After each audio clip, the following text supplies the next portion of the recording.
A Little Boy Lost ****, produced by PG Distributed Proofreaders. Illustration, A Little Boy Lost by W. H. Hudson, illustrated by a D. M. Cormick. Contents: Chapter I, The Home on the Great Plain. 2, The Spoonbill and the Cloud. 3, Chasing a Flying Figure. 4, Martin is found by a deaf old man. The People of the Mirage. 6, Martin meets with savages. 7, Alone in the Great Forest. 8, The Flower and the Serpent. 9, The Black People of the Sky. A Troop of Wild Horses. 11, The Lady of the Hills. 12, The Little People Underground. 13, The Great Blue Water. 14, The Wonders of the Hills. 15, Martin's Eyes Are Opened. 16, The People of the Mist. 17, The Old Man of the Sea. 18, Martin Plays with the Waves. Chapter I, The Home on the Great Plains. Some like to be one thing, some another. There is so much to be done, so many different things to do, so many trades. Shepherds, soldiers, sailors, plowmen, carters. One could go on all day naming without getting to the end of them. For myself, boy and man, I have been many things, working for a living, and sometimes doing things just for pleasure, but somehow, whatever I did, it never seemed quite the right and proper thing to do, it never quite satisfied me. I always wanted to do something else. I wanted to be a carpenter. It seemed to me that to stand among wood shavings and sawdust, making things at a bench with bright beautiful tools out of nice smelling wood, was the cleanest, healthiest, prettiest work that any man can do. Now all this has nothing, or very little, to do with my story. I only spoke of it because I had to begin somehow, and it struck me that I would make a start that way. And for another reason, too. His father was a carpenter. I mean Martin's father, Martin, the little boy lost. His father's name was John, and he was a very good man and a good carpenter. And he loved to do his carpentering better than anything else, in fact as much as I should have loved it if I had been taught that trade. He lived in a seaside town, named Southampton, where there is a great harbor, where he saw great ships coming and going to and from all parts of the world. Now, no strong, brave man can live in a place like that, seeing the ships and often talking to the people who voyaged in them about the distant lands where they had been, without wishing to go and see those distant countries for himself. When it is winter in England, and it rains, and the east wind blows, and it is grey and cold and the trees are bare, who does not think how nice it would be to fly away like the summer birds to some distant country where the sky is always blue and the sun shines bright and warm every day? And so it came to pass that John, at last, when he was an old man, sold his shop, and went abroad. They went to a country many thousands of miles away, for you must know that Mrs. John went too, and when the sea voyage ended, they travelled many days and weeks in a wagon until they came to the place where they wanted to live, and there, in that lonely country, they built a house, and made a garden, and planted an orchard. It was a desert, and they had no neighbors, but they were happy enough because they had as much land as they wanted, and the weather was always bright and beautiful. John, too, had his carpenter's tools to work with when he felt inclined, and, best of all, they had little Martin to love and think about. But how about Martin himself? You might think that with no other child to prattle to and play with or even to see, it was too lonely a home for him. Not a bit of it. No child could have been happier. He did not want for company. His playfellows were the dogs and cats and chickens, and any creature in and about the house. But most of all he loved the little shy creatures that lived in the sunshine among the flowers, the small birds and butterflies, and little beasties and creeping things he was accustomed to see outside the gate among the tall, wild sunflowers. There were acres of these plants, and they were taller than Martin, and covered with flowers no bigger than marigolds. And here among the sunflowers he used to spend most of the day, as happy as possible. He had other amusements too. Whenever John went to his carpenter's shop, for the old man still dearly loved his carpentering, Martin would run in to keep him company. One thing he liked to do was to pick up the longest wood shavings, to wind them round his neck and arms and legs, and then he would laugh and dance with delight, happy as a young Indian in his ornaments. A wood shaving may seem a poor plaything to a child with all the toy shops in London to pick and choose from, but it is really very curious and pretty. Bright and smooth to the touch, penciled with delicate wavy lines, while in its spiral shape it reminds one of winding plants, and tendrils by means of which vines and creepers support themselves, and flowers with curling petals, and curled leaves and seashells and many other pretty natural objects. One day Martin ran into the house looking very flushed and joyous, holding up his pinafore with something heavy in it. "What have you got now?"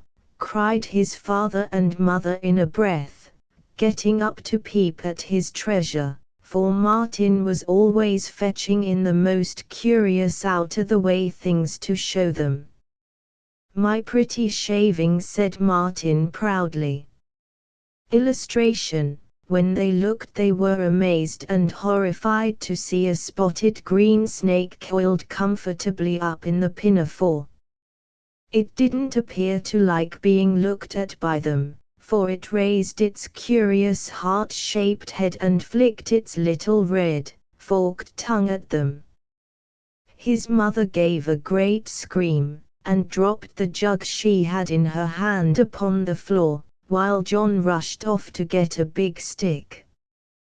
"Drop it, Martin, drop the wicked snake before it stings you, and I'll soon kill it."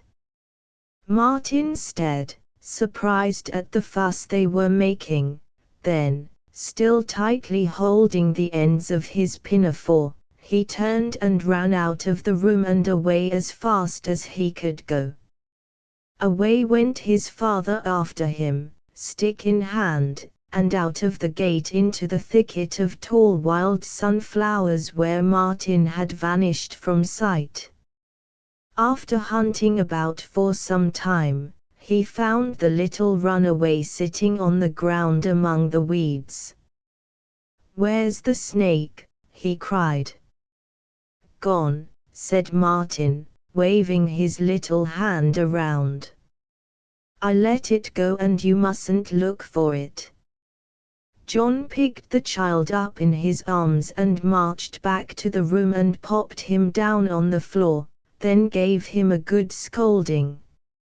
"It's a mercy the poisonous thing didn't sting you," he said.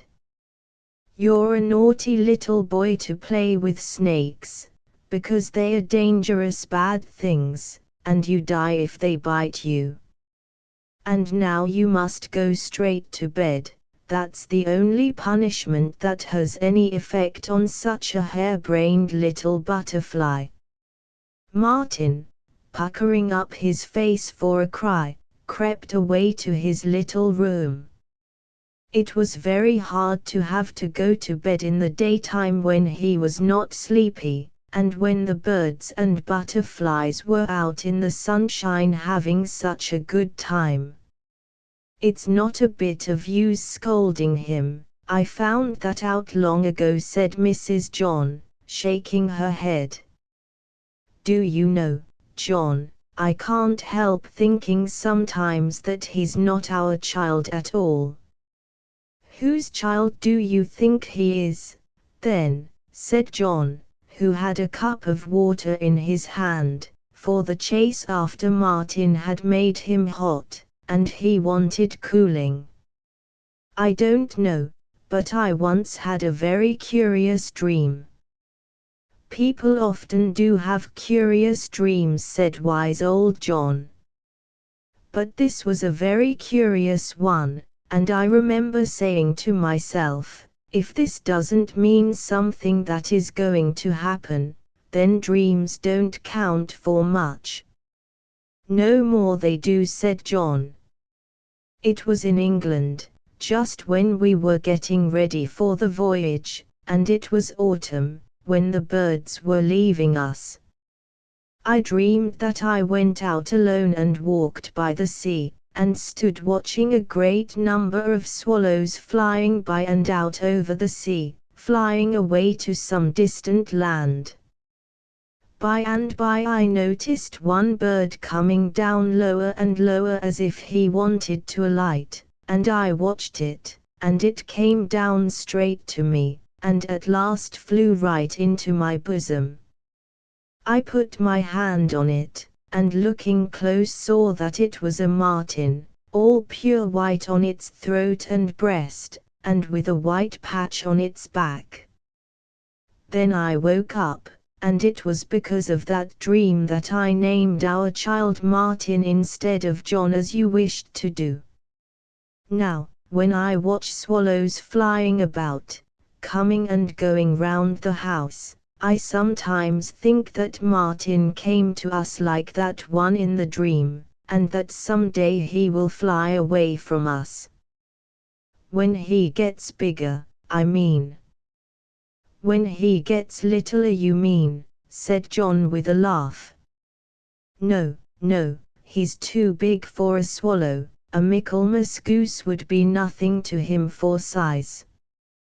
But here I am listening to your silly dreams instead of watering the melons and cucumbers."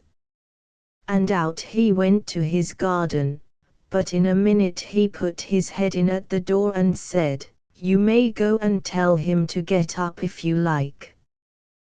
Poor little fellow. Only make him promise not to go chumming with spotted snakes any more, and not to bring them into the house, because somehow they disagree with me. Illustration, Chapter 2. The Spoonbill and the Cloud. As Martin grew in years and strength, his age being now about 7, his rambles began to extend beyond the waste grounds outside of the fenced orchard and gate. These waste grounds were a wilderness of weeds. Here were the sunflowers that Martin liked best, the wild coxcomb, flaunting great crimson tufts, the yellow flowering mustard, taller than the tallest man, giant thistle, and wild pumpkin with spotted leaves, the huge hairy foxgloves with yellow bells, feathery fennel, and the big gray-green thorn apples, with prickly burrs full of bright red seed, and long white wax-like flowers, that bloomed only in the evening. He could never get high enough on anything to see over the tops of these plants, but at last he found his way through them, and discovered on their further side a wide grassy plain with scarcely a tree on it, stretching away into the blue distance. On this vast plain he gazed with wonderment and delight. Behind the orchard and weedy waste the ground sloped down to a stream of running water, full of tall rushes with dark green polished stems, and yellow water lilies. All along the moist banks grew other flowers that were never seen in the dry ground above, the blue star, and scarlet and white verbenas, and sweet peas of all colors, and the delicate red vinegar flower, and angel's hair, and the small fragrant lilies called Mary's tears, and tall scattered flags, flaunting their yellow blossoms high above the meadow grass. Every day Martin ran down to the stream to gather flowers and shells, for many curious water snails were found there with brown-purple striped shells, and he also liked to watch the small birds that build their nests in the rushes. There were 3 of these small birds that did not appear to know that Martin loved them, for no sooner would he present himself at the stream than forth they would flutter in a great state of mind. 1. The prettiest, was a tiny, green-backed little creature, with a crimson crest and a velvet black band across a bright yellow breast. This one had a soft, low, complaining voice, clear as a silver bell. The second was a brisk little grey and black fellow, with a loud, indignant chuck, and a broad tail which he incessantly opened and shut, like a Spanish lady playing with her fan. The third was a shy, mysterious little brown bird, peering out of the clustering leaves, and making a sound like the soft ticking of a clock. They were like 3 little men, an Italian, a Dutchman, and a Hindu, talking together, each in his own language, and yet well able to understand each other. Martin could not make out what they said, but suspected that they were talking about him, and he feared that their remarks were not always of a friendly nature. At length he made the discovery that the water of the stream was perpetually running away. If he dropped a leaf on the surface it would hasten downstream, and toss about and fret impatiently against anything that stood in its way, until, making its escape, it would quickly hurry out of sight. Whither did this rippling, running water go? He was anxious to find out. At length, losing all fear and fired with the sight of many new and pretty things he found while following it, he ran along the banks until, miles from home, he came to a great lake he could hardly see across, it was so broad. It was a wonderful place, full of birds, not small, fretful creatures flitting in and out of the rushes, but great majestic birds that took very little notice of him. Far out on the blue surface of the water floated numbers of wild fowl, and chief among them for grace and beauty was the swan, pure white with black head and neck and crimson bill. There also were stately flamingos, stalking along knee-deep in the water, which was shallow, and nearer to the shore were flocks of rose-colored spoonbills and solitary big gray herons standing motionless, also groups of white egrets, and a great multitude of glossy ibises, with dark green and purple plumage and long sickle-like beaks. The sight of this water with its beds of rushes and tall flowering reeds, and its great company of birds, filled Martin with delight, and other joys were soon to follow. Throwing off his shoes, he dashed with a shout into the water, frightening a number of ibises. Up they flew, each bird uttering a cry repeated many times, that sounded just like his old father's laugh when he laughed loud and heartily. Then what was Martin's amazement to hear his own shout and this chorus of bird ha, ha, ha's, repeated by hundreds of voices all over the lake. At first he thought that the other birds were mocking the ibises, but presently he shouted again, and again his shouts were repeated by dozens of voices. This delighted him so much that he spent the whole day shouting himself hoarse at the waterside.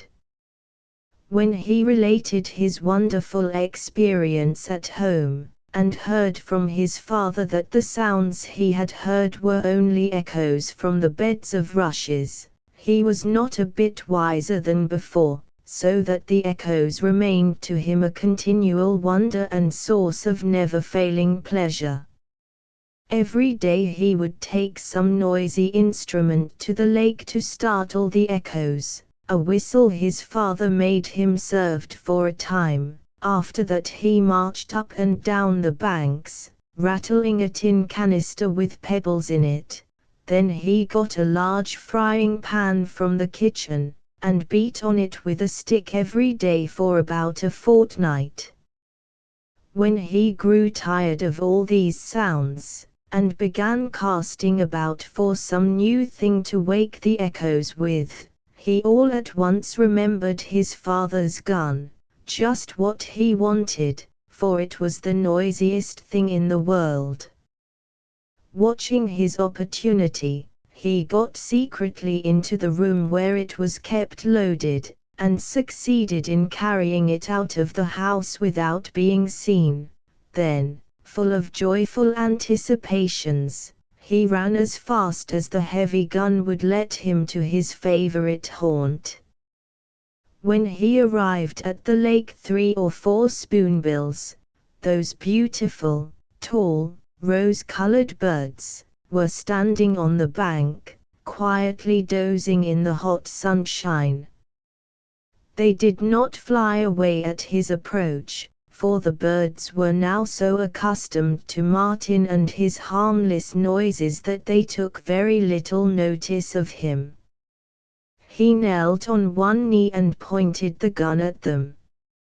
Illustration: Now, birdies, you don't know what a fright I'm going to give you. Off you go, he cried, and pulled the trigger. The roar of the loud report traveled all over the wide lake, creating a great commotion among the feathered people, and they rose up with a general scream into the air. All this was of no benefit to Martin, the recoil of the gun having sent him flying over, his heels in the air, and before he recovered himself the echoes were silent, and all the frightened birds were settling on the water again. But there, just before him, lay one of the spoonbills, beating its great rose-colored wings against the ground. Martin ran to it, full of keen distress, but was powerless to help. Its life's blood was fast running away from the shot wounds it had received in its side, staining the grass with crimson. Presently it closed its beautiful ruby-colored eyes and the quivering wings grew still. Then Martin sat down on the grass by its side and began to cry, "Oh, that great bird, half as tall as himself, and so many times more lovely and strong and beautiful in its life, he had killed it, and it would never fly again." He raised it up very tenderly in his arms and kissed its pale green head and rosy wings, then out of his arms it tumbled back again onto the grass. "Oh, poor bird," he cried suddenly, "open your wings and fly away." But it was dead. Then Martin got up and stared all round him at the wide landscape, and everything looked strange and dim and sorrowful. A shadow passed over the lake, and a murmur came up out of the rushes that was like a voice saying something that he could not understand. A great cry of pain rose from his heart and died to a whisper on his lips. He was awed into silence. Sinking down upon the grass again, he hid his face against the rosy-breasted bird and began to sob. How warm the dead bird felt against his cheek, oh, so warm, and it could not live and fly about with the others. At length he sat up and knew the reason of that change that had come over the earth. A dark cloud had sprung up in the southwest, far off as yet, and near the horizon, but its fringe already touched and obscured the low-hanging sun, and a shadow flew far and vast before it. Over the lake flew that great shadow. The waters looked cold and still, reflecting as in a polished glass the motionless rushes, the glassy bank, and Martin, sitting on it, still clasping in his arms the dead rose-colored bird. Swifter and vaster, following close upon the flying shadow, came the mighty cloud, changing from black to slaty gray, and then, as the sun broke forth again under its lower edge, it was all flushed with a brilliant rose color. But what a marvelous thing it was, when the cloud covered a third of the wide heavens, almost touching the horizon on either side with its wing-like extremities. Martin, gazing steadily at it, saw that in its form it was like an immense spoonbill flying through the air. He would gladly have run away then to hide himself from its sight, but he dared not stir, for it was now directly above him, so, lying down on the grass and hiding his face against the dead bird, he waited in fear and trembling. Illustration: he heard the rushing sound of the mighty wings. The wind they created smote on the waters in a hurricane, so that the reeds were beaten flat on the surface, and a great cry of terror went up from all the wild birds. It passed, and when Martin raised his bowed head and looked again, the sun, just about to touch the horizon with its great red globe, shone out, shedding a rich radiance over the earth and water, while far off, on the opposite side of the heavens, the great cloud bird was rapidly fading out of sight. Chapter 3: Chasing a flying figure. After what had happened, Martin could never visit the waterside and look at the great birds wading and swimming there without a feeling that was like a sudden coldness in the blood of his veins. The rosy spoonbill he had killed and cried over and the great bird cloud that had frightened him were never forgotten. He grew tired of shouting to the echoes. He discovered that there were even more wonderful things than the marsh echoes in the world, and that the world was bigger than he had thought it. When spring with its moist verdure and frail, sweet-smelling flowers had gone, when the great plain began to turn to a rusty-brown color, and the dry hard earth was full of cracks, and the days grew longer and the heat greater, there came an appearance of water that quivered and glittered and danced before his wondering sight, and would lead him miles from home every day in his vain efforts to find out what it was. He could talk of nothing else, and asked endless questions about it, and they told him that this strange thing was nothing but the mirage. But of course that was not telling him enough, so that he was left to puzzle his little boy brains over this new mystery, just as they had puzzled before over the mystery of the echoes. Now this mirage was a glittering whiteness that looked just like water, always shining and dancing before him and all round him, on the dry level plain where there was no water. It was never quiet, but perpetually quivering and running into wavelets that threw up crests and jets of sprays as from a fountain, and showers of brilliant drops that flashed like molten silver in the sunlight before they broke and vanished, only to be renewed again. It appeared every day when the sun was high and the air hot, and it was often called the false water. And false it was, since it always flew before him as he ran, so that although he often seemed to be getting nearer to it, he could never quite overtake it. But Martin had a very determined spirit for a small boy, and although this appearance of water mocked his efforts 100 times every day with its vanishing brightness and beauty, he would not give up the pursuit. Now one day, when there was not a cloud on the great hot white blue sky, nor a breath of air stirring, when it was all silent, for not even a grasshopper creaked in the dead, yellow, motionless grass, the whole level earth began to shine and sparkle like a lake of silvery water, as Martin had never seen it shine before.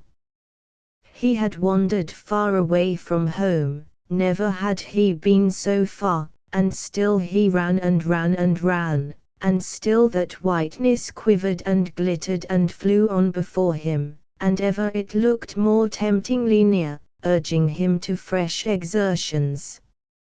At length, tired out and overcome with heat, he sat down to rest, and feeling very much hurt at the way he had been deceived and led on, he shed one little tear.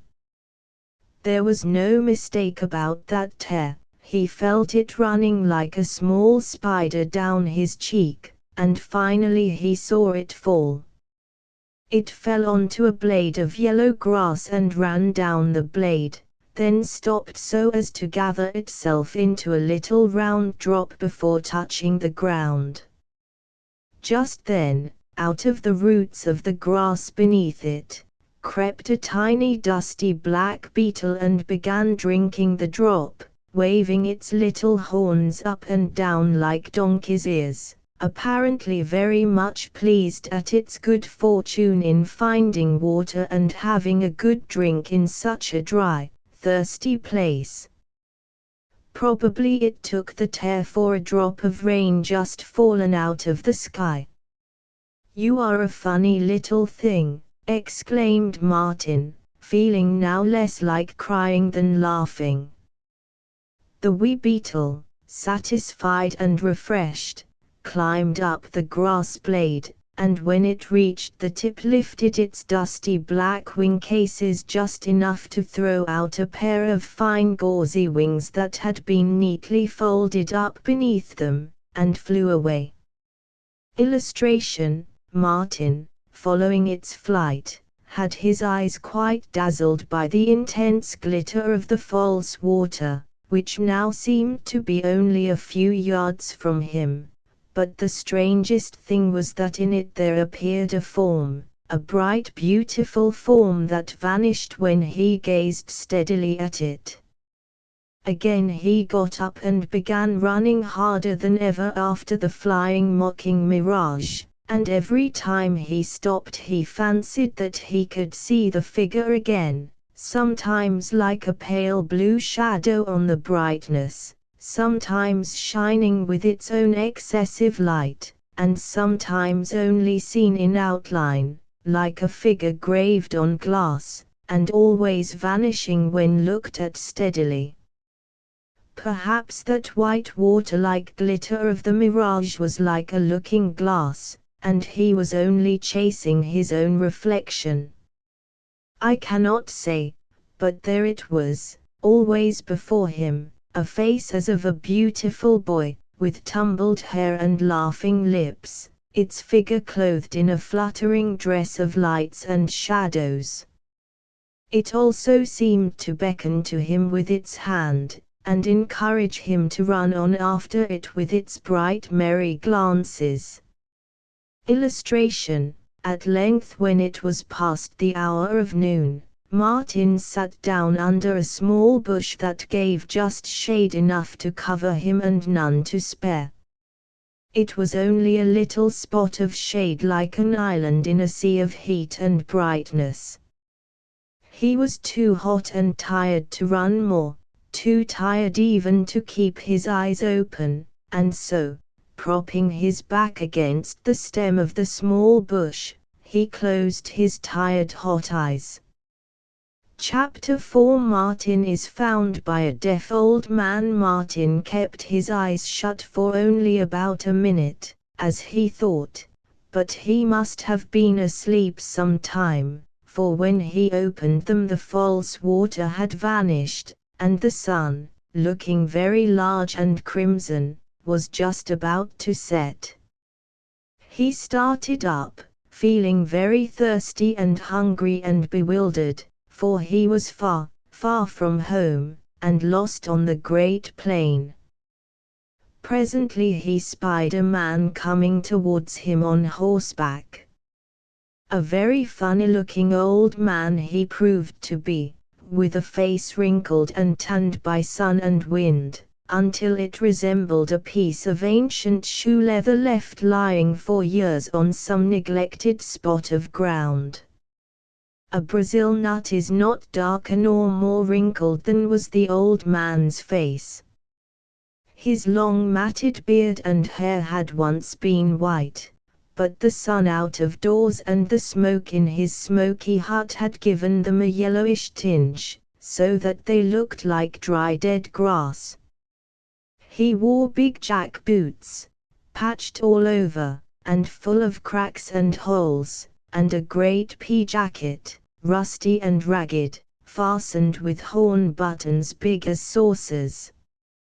His old brimless hat looked like a dilapidated tea cozy on his head, and to prevent it from being carried off by the wind it was kept on with an old flannel shirt sleeve tied under his chin. His saddle, too, like his clothes, was old and full of rents, with wisps of hair and straw stuffing sticking out in various places, and his feet were thrust into a pair of big stirrups made of pieces of wood and rusty iron tied together with string and wire. Illustration: Boy, what may you being a-doing of here?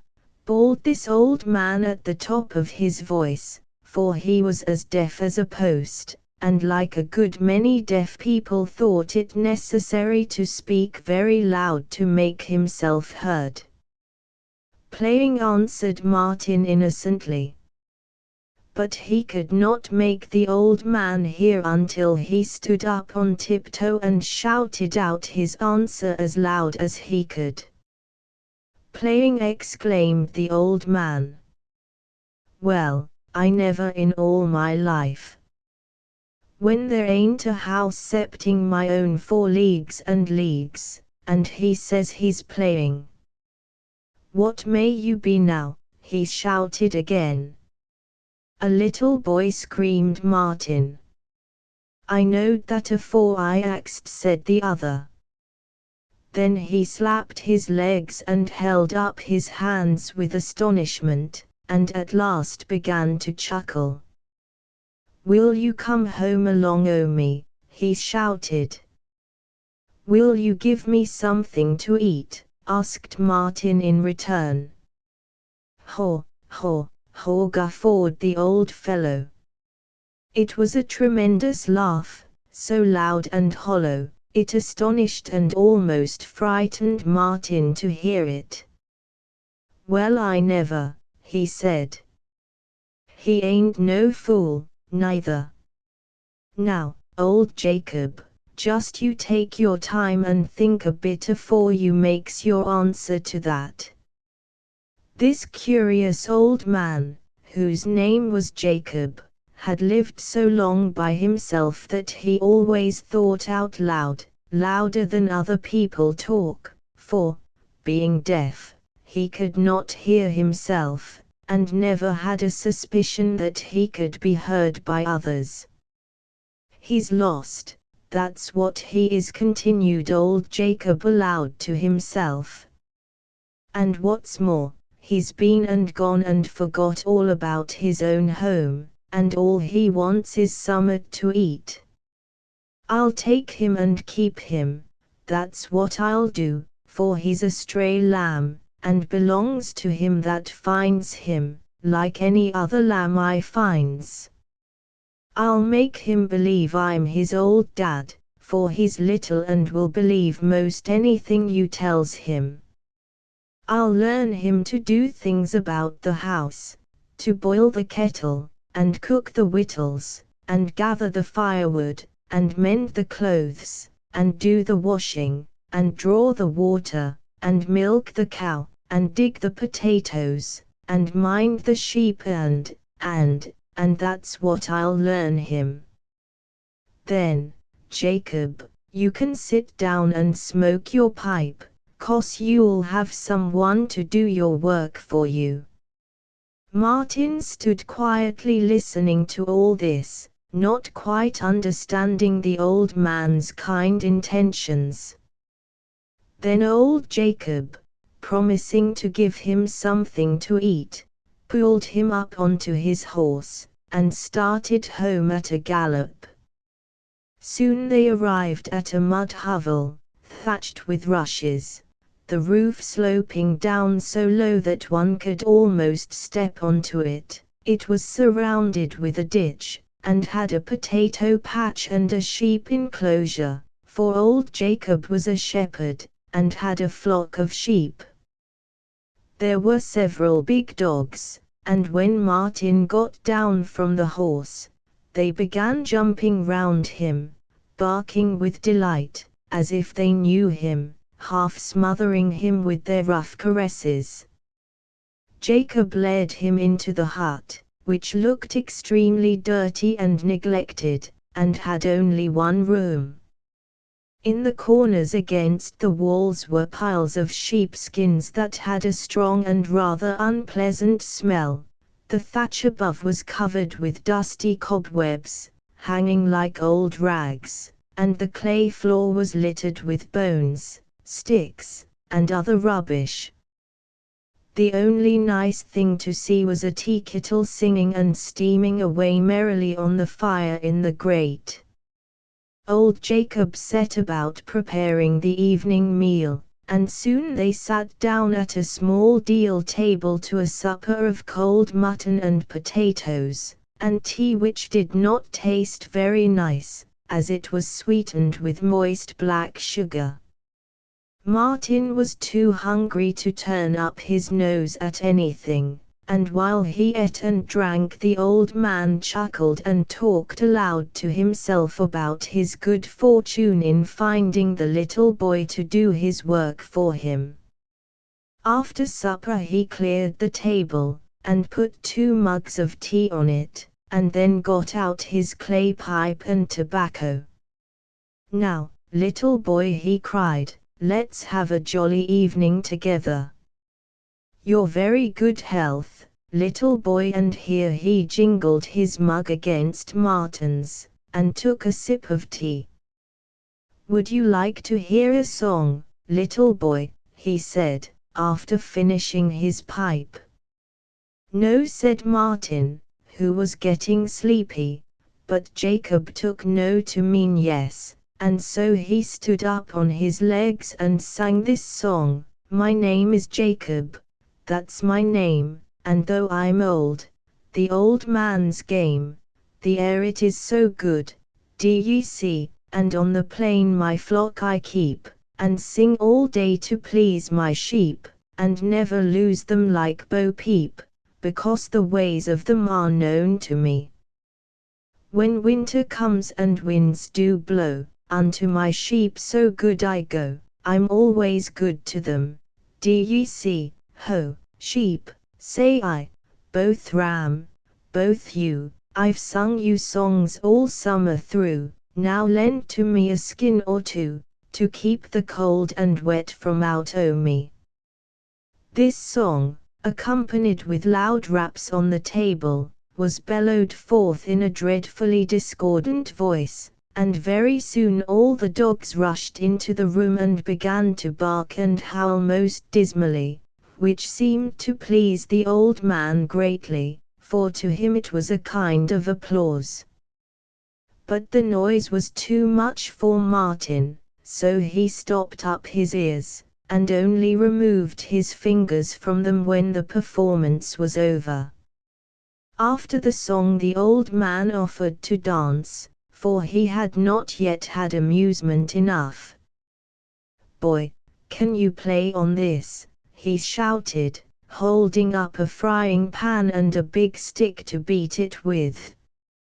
Of course Martin could play on that instrument. He had often enough played on one like it to startle the echoes on the lake, in other days.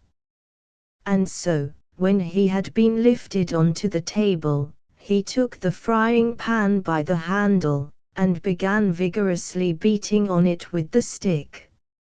He did not mind the noise now since he was helping to make it.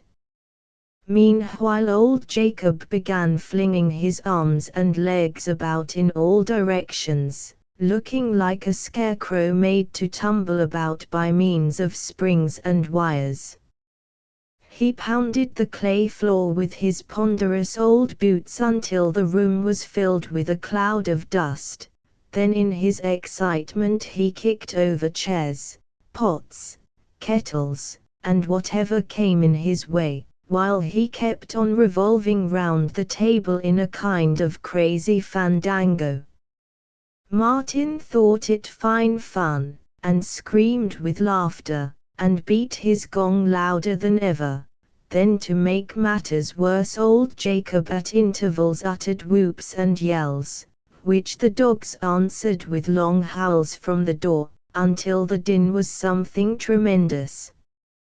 Illustration: at length they both grew tired, and then after resting and sipping some more cold tea, prepared to go to bed. Some sheepskins were piled up in a corner for Martin to sleep on, and old Jacob covered him with a horse rug, and tucked him in very carefully. Then the kind old man withdrew to his own bed on the opposite side of the room. About midnight Martin was wakened by loud horrible noises in the room, and started up on bed trembling with fear. The sounds came from the old man's nose, and resembled a succession of blasts on a ram's horn, which, on account of its roughness and twisted shape, makes a very bad trumpet. As soon as Martin discovered the cause of the noise he crept out of bed and tried to waken the old snorer by shouting at him, tugging at his arms and legs, and finally pulling his beard. He refused to wake. Then Martin had a bright idea, and groping his way to the bucket of cold water standing beside the fireplace, he managed to raise it up in his arms, and poured it over the sleeper. The snoring changed to a series of loud choking snorts, then ceased. Martin, well pleased at the success of his experiment, was about to return to his bed when old Jacob struggled up to a sitting posture. "Hello, wake up, little boy," he shouted. "My bed's all full o' water, goodness knows where it comes from. I poured it over you to wake you up. Don't you know you were making a noise with your nose?" cried Martin at the top of his voice. You throwed it over me. Oh you most wicked little villain you. You throwed it over me, did you?" And here he poured out such a torrent of abusive words that Martin was horrified and cried out, "Oh what a naughty, wicked, bad old man you are." It was too dark for old Jacob to see him, but he knew his way about the room, and taking up the wet rug that served him for covering he groped his way to Martin's bed and began pounding it with the rug, thinking the naughty little boy was there. "You little rascal you, I hope you like that, and that, and that, he shouted, pounding away. I'll learn you to throw water over your poor old dad. And such a affectionate father as I've been to, giving him sick nice victuals, and singing and dancing to him to teach him music. Perhaps you'd like a little more, you takes it so quietly. Well, then, take that, and that, and that. Why, how's this?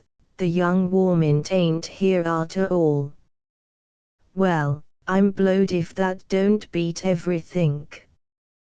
What did he go and chuck that water over me for? What a walloping I'll give him in the morning when it's light. And now, boy, you may go and sleep on my bed, 'cause it's wet, d'ye see, and I'll sleep on yourn, 'cause it's dry. Then he got into Martin's bed, and muttered and grumbled himself to sleep. Martin came out from under the table, and after dressing himself with great secrecy crept to the door to make his escape. It was locked and the key taken away. But he was determined to make his escape somehow, and not wait to be whipped, so, by and by, he drew the little deal table close against the wall, and getting onto it began picking the rushes one by one out of the lower part of the thatch. After working for half an hour, like a mouse eating his way out of a soft wooden box, he began to see the light coming through the hole, and in another half hour it was large enough for him to creep through. When he had got out, he slipped down to the ground, where the dogs were lying. They seemed very glad to see him, and began pressing round to lick his face, but he pushed them off, and ran away over the plain as fast as he could. The stars were shining, but it was very dark and silent. Only in moist places, where the grass grew tall, he heard the crickets strumming sadly on their little harps. At length, tired with running, he coiled himself in a large tussock of dry grass and went to sleep, just as if he had been accustomed to sleep out of doors all his life. Chapter V. The people of the mirage. In that remote land where Martin was born, with its bright warm climate and rich soil, no person need go very long hungry, not even a small boy alone and lost on the great grassy plain. For there is a little useful plant in that place, with small leaves like clover leaves and a pretty yellow flower, which bears a wholesome sweet root, about as big as a pigeon's egg and of a pearly white color. It is so well known to the settlers' children in that desert country that they are always wandering off to the plain to look for it, just as the children in a town are always running off with their halfpence to the sweet stuff shop. This pretty white root is watery, so that it satisfies both hunger and thirst at the same time. Now when Martin woke next morning, he found a great many of the little three-leaved plants growing close to the spot where he had slept, and they supplied him with a nice sweet breakfast. After he had eaten enough and had amused himself by rolling over and over several times on the grass, he started once more on his travels, going towards the sunrise as fast as he could run. He could run well for a small boy, but he got tired at last and sat down to rest. Then he jumped up and went on again at a trot. This pace he kept up very steadily, only pausing from time to time to watch a flock of small white birds that followed him all the morning out of curiosity. At length he began to feel so hot and tired that he could only walk. Still he kept on. He could see no flowers nor anything pretty in that place. Why should he stay in it? He would go on, and on, and on, in spite of the heat, until he came to something. But it grew hotter as the day advanced, and the ground about him more dry and barren and desolate, until at last he came to ground where there was scarcely a blade of grass. It was a great, barren, level plain, covered with a slight crust of salt crystals that glittered in the sun so brightly that it dazzled and pained his eyesight. Here were no sweet watery roots for refreshment, and no berries, nor could Martin find a bush to give him a little shade and protection from the burning noonday sun.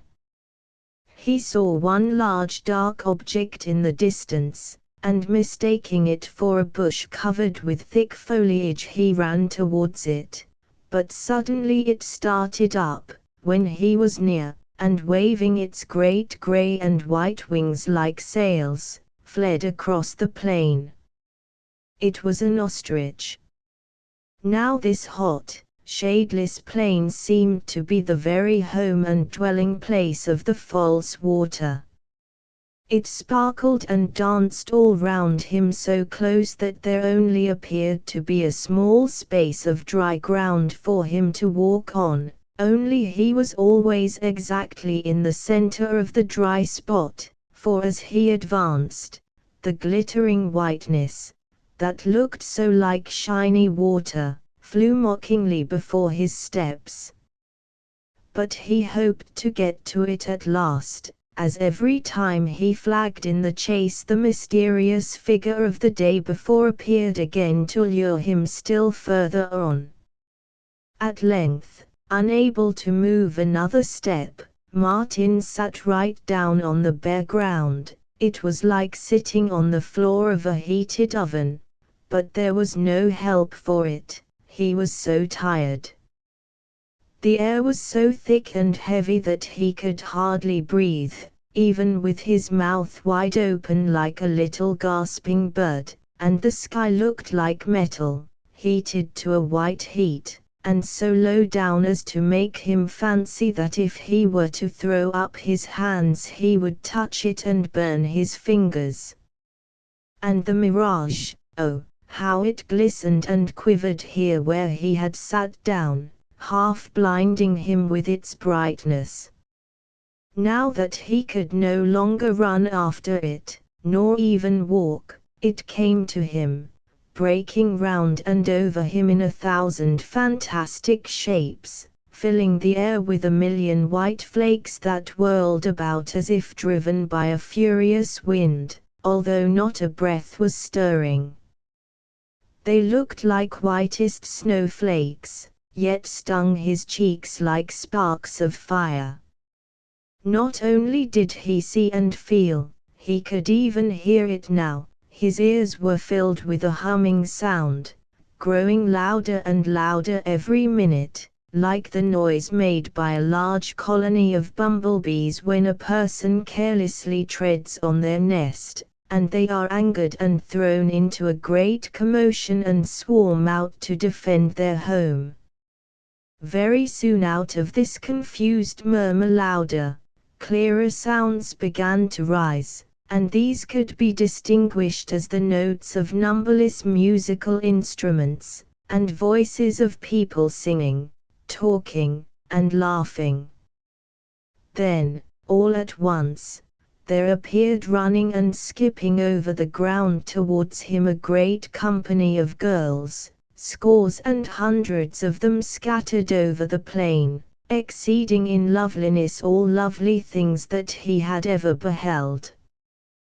Their faces were whiter than lilies, and their loose, fluttering hair looked like a mist of pale shining gold, and their skirts, that rustled as they ran, were also shining like the wings of dragonflies, and were touched with brown reflections and changing, beautiful tints, such as are seen on soap bubbles.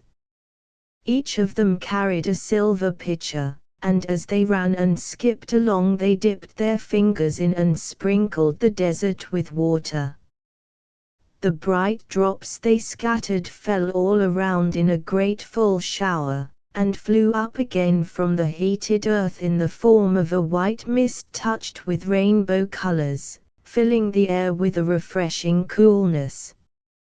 At Martin's side there grew a small plant, its gray-green leaves lying wilted on the ground, and one of the girls paused to water it, and as she sprinkled the drops on it she sang, little weed, in such need, must you pain, ask in vain, die for rain, never bloom, never seed, little weed.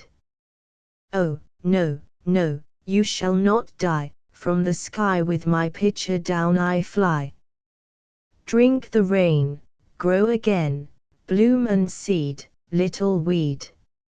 Martin held up his hot little hands to catch some of the falling drops, then the girl, raising her pitcher, poured a stream of cool water right into his face, and laughing at what she had done, went away with a hop, skip, and jump after her companions.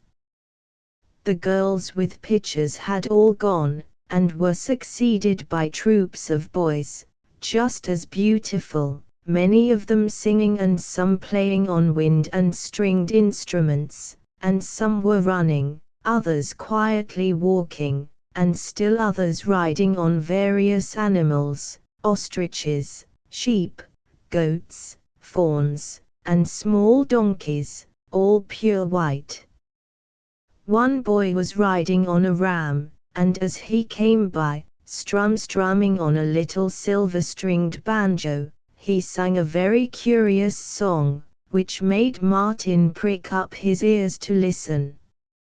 It was about a speckled snake that lived far away on a piece of waste ground, how day after day he sought for his lost playmate, the little boy that had left him, how he glided this way and that on his smooth, bright belly, winding in and out among the tall wild sunflowers, how he listened for the dear footsteps, listened with his green leaf-shaped, little head raised high among the leaves.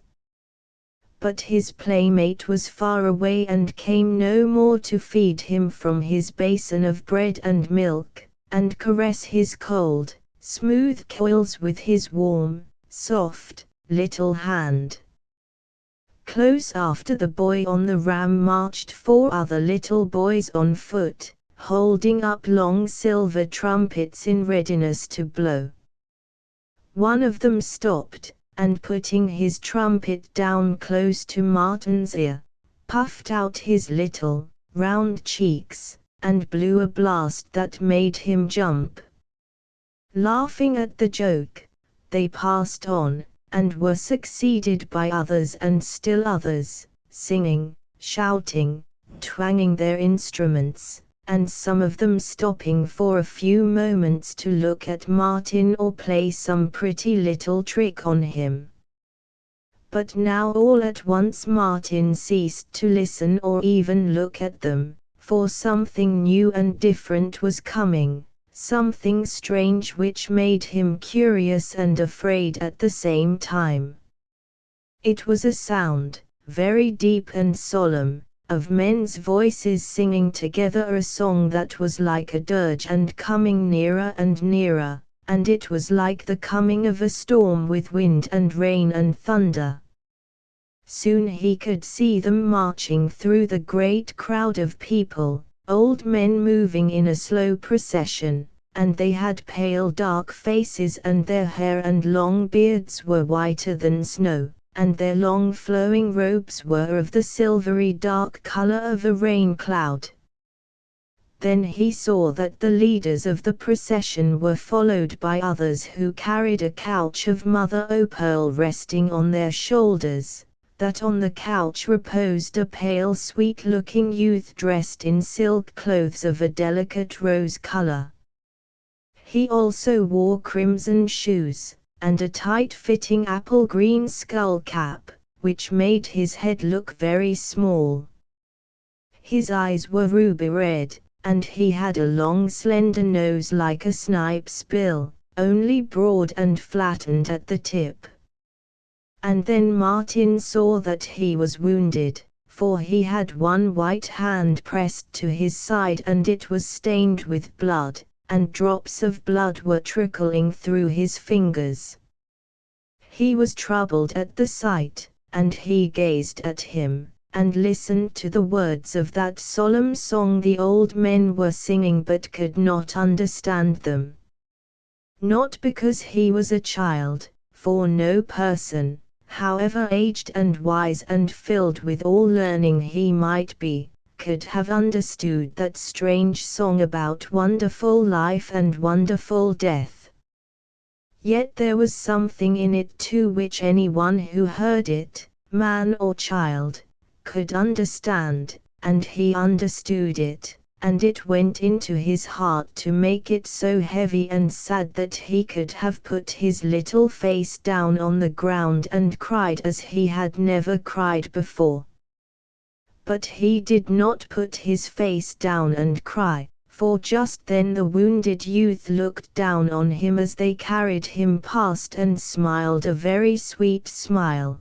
Then Martin felt that he loved him above all the bright and beautiful beings that had passed before him. Then, when he was gone from sight, when the solemn sound of the voices began to grow fainter in the distance like the sound of a storm when it passes away, his heaviness of heart and sorrow left him, and he began to listen to the shouts and cries and clanging of noisy instruments of music swiftly coming nearer and nearer, and then all round and past him came a vast company of youths and maidens singing and playing and shouting and dancing as they moved onwards. They were the most beautiful beings he had ever seen in their shining dresses, some all in white, others in amber color, others in sky blue, and some in still other lovely colors. The Queen! The Queen! They were shouting.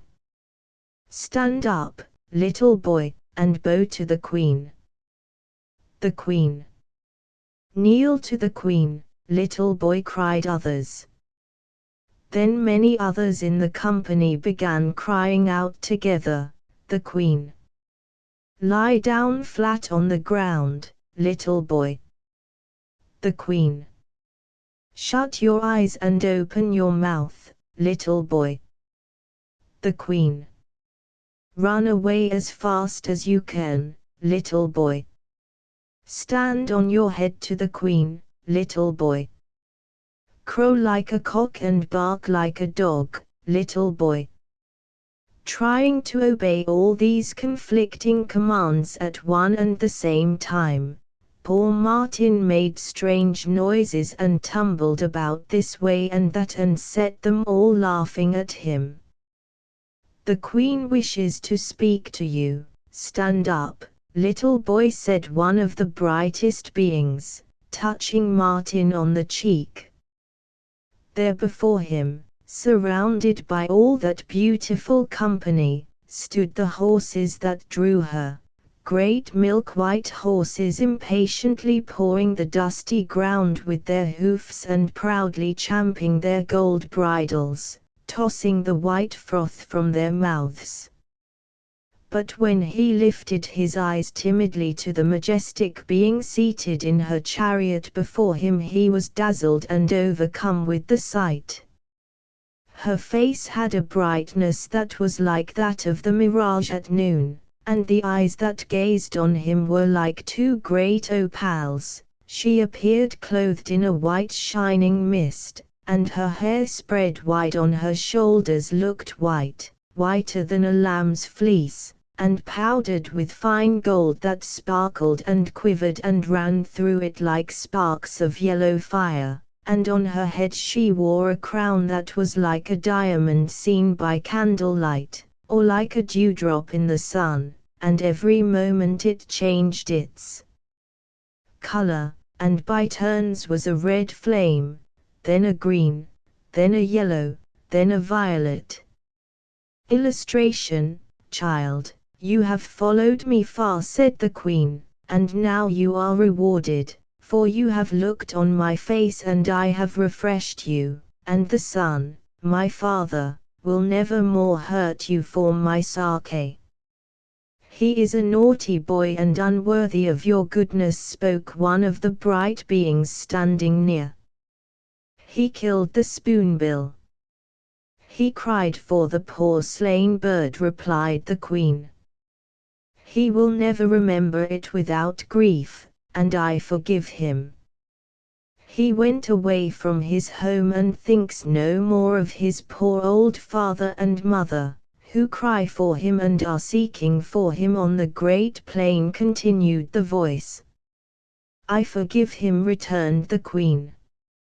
He is such a little wanderer, he could not always rest at home. He emptied a bucket full of water over good old Jacob, who found him and took him in and fed him, and sang to him, and danced to him, and was a second father to him. At that there was great laughter, even the queen laughed when she said that she forgave him that too. And Martin, when he remembered old Jacob, and saw that they only made a joke of it, laughed with them. But the accusing voice still went on, and when the good old shepherd went to sleep a second time, then the naughty little boy climbed on the table and picked a hole in the thatch and got out and ran away.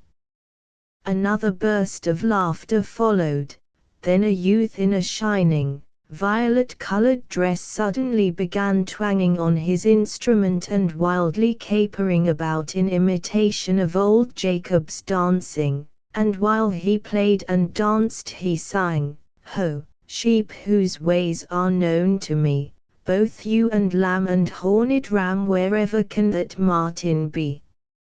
All day for him I ride over the plains so wide, and on my horn I blow, just to let him know that Jacob's on his track, and soon will have him back. I look and look all day, and when I'm home I say, he isn't like a mole to dig himself a hole. Them little legs he's got, they can't go far. Trot, trot, they can't go far. Run, run, oh no, it is his fun. I'm sure he's near. He must be here, skulking round the house just like a little mouse. I'll get a mouse trap in a minute, and bait with cheese that's smelly to bring him helter-skelly, that little empty belly, and then I'll have him in it. Where have he hid, that little kid, that good old Jacob was so kind to? And when a rest I am inclined to, who'll boil the cow and dig the kittles and milk the stockings, darn the wittles? Who mugs of tea will drink with me? When round and round I pound the ground with boots of cowhide, boots of thunder, who'll help to make the noise, I wonder?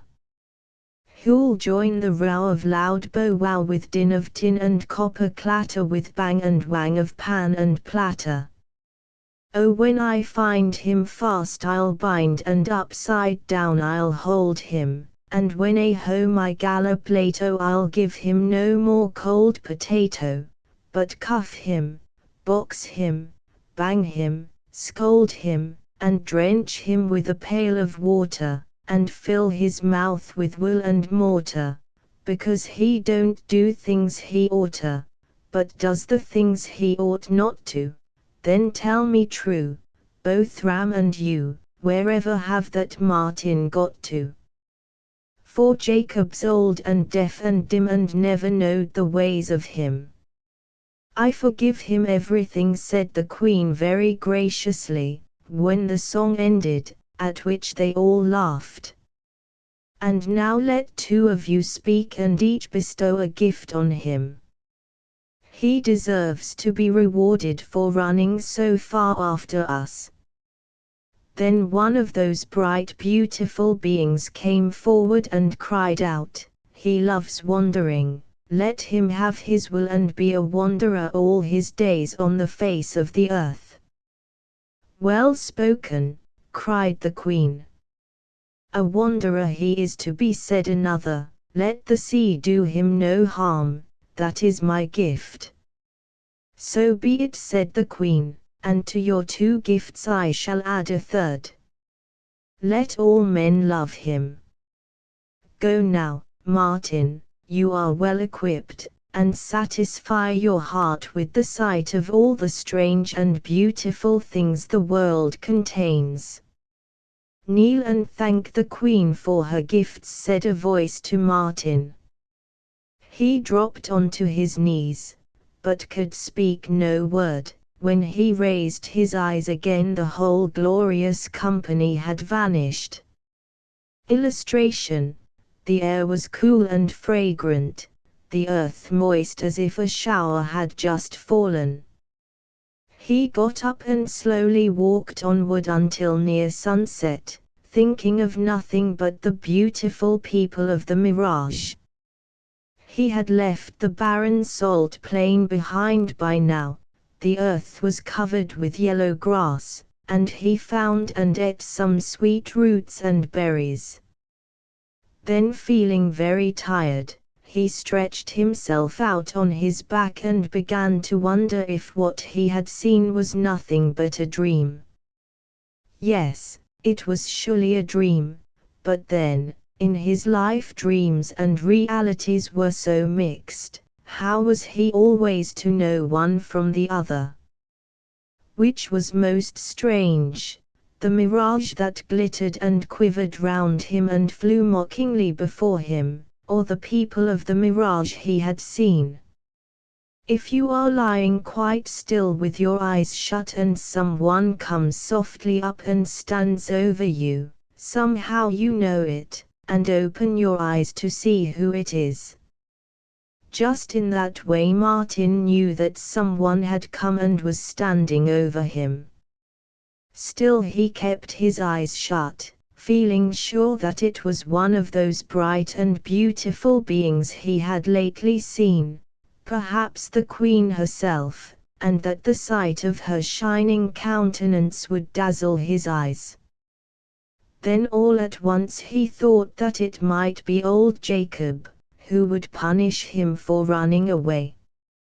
He opened his eyes very quickly then. What do you think he saw? An ostrich, that same big ostrich he had seen and startled early in the day. It was standing over him, staring down with its great vacant eyes. Gradually its head came lower and lower down, until at last it made a sudden peck at a metal button on his jacket, and gave such a vigorous tug at it that Martin was almost lifted off the ground. He screamed and gave a jump, but it was nothing to the jump the ostrich gave when he discovered that the button belonged to a living boy. He jumped 6 feet high into the air and came down with a great flop. Then, feeling rather ashamed of himself for being frightened at such an insignificant thing as Martin, he stalked majestically away, glancing back, first over one shoulder then the other, and kicking up his heels behind him in a somewhat disdainful manner. Martin laughed, and in the middle of his laugh he fell asleep. Chapter 6 Martin meets with savages. When, on waking next morning, Martin took his first peep over the grass, there, directly before him, loomed the great blue hills, or sierras as they are called in that country. He had often seen them, long ago in his distant home on clear mornings, when they had appeared like a blue cloud on the horizon. He had even wished to get to them, to tread their beautiful blue summits that looked as if they would be soft to his feet, softer than the moist springy turf on the plain. But he wished it only as one wishes to get to some far-off impossible place, a white cloud, for instance, or the blue sky itself. Now all at once he unexpectedly found himself near them, and the sight fired him with a new desire. The level plain had nothing half so enchanting as the cloud-like blue airy hills, and very soon he was up on his feet and hurrying towards them. In spite of hurrying, he did not seem to get any nearer. Still, it was pleasant to be always going on and on, knowing that he would get to them at last.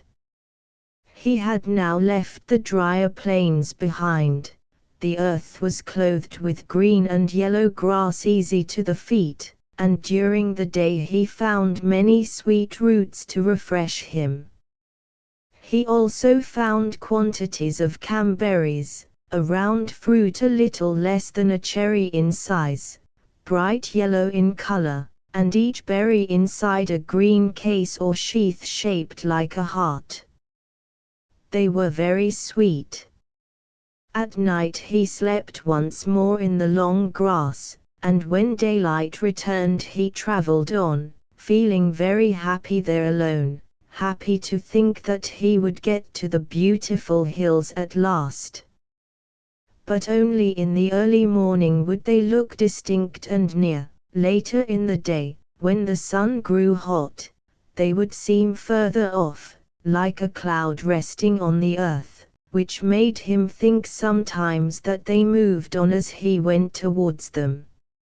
On the third day he came to a high piece of ground, and when he got to the top and looked over to the other side he saw a broad green valley with a stream of water running in it. On one hand the valley with its gleaming water stretched away as far as he could see, or until it lost itself in the distant haze, but on the other hand, on looking up the valley, there appeared a great forest, looking blue in the distance, and this was the first forest Martin had ever seen. Close by, down in the green valley before him, there was something else to attract his attention, and this was a large group of men and horses. No sooner had he caught sight of them than he set off at a run towards them, greatly excited, and as he drew near they all rose up from the grass where they had been sitting or lying to stare at him, filled with wonder at the sight of that small boy alone in the desert. There were about 20 men and women, and several children. The men were very big and tall, and were dressed only in robes made of the skins of some wild animal. They had broad, flat faces, and dark copper-colored skins, and their long black hair hung down loose on their backs. These strange, rude-looking people were savages, and are supposed to be cruel and wicked, and to take pleasure in torturing and killing any lost or stray person that falls into their hands. But indeed it is not so, as you shall shortly find. Poor ignorant little Martin, who had never read a book in his life, having always refused to learn his letters, knew nothing about savages, and feared them no more than he had feared old Jacob, or the small spotted snake, the very sight of which had made grown-up people scream and run away. So he marched boldly up and stared at them, and they in turn stared at him out of their great, dark, savage eyes. Illustration: they had just been eating their supper of deer's flesh, roasted on the coals, and after a time one of the savages, as an experiment, took up a bone of meat and offered it to him.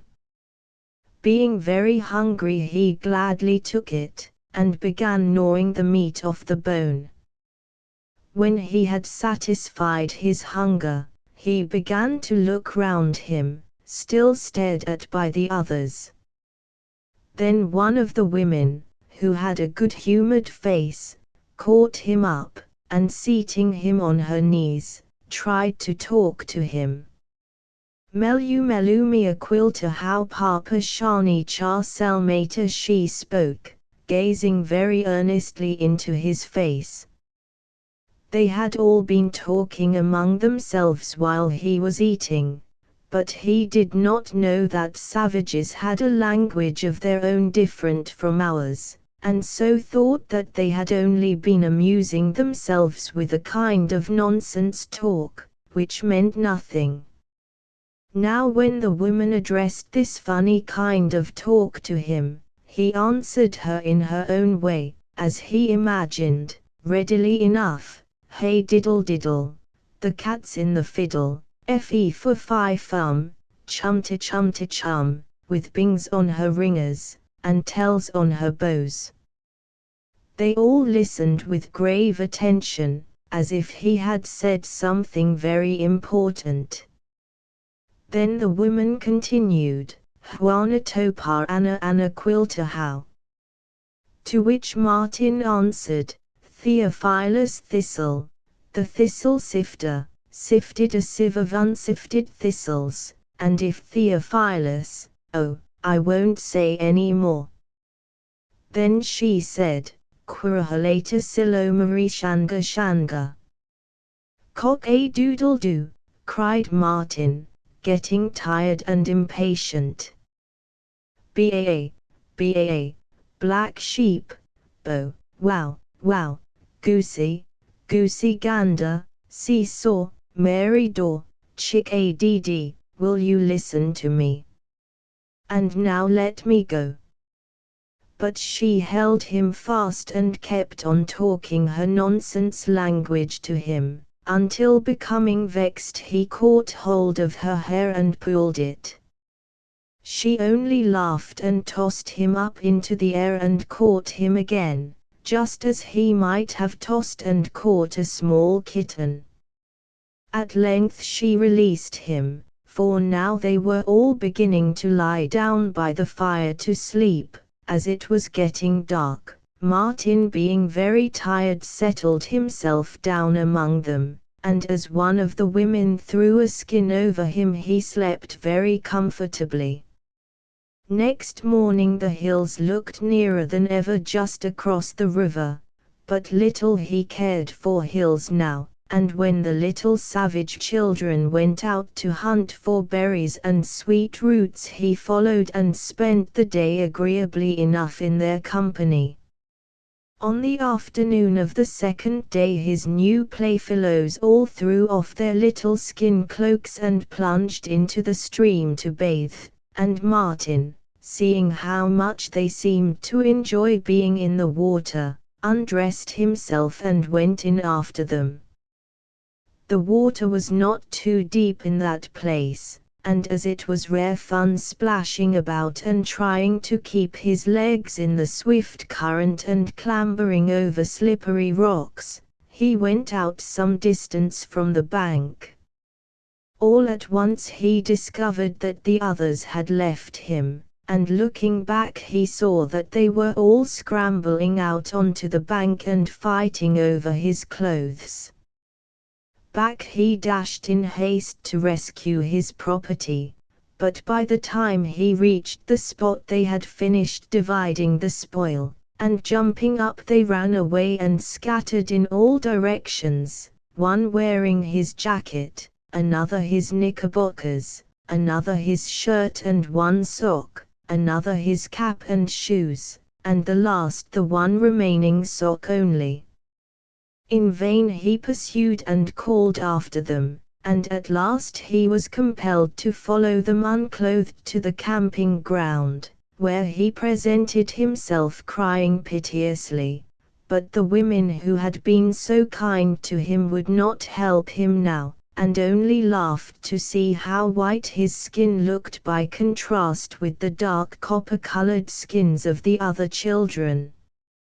At length one of them compassionately gave him a small soft-furred skin of some wild animal, and fastened it on him like a cloak, and this he was compelled to wear with shame and grief, feeling very strange and uncomfortable in it. But the feeling of discomfort in that new savage dress was nothing to the sense of injury that stung him, and in his secret heart he was determined not to lose his own clothes. When the children went out next day he followed them, watching and waiting for a chance to recover anything that belonged to him, and at last, seeing the little boy who wore his cap off his guard, he made a sudden rush, and snatching it off the young savage's head, put it firmly upon his own. But the little savage now regarded that cap as his very own. He had taken it by force or stratagem, and had worn it on his head since the day before, and that made it his property, and so at Martin he went, and they fought stoutly together, and being nearly of a size, he could not conquer the little white boy.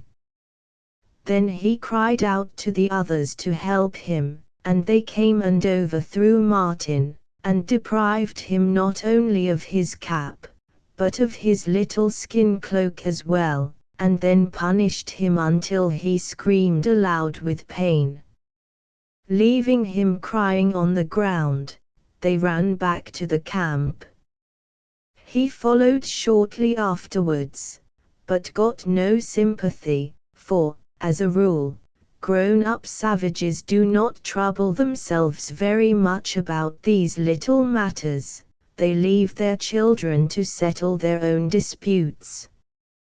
During the rest of that day Martin sulked by himself behind a great tussock of grass, refusing to eat with the others, and when one of the women went to him and offered him a piece of meat he struck it vindictively out of her hand.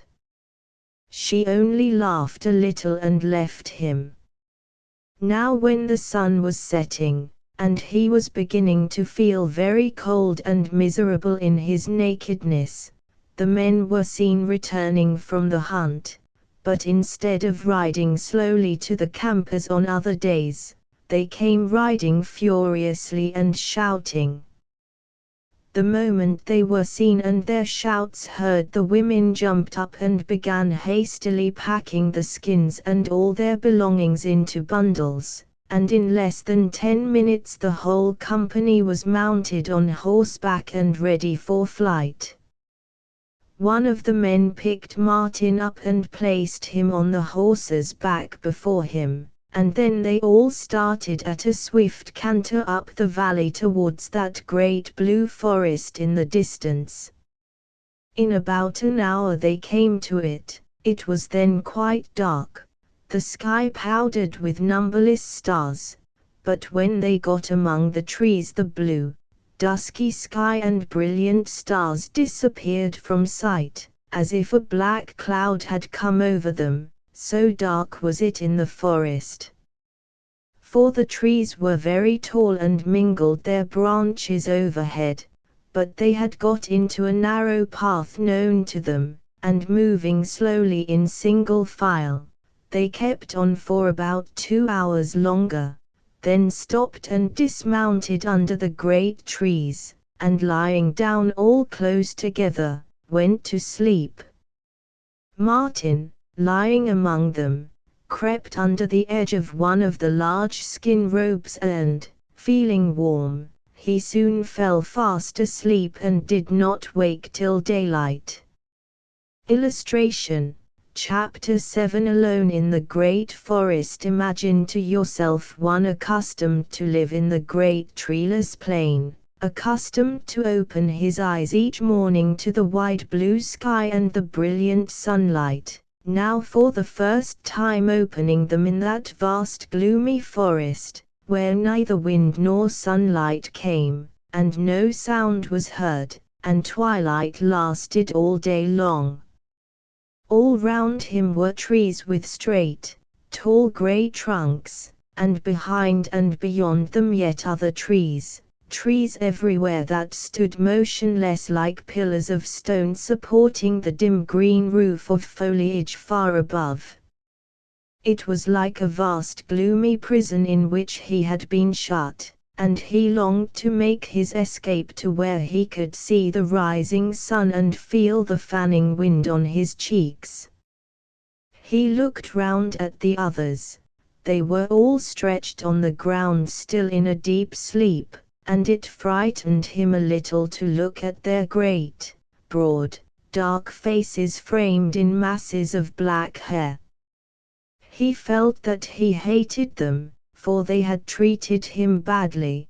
The children had taken his clothes, compelling him to go naked, and had beaten and bruised him, and he had not been pitied and helped by their elders. By and by, very quietly and cautiously he crept away from among them, and made his escape into the gloomy wood. On one side the forest shadows looked less dark than the other, and on that side he went, for it was the side on which the sun rose, and the direction he had been traveling when he first met with the savages. On and on he went, over the thick bed of dark decaying leaves, which made no rustling sound, looking like a little white ghost of a boy in that great gloomy wood. But he came to no open place, nor did he find anything to eat when hunger pressed him, for there were no sweet roots and berries there, nor any plant that he had ever seen before. It was all strange and gloomy, and very silent.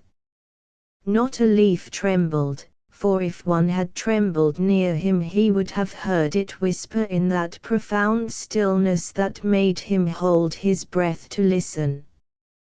But sometimes at long intervals the silence would be broken by a sound that made him start and stand still and wonder what had caused it.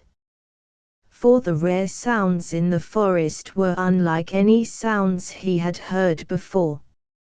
3 or 4 times during the day a burst of loud, hollow, confused laughter sounded high up among the trees, but he saw nothing, although most likely the creature that had laughed saw him plainly enough from its hiding place in the deep shadows as it ran up the trunks of the trees. Illustration: at length he came to a river about 30 or 40 yards wide, and this was the same river that he had bathed in many leagues further down in the open valley. It is called by the savages Koviatako Chamanga, which means that it runs partly in the dark and partly in the light. Here it was in the dark. The trees grew thick and tall on its banks, and their wide branches met and intermingled above its waters that flowed on without a ripple, black to the eye as a river of ink. How strange it seemed when, holding on to a twig, he bent over and saw himself reflected, a white, naked child with a scared face, in that black mirror. Overcome by thirst, he ventured to creep down and dip his hand in the stream, and was astonished to see that the black water looked as clear as crystal in his hollow hand. After quenching his thirst he went on, following the river now, for it had made him turn aside, but after walking for an hour or more he came to a great tree that had fallen across the stream, and climbing onto the slippery trunk, he crept cautiously over and then went gladly on in the old direction. Now, after he had crossed the river and walked a long distance, he came to a more open part, but though it was nice to feel the sunshine on him again, the underwood and grass and creepers trailing over the ground made it difficult and tiring to walk. And in this place a curious thing happened. Picking his way through the tangled herbage, An animal his footsteps had startled scuttled away in great fear, and as it went he caught a glimpse of it. It was a kind of weasel, but very large, larger than a big tomcat, and all over as black as the blackest cat. Looking down he discovered that this strange animal had been feasting on eggs. The eggs were nearly as large as fowls, of a deep green color, with polished shells. There had been about a dozen in the nest, which was only a small hollow in the ground lined with dry grass, but most of them had been broken, and the contents devoured by the weasel. Only 2 remained entire, and these he took, and tempted by his hunger, soon broke the shells at the small end and sucked them clean. They were raw, but never had eggs, boiled, fried, or poached, tasted so nice before. He had just finished his meal, and was wishing that a 3rd egg had remained in the ruined nest, when a slight sound like the buzzing of an insect made him look round, and there, within a few feet of him, was the big black weasel once more, looking strangely bold and savage-tempered. It kept staring fixedly at Martin out of its small, wicked, beady black eyes, and snarling so as to show its white sharp teeth, and very white they looked by contrast with the black lips, and nose, and hair.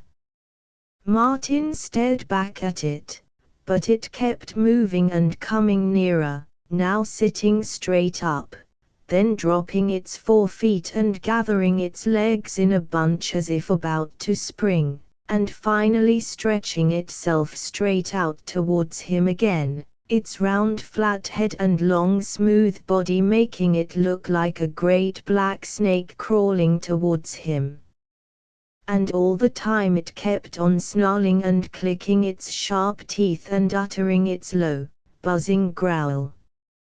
Martin grew more and more afraid, it looked so strong and angry, so unspeakably fierce.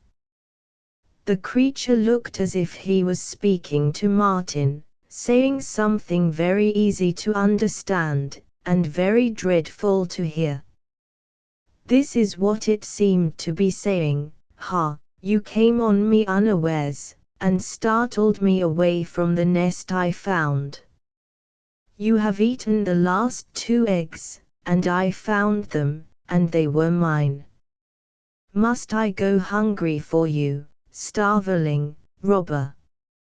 A miserable little boy alone and lost in the forest, naked, all scratched and bleeding with thorns, with no courage in his heart, no strength in his hands.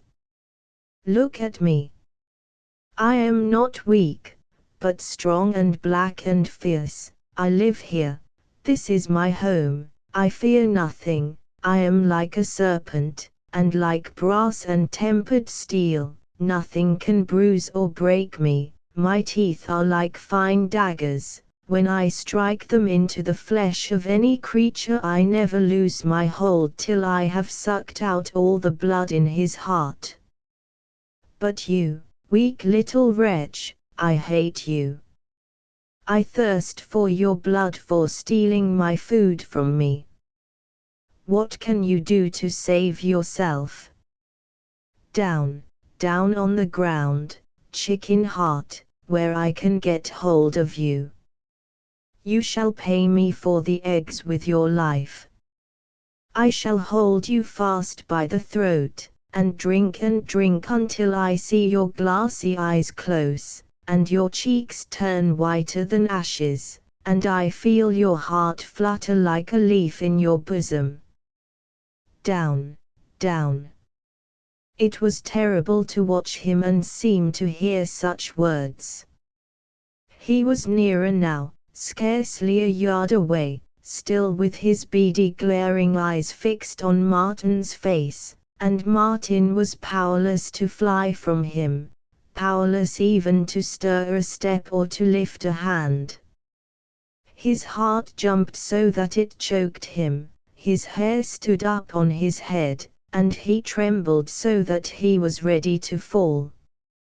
And at last, when about to fall to the ground, in the extremity of his terror, he uttered a great scream of despair, and the sudden scream so startled the weasel, that he jumped up and scuttled away as fast as he could through the creepers and bushes, making a great rustling over the dead leaves and twigs, and Martin, recovering his strength, listened to that retreating sound as it passed away into the deep shadows, until it ceased altogether.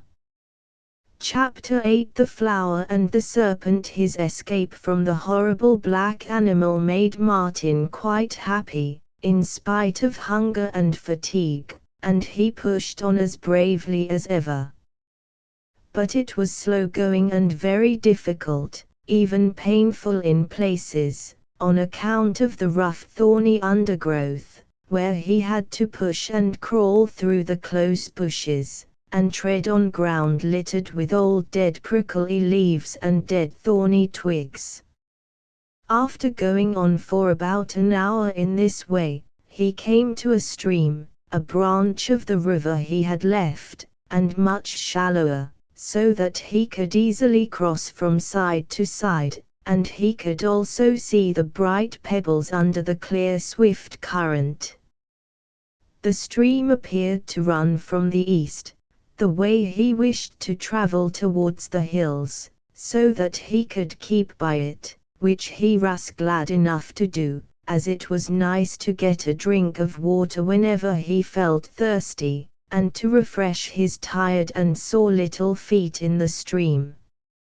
Following this water he came before very long to a place in the forest where there was little or no underwood, but only low trees and bushes scattered about, and all the ground moist and very green and fresh like a water meadow. It was indeed pleasant to feel his feet on the soft carpet of grass, and stooping, he put his hands down on it, and finally lying down he rolled on it so as to have the nice sensation of the warm soft grass all over his body. So agreeable was it lying and rolling about in that open green place with the sweet sunshine on him, that he felt no inclination to get up and travel on.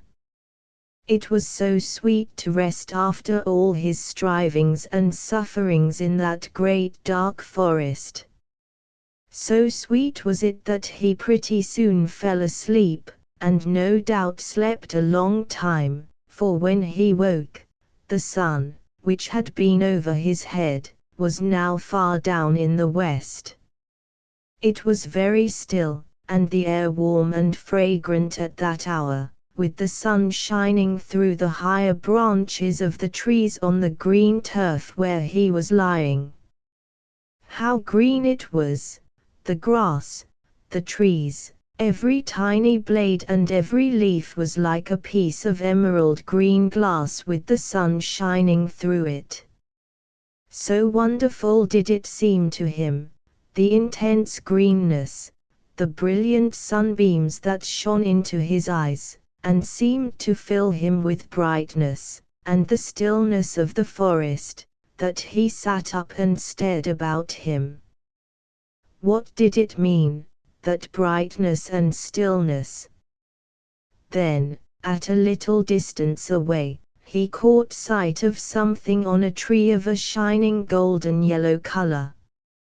Jumping up he ran to the tree, and found that it was half overgrown with a very beautiful climbing plant, with leaves divided like the fingers of a hand, and large flowers and fruit, both green and ripe. The ripe fruit was as big as a duck's egg, and the same shape, and of a shining yellow color. Reaching up his hand he began to feel the smooth lovely fruit, when, being very ripe, it came off its stem into his hand. It smelt very nice, and then, in his hunger, he bit through the smooth rind with his teeth, and it tasted as nice as it looked. He quickly ate it, and then pulled another and ate that, and then another, and still others, until he could eat no more. He had not had so delicious a meal for many a long day. Not until he had eaten his fill did Martin begin to look closely at the flowers on the plant. It was the passion flower, and he had never seen it before, and now that he looked well at it he thought it the loveliest and strangest flower he had ever beheld, not brilliant and shining, jewel-like, in the sun, like the scarlet verbena of the plains, or some yellow flower, but pale and misty, the petals being of a dim greenish cream color, with a large blue circle in the center, and the blue, too, was misty like the blue haze in the distance on a summer day. To see and admire it better he reached out his hand and tried to pluck one of the flowers, then in an instant he dropped his hand, as if he had been pricked by a thorn. But there was no thorn and nothing to hurt him. He dropped his hand only because he felt that he had hurt the flower. Moving a step back he stared at it, and the flower seemed like a thing alive that looked back at him, and asked him why he had hurt it. "Oh, poor flower," said Martin, and, coming closer he touched it gently with his fingertips, and then, standing on tiptoe, he touched its petals with his lips, just as his mother had often and often kissed his little hand when he had bruised it or pricked it with a thorn. Then, while still standing by the plant, on bringing his eyes down to the ground he spied a great snake lying coiled up on a bed of moss on the sunny side of the same tree where the plant was growing.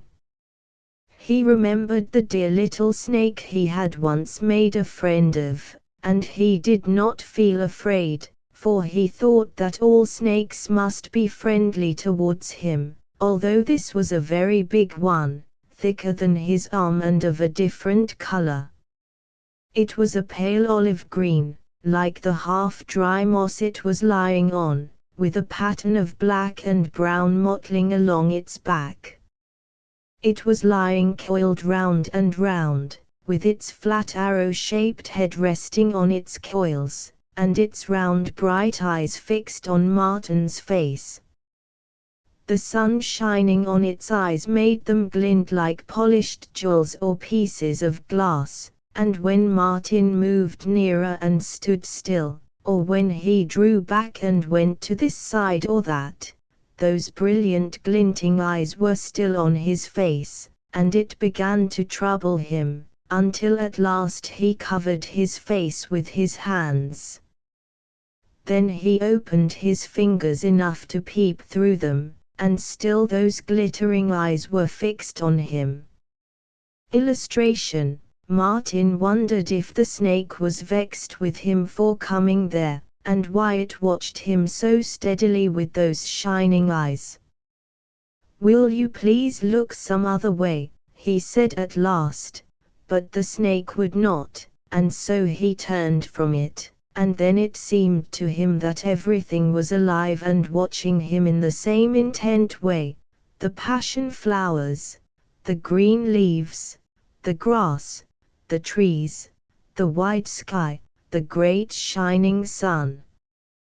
He listened, and there was no sound in the wood, not even the hum of a fly or wild bee, and it was so still that not a leaf moved. Finally he moved away from that spot, but treading very softly, and holding his breath to listen, for it seemed to him that the forest had something to tell him, and that if he listened he would hear the leaves speaking to him. And by he did hear a sound. It came from a spot about 100 yards away, and was like the sound of a person crying. Then came low sobs which rose and fell and then ceased, and after a silent interval began again. Perhaps it was a child, lost there in the forest like himself.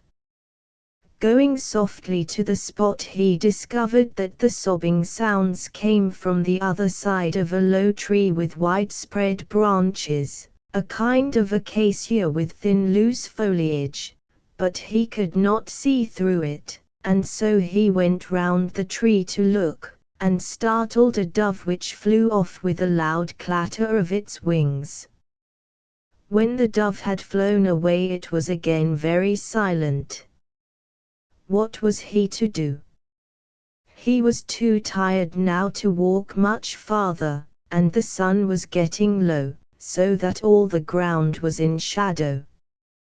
He went on a little way looking for some nice shelter where he could pass the night, but could not find one.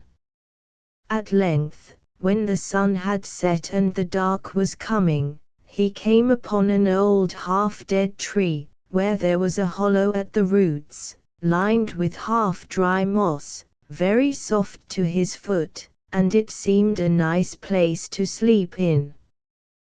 But he had no choice, for he was afraid of going further in the dark among the trees, and so, creeping into the hollow among the old roots, he curled himself up as comfortably as he could, and soon began to get very drowsy, in spite of having no covering to keep him warm. But although very tired and sleepy, he did not go quite to sleep, for he had never been all alone in a wood by night before, and it was different from the open plain where he could see all round, even at night, and where he had feared nothing. Here the trees looked strange and made strange black shadows, and he thought that the strange people of the wood were perhaps now roaming about and would find him there. He did not want them to find him fast asleep. It was better to be awake, so that when they came he could jump up and run away and hide himself from them. Once or twice a slight rustling sound made him start and think that at last someone was coming to him, stealing softly so as to catch him unawares, but he could see nothing moving, and when he held his breath to listen there was no sound. Illustration. Then all at once, just when he had almost dropped off, a great cry sounded at a distance, and made him start up wide awake again. "Oh, look! Look! Look!" cried the voice in a tone so deep and strange and powerful that no one could have heard it without terror, for it seemed to be uttered by some forest monster 20 times bigger than an ordinary man. In a moment an answer came from another part of the wood. "What's that?" cried the answering voice, and then another voice cried, and then others far and near, all shouting "What's that?" and for only answer the first voice shouted once more, "Oh, look! Look! Look!" Poor Martin, trembling with fright, crouched lower down in his mossy bed, thinking that the awful people of the forest must have seen him, and would be upon him in a few moments. But though he stared with wide-open eyes into the gloom he could see nothing but the trees, standing silent and motionless, and no sound of approaching footsteps could he hear. After that it was silent again for a while, and he began to hope that they had given up looking for him, when suddenly, close by, sounded a loud startling "Who's that?" and he gave himself up for lost. For he was too terrified to jump up and run away, as he had thought to do. He could only lie still, his teeth chattering, his hair standing up on his head. "Who's that?" exclaimed the terrible voice once more, and then he saw a big black shape drop down from the tree above and settle on a dead branch a few feet above his hiding place. It was a bird, a great owl, for now he could see it, sharply outlined against the clear starry sky, and the bird had seen and was peering curiously at him. And now all his fear was gone, for he could not be afraid of an owl. He had been accustomed to see owls all his life, only they were small, and this owl of the forest was as big as an eagle, and had a round head and ears like a cat, and great cat-like eyes that shone in the dark. The owl kept staring at Martin for some time, swaying his body this way and that, and lowering then raising his head so as to get a better view. And Martin, on his side, stared back at the owl, and at last he exclaimed, "Oh, what a great big owl you are! Please say who's that?" Again. But before the owl said anything, Martin was fast asleep in his mossy bed. Chapter 9. The black people of the sky. Whether or not the great owl went on shouting, "Oh, look! Look! Look!" and asking, "What's that? And who's that?" all night, Martin did not know. He was fast asleep until the morning sun shone on his face and woke him, and as he had no clothes and shoes to put on, he was soon up and out. First he took a drink of water, then, feeling very hungry, he went back to the place where he had found the ripe fruit and made a very good breakfast.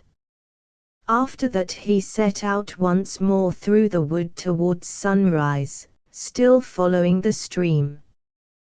Before long the wood became still more open, and at last to his great joy he found that he had got clear of it, and was once more on the great open plain. And now the hills were once more in sight, those great blue hills where he wished to be, looking nearer and larger than before, but they still looked blue like great banks of cloud and were a long distance away. But he was determined to get to them, to climb up their steep sides, and by when he found the stream bent away to the south, he left it so as to go on straight as he could to the hills. Away from the waterside the ground was higher, and very flat and covered with dry yellow grass.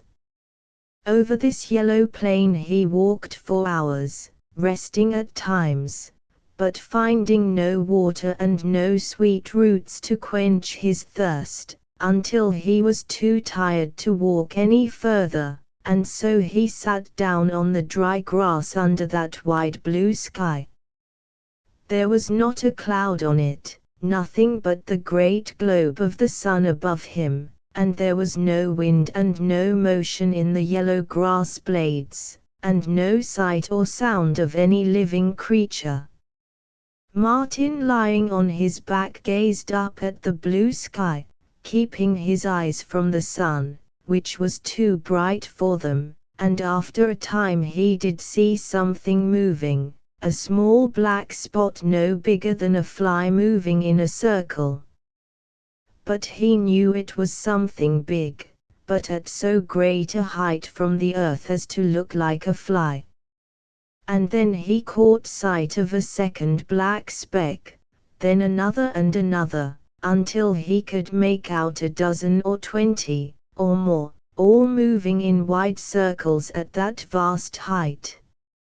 Martin thought they must be the black people of the sky. He wondered why they were black and not white, like white birds, or blue, and of other brilliant colors like the people of the mirage. Now it was impossible for Martin to lie like that, following those small black spots on the hot blue sky as they wheeled round and round continuously, without giving his eyes a little rest by shutting them at intervals. By and by he kept them shut a little too long, he fell asleep, and when he woke he didn't wake fully in a moment, he remained lying motionless just as before, with eyes still closed, but the lids just raised enough to enable him to see about him. And the sight that met his eyes was very curious. He was no longer alone in that solitary place. There were people all round him, dozens and scores of little black men about 2 feet in height, of a very singular appearance. They had bald heads and thin hatchet faces, wrinkled and warty, and long noses, and they all wore black silk clothes, coat, waistcoat and knickerbockers, but without shoes and stockings. Their thin black legs and feet were bare, nor did they have anything on their bald heads. They were gathered round Martin in a circle, but a very wide circle quite 20 to 30 feet away from him, and some were walking about, others standing alone or in groups, talking together, and all looking at Martin. Only one who appeared to be the most important person of the company kept inside the circle, and whenever one or more of the others came forward a few steps he held up his hand and begged them to go back a little. "We must not be in a hurry," he said. "We must wait." "Wait for what?" asked one. "For what may happen," said the important one. "I must ask you again to leave it to me to decide when it is time to begin." Then he strutted up and down in the open space, turning now towards his fellows and again to Martin, moving his head about to get a better sight of his face. Then, putting his hand down between his coat and waistcoat, he drew out a knife with a long shining blade, and holding it from him looked attentively at it. By and by he breathed gently on the bright blade, then pulling out a black silk pocket handkerchief wiped off the stain of his breath, and turning the blade about made it glitter in the sun. Then he put it back under his coat and resumed his walk up and down. "We are getting very hungry," said one of the others at length. "Very hungry indeed," cried another. "Some of us have not tasted food these 3 days." "It certainly does seem hard," said yet another, "to see our dinner before us and not be allowed to touch it." "Not so fast, my friends, I beg," exclaimed the man with the knife. "I have already explained the case, and I do think you are a little unfair in pressing me as you do." Thus rebuked they consulted together, then one of them spoke. "If, sir, you consider us unfair, or that we have not full confidence in you, would it not be as well to get some other person to take your place?" "Yes, I am ready to do that," returned the important one promptly, and here, drawing forth the knife once more, he held it out towards them. But instead of coming forward to take it they all recoiled some steps, showing considerable alarm. And then they all began protesting that they were not complaining of him, that they were satisfied with their choice, and could not have put the matter in abler hands. "I am pleased at your good opinion," said the important one. "I may tell you that I am no chicken. I first saw the light in September 1739, and, as you know, we are now within 7 months and 13 days of the end of the first decade of the second half of the 19th century.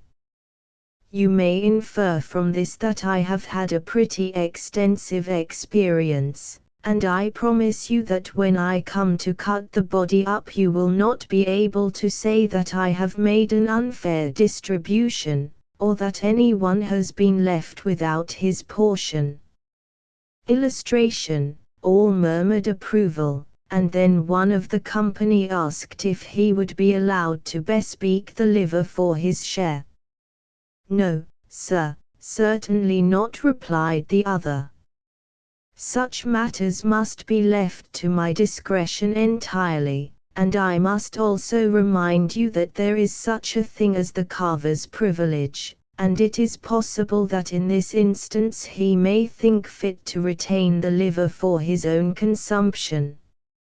After thus asserting himself, he began to examine the blade of his knife which he still held in his hand, and to breathe gently on it, and wipe it with his handkerchief to make it shine brighter in the sun. Finally, raising his arm, he flourished it and then made 2 or 3 stabs and lunges in the air. Then walking on tiptoe he advanced to Martin lying so still on the yellow grass in the midst of that black-robed company, the hot sun shining on his naked white body. The others all immediately pressed forward, craning their necks and looking highly excited. They were expecting great things. But when the man with the knife had got quite close to Martin he was seized with fear and made 2 or 3 long jumps back to where the others were, and then, recovering from his alarm, he quietly put back the knife under his coat. "We really thought you were going to begin," said one of the crowd. "Oh no, no indeed, not just yet," said the other. "It is very disappointing," remarked one. The man with the knife turned on him and replied with dignity, "I am really surprised at such a remark after all I have said on the subject. I do wish you would consider the circumstances of the case. They are peculiar, for this person, this Martin, is not an ordinary person. We have been keeping our eyes on him for some time past, and have witnessed some remarkable actions on his part, to put it mildly.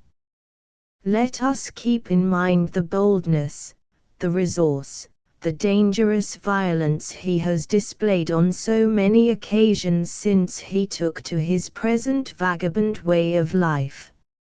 It appears to me," said one of the others, "that if Martin is dead we need not concern ourselves about his character and desperate deeds in the past."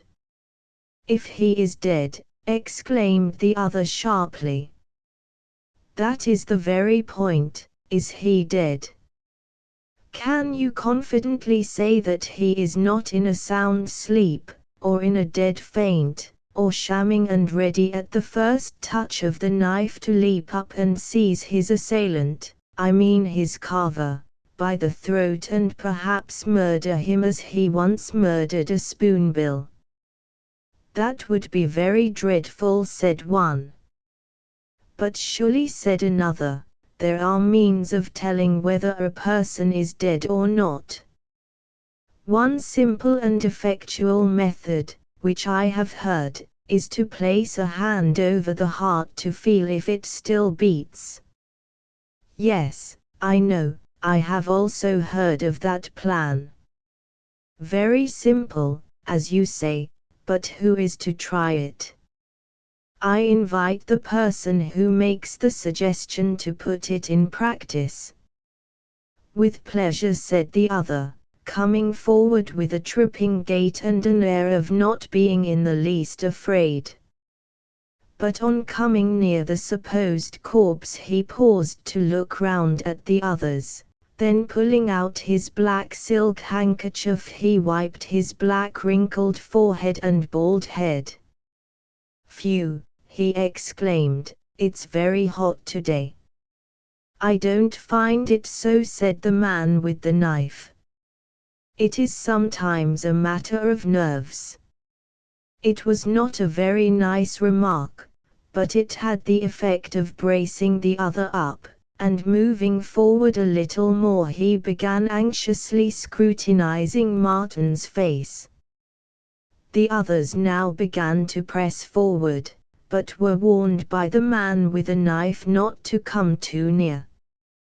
Then the bold person who had undertaken to feel Martin's heart doubled back the silk sleeve of his coat, and after some further preparation extended his arm and made 2 or 3 preliminary passes with his trembling hand at a distance of a foot or so from the breast of the corpse.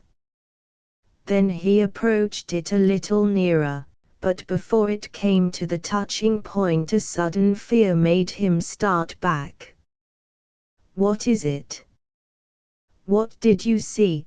cried the others. "I'm not sure, there wasn't a twitch of the eyelid," he replied. "Never mind the eyelid, feel his heart," said one. "That's all very well," he returned, "but how would you like it yourself? Will you come and do it?" "No, no," they all cried. "You have undertaken this, and must go through with it." Thus encouraged, he once more turned to the corpse, and again anxiously began to examine the face. Now Martin had been watching them through the slits of his not quite closed eyes all the time, and listening to their talk. Being hungry himself, he could not help feeling for them, and not thinking that it would hurt him to be cut up in pieces and devoured, he had begun to wish that they would really begin on him. He was both amused and annoyed at their nervousness, and at last opening wide his eyes very suddenly he cried, "Feel my heart!" It was as if a gun had been fired among them. For a moment they were struck still with terror, and then all together turned and fled, going away with 3 very long hops, and then opening wide their great wings they launched themselves on the air. For they were not little black men in black silk clothes as it had seemed, but vultures, those great, high-soaring, black-plumaged birds which he had watched circling in the sky, looking no bigger than bees or flies at that vast distance above the earth. And when he was watching them they were watching him, and after he had fallen asleep they continued moving round and round in the sky for hours, and seeing him lying so still on the plain they at last imagined that he was dead, and one by one they closed or half-closed their wings and dropped, gliding downwards, growing larger in appearance as they neared the ground, until the small black spots no bigger than flies were seen to be great black birds as big as turkeys. But you see, Martin was not dead after all, and so they had to go away without their dinner. Chapter X. A troop of wild horses. It seemed so lonely to Martin when the vultures had gone up out of sight in the sky, so silent and solitary on that immense level plain, that he could not help wishing them back for the sake of company. They were an amusing people when they were walking round him, conversing together, and trying without coming too near to discover whether he was dead or only sleeping. All that day it was just as lonely, for though he went on as far as he could before night, he was still on that great level plain of dry yellow grass which appeared to have no end, and the blue hills looked no nearer than when he had started in the morning. He was hungry and thirsty that evening, and very cold too when he nestled down on the ground with nothing to cover him but the little heap of dry grass he had gathered for his bed. It was better next day, for after walking 2 or 3 hours he came to the end of that yellow plain to higher ground, where the earth was sandy and barren, with a few scattered bushes growing on it, dark, prickly bushes like butcher's broom. When he got to the highest part of this barren ground he saw a green valley beyond, stretching away as far as he could see on either hand. But it was nice to see a green place again, and going down into the valley he managed to find some sweet roots to stay his hunger and thirst. Then, after a rest, he went on again, and when he got to the top of the high ground beyond the valley, he saw another valley before him, just like the one he had left behind. Again he rested in that green place, and then slowly went up the high land beyond, where it was barren and sandy with the dark stiff prickly bushes growing here and there, and when he got to the top he looked down, and behold, there was yet another green valley stretching away to the right and left as far as he could see. Would they never end, these high barren ridges and the long green valleys between? When he toiled slowly up out of this last green resting place it was growing late in the day, and he was very tired. Then he came to the top of another ridge like the others, only higher and more barren, and when he could see the country beyond, lo! Another valley, greener and broader than those he had left behind, and a river flowing in it, looking like a band of silver lying along the green earth, a river too broad for him to cross, stretching away north and south as far as he could see. How then should he ever be able to get to the hills, still far, far away beyond that water? Martin stared at the scene before him for some time, then, feeling very tired and weak, he sat down on the sandy ground beside a scanty dark bush. Tears came to his eyes, he felt them running down his cheeks, and all at once he remembered how long before when his wandering began, he had dropped a tear, and a small dusty beetle had refreshed himself by drinking it. He bent down and let a tear drop, and watched it as it sank into the ground, but no small beetle came out to drink it, and he felt more lonely and miserable than ever. He began to think of all the queer creatures and people he had met in the desert, and to wish for them. Some of them had not been very kind to him, but he did not remember that now. It was so sad to be quite alone in the world without even a small beetle to visit him. He remembered the beautiful people of the mirage and the black people of the sky, and the ostrich, and old Jacob, and the savages, and the serpent, and the black weasel in the forest. He stood up and stared all round to see if anything was coming, but he could see nothing and hear nothing. By and by, in that deep silence, there was a sound. It seemed to come from a great distance, it was so faint. Then it grew louder and nearer, and far away he saw a little cloud of dust, and then, even through the dust, dark forms coming swiftly towards him. The sound he heard was like a long halloo, a cry like the cry of a man, but wild and shrill, like a bird's cry, and whenever that cry was uttered, it was followed by a strange confused noise as of the neighing of many horses. They were, in truth, horses that were coming swiftly towards him, a herd of 60 or 70 wild horses.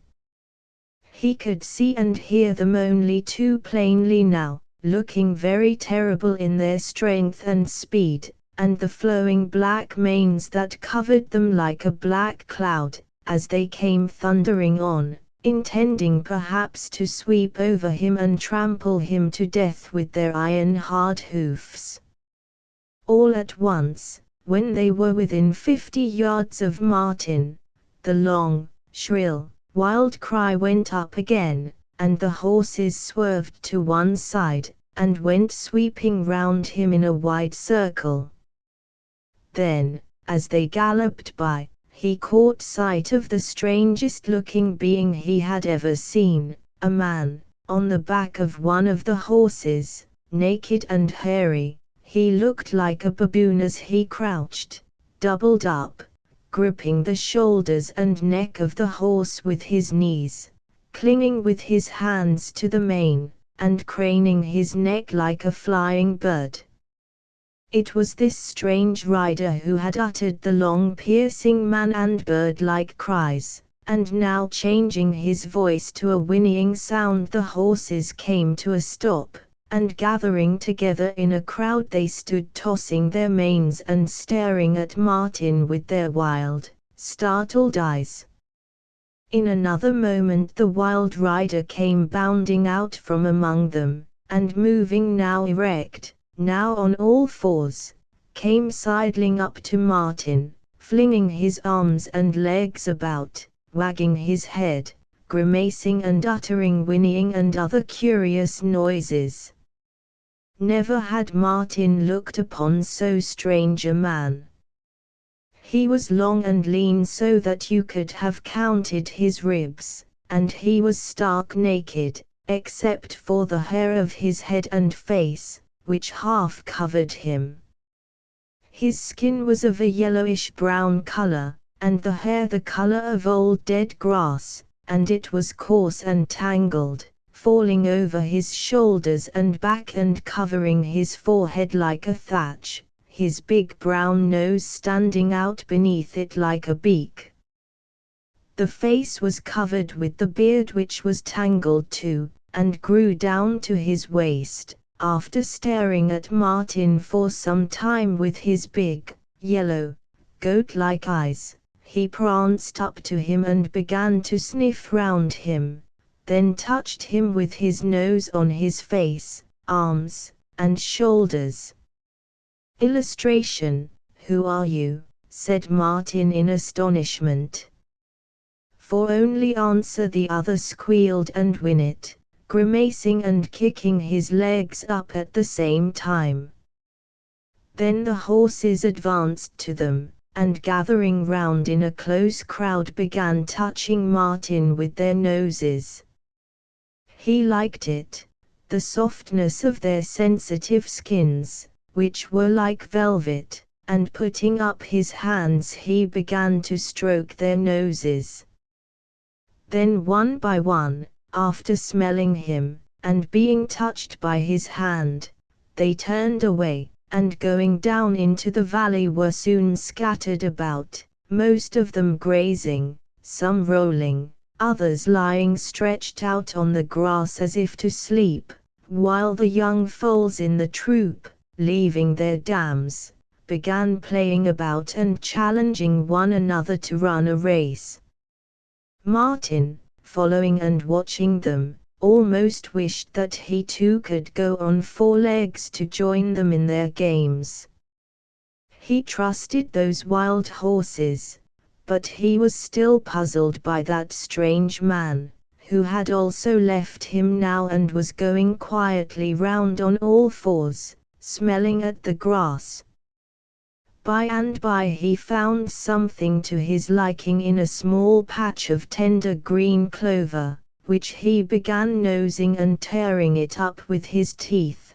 Then turning his head round he stared back at Martin, his jaws working vigorously all the time, the stems and leaves of the clover he was eating sticking out from his mouth and hanging about his beard. All at once he jumped up, and flying back at Martin, snatched him up from the ground, carried him to the clover patch, and set him upon it, face down, on all fours, Then when Martin sat up he grasped him by the head and forced it down until his nose was on the grass so as to make him smell it and know that it was good. But smell it he would not, and finally the other seized him roughly again and, opening his mouth, forced a bunch of grass into it. Illustration: It's grass, and I shan't eat it, screamed Martin, crying with anger at being so treated, and spewing the green stuff out of his mouth. Then the man released him, and, withdrawing a space of 2 or 3 yards, sat down on his haunches, and, planting his bony elbows on his knees, thrust his great brown fingers in his tangled hair, and stared at Martin with his big yellow goat's eyes for a long time. Suddenly a wild excited look came into his eyes, and, leaping up with a shrill cry, which caused all the horses to look round at him, he once more snatched Martin up, and holding him firmly gripped to his ribby side by his arm, bounded off to where a mare was standing giving suck to her young foal. With a vigorous kick he sent the foal away, and forced Martin to take his place, and, to make it easier for him, pressed the teat into his mouth. Martin was not accustomed to feed in that way, and he not only refused to suck, but continued to cry with indignation at such treatment, and to struggle with all his little might to free himself. His striving was all in vain, and by the man, seeing that he would not suck, had a fresh idea, and, gripping Martin more firmly than ever, with one hand forced and held his mouth open, and with the other drew a stream of milk into it. After choking and spluttering and crying more than ever for a while, Martin began to grow quiet, and to swallow the milk with some satisfaction, for he was very hungry and thirsty, and it tasted very good. By and by, when no more milk could be drawn from the teats, he was taken to a second mare, from which the foal was kicked away with as little ceremony as the first one, and then he had as much more milk as he wanted, and began to like being fed in this amusing way. Of what happened after that Martin did not know much, except that the man seemed very happy after feeding him. He set Martin on the back of a horse, then jumped and danced round him, making funny chuckling noises, after which he rolled horse-like on the grass, his arms and legs up in the air, and finally, pulling Martin down, he made him roll too. But the little fellow was too tired to keep his eyes any longer open, and when he next opened them it was morning, and he found himself lying wedged in between a mare and her young foal lying side by side close together.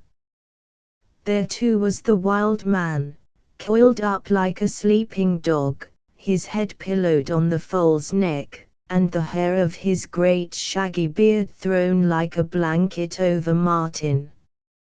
He very soon grew accustomed to the new strange manner of life, and even liked it.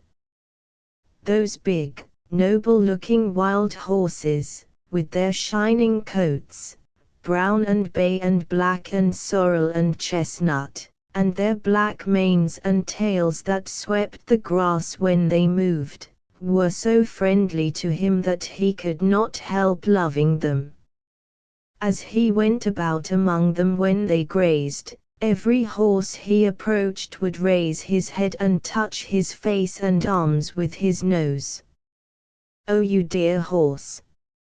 Martin would exclaim, rubbing the warm, velvet-soft, sensitive nose with his hand. He soon discovered that they were just as fond of play as he was, and that he too was to take part in their games. Having fed as long as they wanted that morning, they all at once began to gather together, coming at a gallop, neighing shrilly. Then the wild man, catching Martin up, leaped upon the back of one of the horses, and away went the whole troop at a furious pace to the great open dry plain, where Martin had met with them on the previous day. Now it was very terrifying for him at first to be in the midst of that flying crowd, as the animals went tearing over the plain, which seemed to shake beneath their thundering hoofs, while their human leader cheered them on with his shrill, repeated cries. But in a little while he too caught the excitement, and, losing all his fear, was as wildly happy as the others, crying out at the top of his voice in imitation of the wild man. After an hour's run they returned to the valley, and then Martin, without being compelled to do so, rolled about on the grass, and went after the young foals when they came out to challenge one another to a game. He tried to do as they did, prancing and throwing up his heels and snorting, but when they ran from him they soon left him hopelessly behind.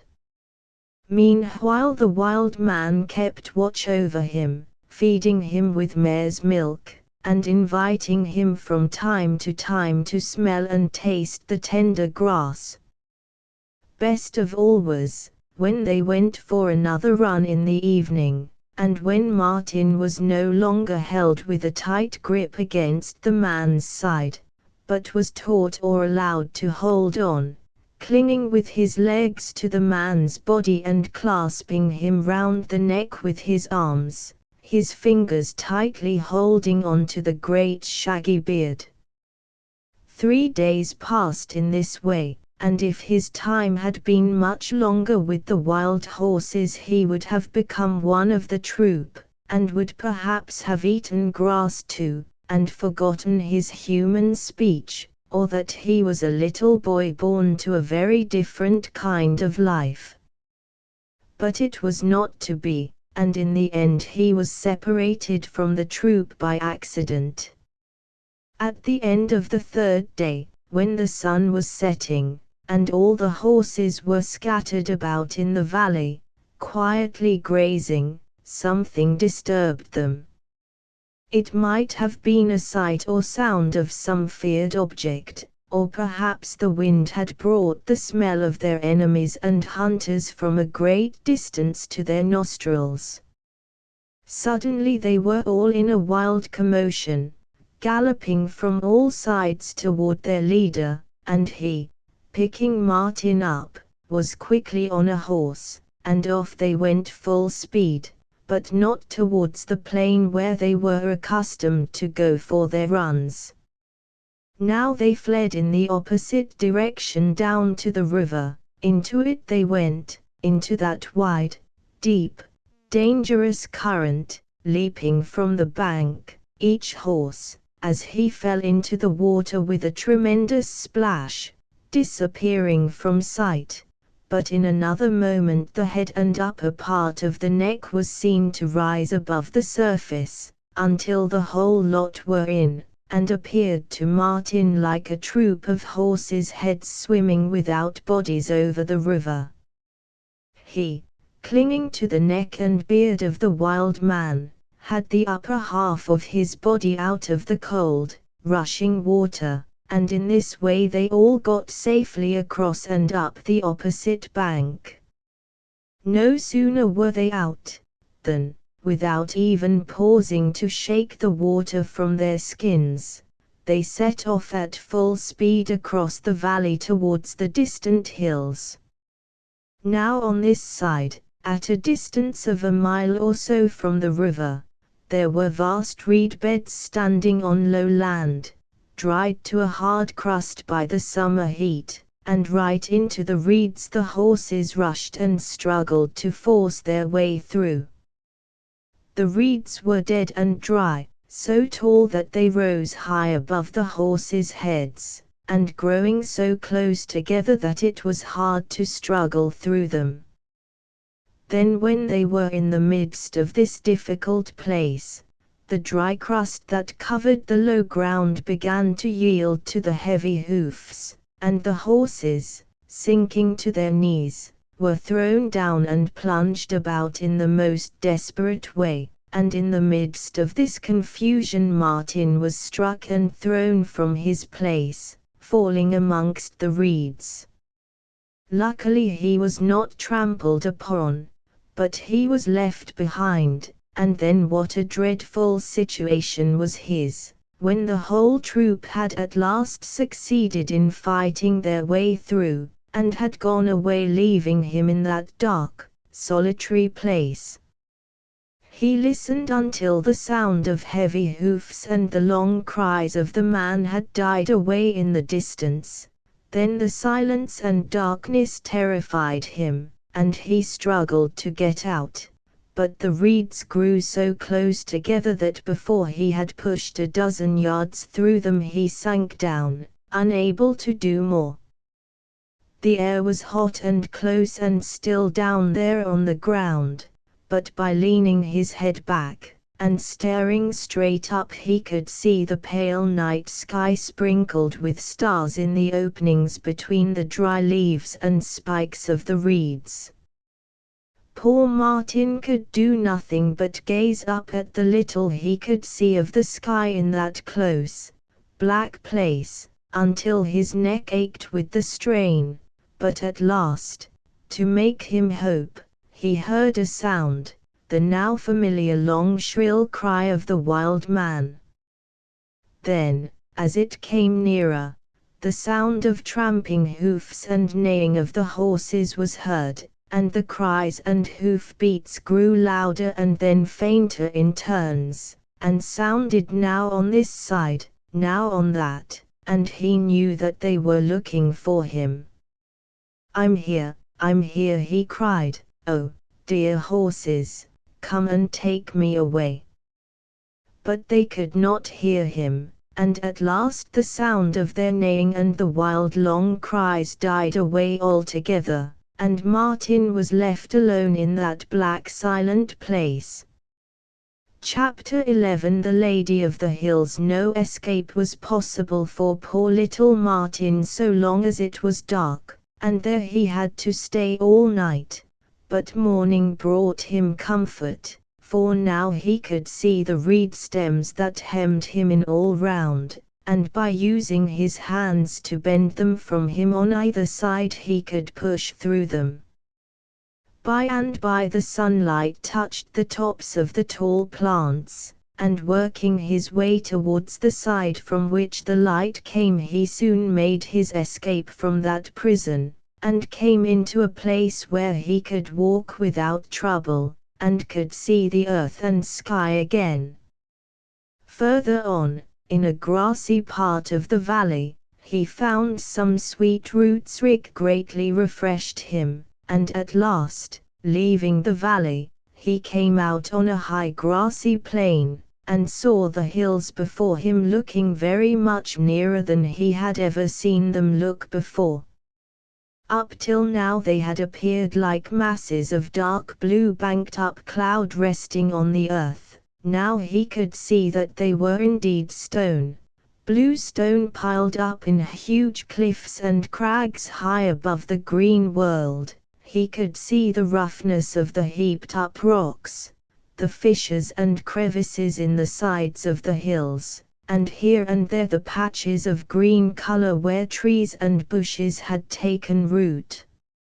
How wonderful it seemed to Martin that evening standing there in the wide green plain, the level sun at his back shining on his naked body, making him look like a statue of a small boy carved in whitest marble or alabaster.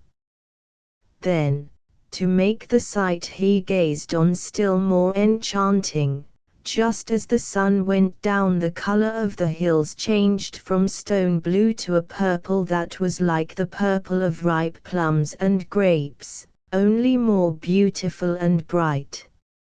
In a few minutes the purple color faded away and the hills grew shadowy and dark. It was too late in the day, and he was too tired to walk further. He was very hungry and thirsty too, and so when he had found a few small white partridge berries and had made a poor supper on them, he gathered some dry grass into a little heap, and lying down in it, was soon in a sound sleep.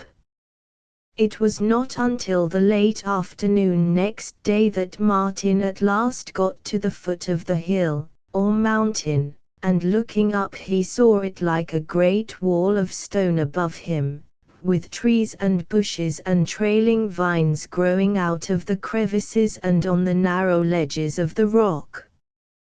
Going some distance he came to a place where he could ascend, and here he began slowly walking upwards. At first he could hardly contain his delight where everything looked new and strange, and here he found some very beautiful flowers, but as he toiled on he grew more tired and hungry at every step, and then, to make matters worse, his legs began to pain so that he could hardly lift them. It was a curious pain which he had never felt in his sturdy little legs before in all his wanderings. Then a cloud came over the sun, and a sharp wind sprang up that made him shiver with cold. Then followed a shower of rain, and now Martin, feeling sore and miserable, crept into a cavity beneath a pile of overhanging rocks for shelter. He was out of the rain there, but the wind blew in on him until it made his teeth chatter with cold. He began to think of his mother, and of all the comforts of his lost home, the bread and milk when he was hungry, the warm clothing, and the soft little bed with its snowy white coverlid in which he had slept so sweetly every night. "Oh mother, mother," he cried, but his mother was too far off to hear his piteous cry. When the shower was over he crept out of his shelter again, and with his little feet already bleeding from the sharp rocks, tried to climb on. In one spot he found some small, creeping, myrtle plants covered with ripe white berries, and although they had a very pungent taste he ate his fill of them, he was so very hungry. Then feeling that he could climb no higher, he began to look round for a dry, sheltered spot to pass the night in. In a little while he came to a great, smooth, flat stone that looked like a floor in a room, and was about 40 yards wide. Nothing grew on it except some small tufts of grey lichen, but on the further side, at the foot of a steep, rocky precipice, there was a thick bed of tall green and yellow ferns, and among the ferns he hoped to find a place to lie down in. Very slowly he limped across the open space, crying with the pain he felt at every step. But when he reached the bed of ferns he all at once saw, sitting among the tall fronds on a stone, a strange-looking woman in a green dress, who was gazing very steadily at him with eyes full of love and compassion. At her side there crouched a big yellow beast, covered all over with black, eye-like spots, with a big round head, and looking just like a cat, but 100 times larger than the biggest cat he had ever seen. The animal rose up with a low sound like a growl, and glared at Martin with its wide, yellow, fiery eyes, which so terrified him that he dared not move another step until the woman, speaking very gently to him, told him not to fear. She caressed the great beast, making him lie down again, then coming forward and taking Martin by the hand, she drew him up to her knees. Illustration: What is your name, poor little suffering child? She asked, bending down to him, and speaking softly. Martin. What's yours? He returned, still half sobbing, and rubbing his eyes with his little fists. I am called the Lady of the Hills, and I live here alone in the mountain. Tell me, why do you cry, Martin? Because I'm so cold, and my legs hurt so, and because I want to go back to my mother. She's over there, said he, with another sob, pointing vaguely to the great plain beneath their feet, extending far, far away into the blue distance, where the crimson sun was now setting. I will be your mother, and you shall live with me here on the mountain, she said, caressing his little cold hands with hers. Will you call me mother? You are not my mother, he returned warmly. I don't want to call you mother. When I love you so much, dear child, she pleaded, bending down until her lips were close to his averted face. How that great spotted cat stares at me, he suddenly said. Do you think it will kill me? No, no, he only wants to play with you. Will you not even look at me, Martin? He still resisted her, but her hand felt very warm and comforting. It was such a large, warm, protecting hand. So pleasant did it feel that after a little while he began to move his hand up her beautiful, soft, white arm until it touched her hair. For her hair was unbound and loose, it was dark, and finer than the finest spun silk, and fell all over her shoulders and down her back to the stone she sat on. He let his fingers stray in and out among it, and it felt like the soft, warm down that lines a little bird's nest to his skin. Finally, he touched her neck and allowed his hand to rest there. It was such a soft, warm neck. At length, but reluctantly, for his little rebellious heart was not yet wholly subdued, he raised his eyes to her face.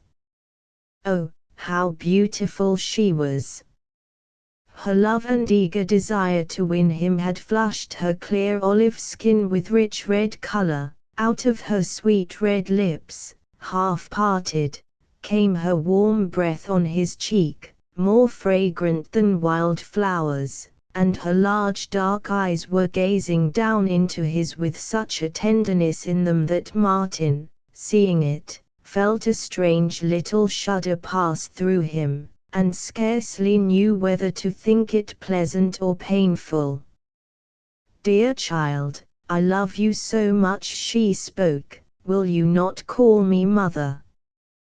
Dropping his eyes and with trembling lips, feeling a little ashamed at being conquered at last, he whispered mother.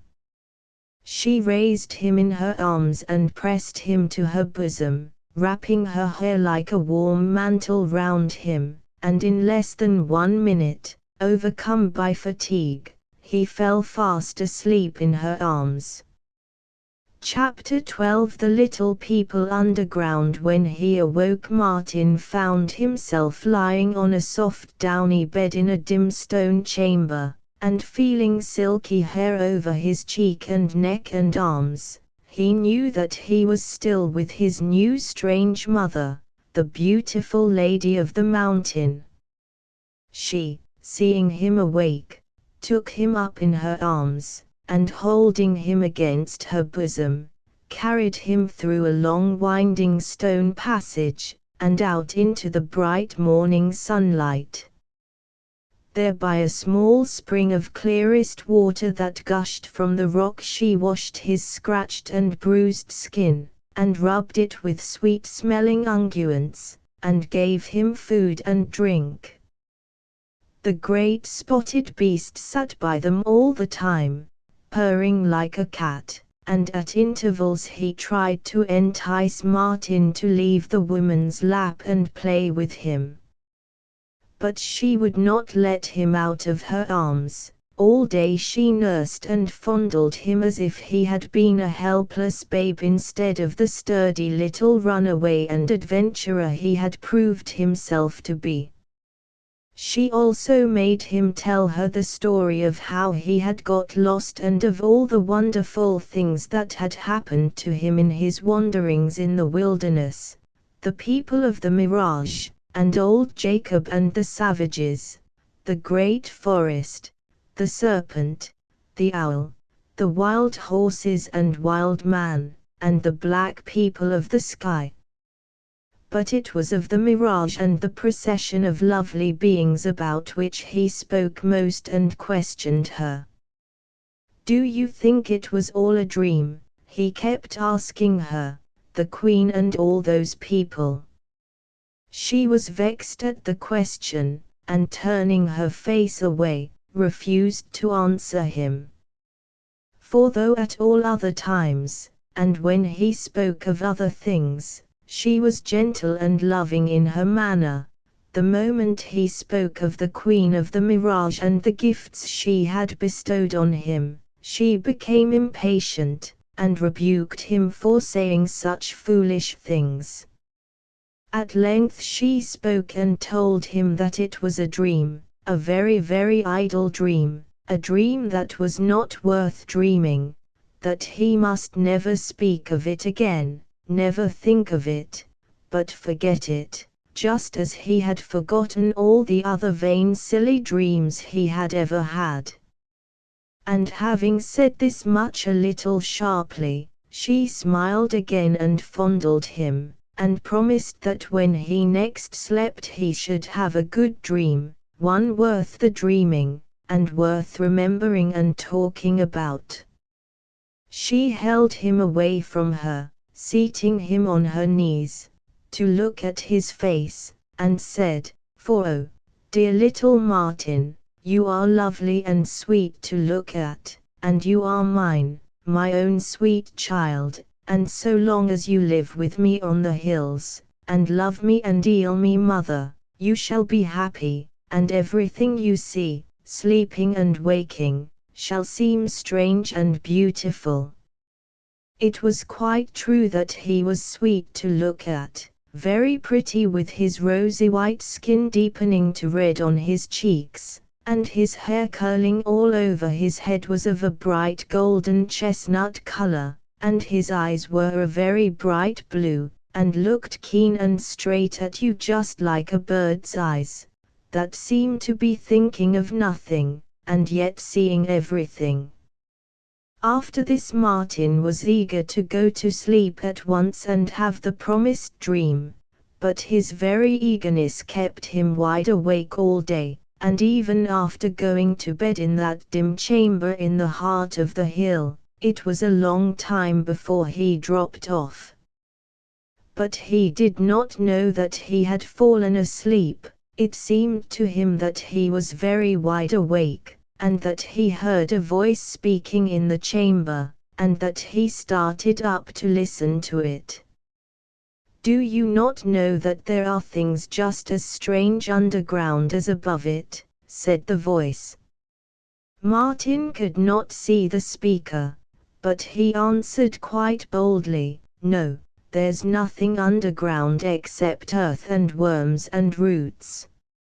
I've seen it when they've been digging." "Oh, but there is," said the voice. "You can see for yourself. All you've got to do is to find a path leading down, and to follow it. There's a path over there just in front of you, you can see the opening from where you are lying." He looked, and sure enough there was an opening, and a dim passage running down through the solid rock. Up he jumped, fired at the prospect of seeing new and wonderful things, and without looking any more to see who had spoken to him, he ran over to it, The passage had a smooth floor of stone, and sloped downward into the earth, and went round and round in an immense spiral, but the circles were so wide that Martin scarcely knew that he was not traveling in a straight line. Have you by chance ever seen a buzzard, or stork, or vulture, or some other great bird, soaring upwards into the sky in wide circles, each circle taking it higher above the earth, until it looked like a mere black speck in the vast blue heavens, and at length disappeared altogether? Just in that way, going round and round in just such wide circles, lightly running all the time, with never a pause to rest, and without feeling in the least tired, Martin went on, only down and further down, instead of up and up like the soaring bird, until he was as far under the mountain as ever any buzzard or crane or eagle soared above it. Thus running he came at last out of the passage to an open room or space so wide that, look which way he would, he could see no end to it. The stone roof of this place was held up by huge stone pillars standing scattered about like groups of great rough-barked trees, many times bigger round than hogsheads. Here and there in the roof, or the stone overhead, were immense black caverns which almost frightened him to gaze up at them, they were so vast and black. And no light or sun or moon came down into that deep part of the earth. The light was from big fires, and they were fires of smithies burning all about him, sending up great flames and clouds of black smoke, which rose and floated upwards through those big black caverns in the roof. Crowds of people were gathered around the smithies, all very busy heating metal and hammering on anvils like blacksmiths.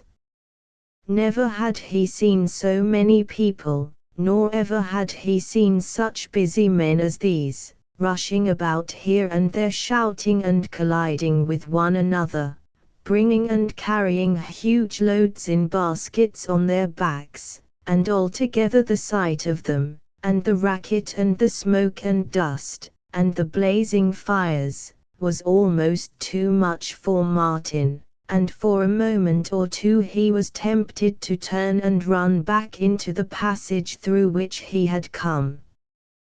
But the strangeness of it all kept him there, and then he began to look more closely at the people, for these were the little men that live under the earth, and they were unlike anything he had seen on its surface. They were very stout, strong-looking little men, dressed in coarse dark clothes, covered with dust and grime, and they had dark faces, and long hair, and rough, unkempt beards. They had very long arms and big hands, like baboons, and there was not one among them who looked taller than Martin himself. After looking at them he did not feel at all afraid of them, he only wanted very much to know who they were, and what they were doing, and why they were so excited and noisy over their work. So he thrust himself among them, going to the smithies where they were in crowds, and peering curiously at them.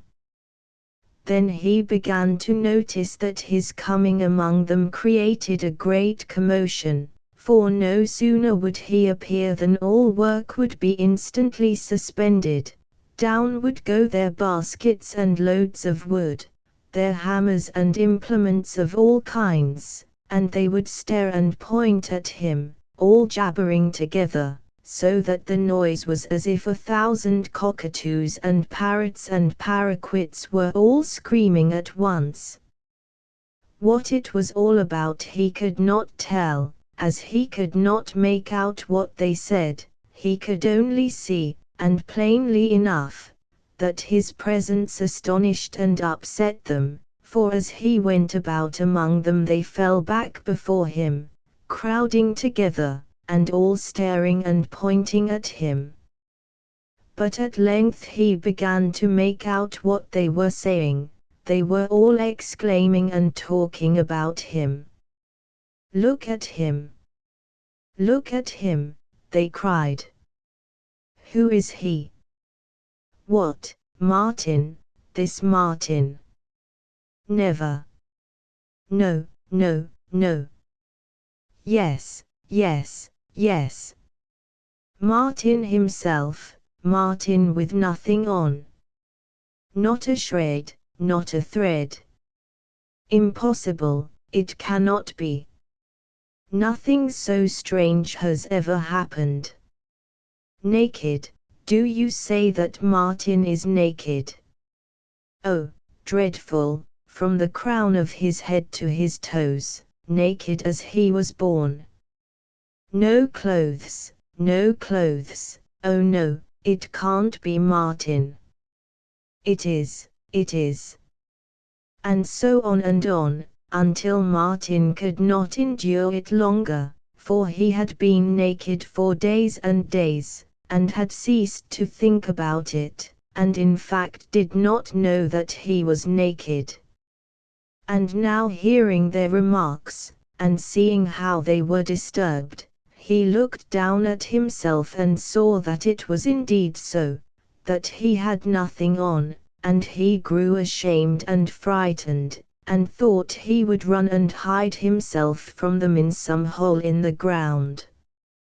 But there was no place to hide in, for now they had gathered all round him in a vast crowd, so that whichever way he turned there before him they appeared, hundreds and hundreds of dark, excited faces, hundreds of grimy hands all pointing at him. Then, all at once, he caught sight of an old rag of a garment lying on the ground among the ashes and cinders, and he thought he would cover himself with it, and picking it hastily up was just going to put it round him when a great roar of "No!"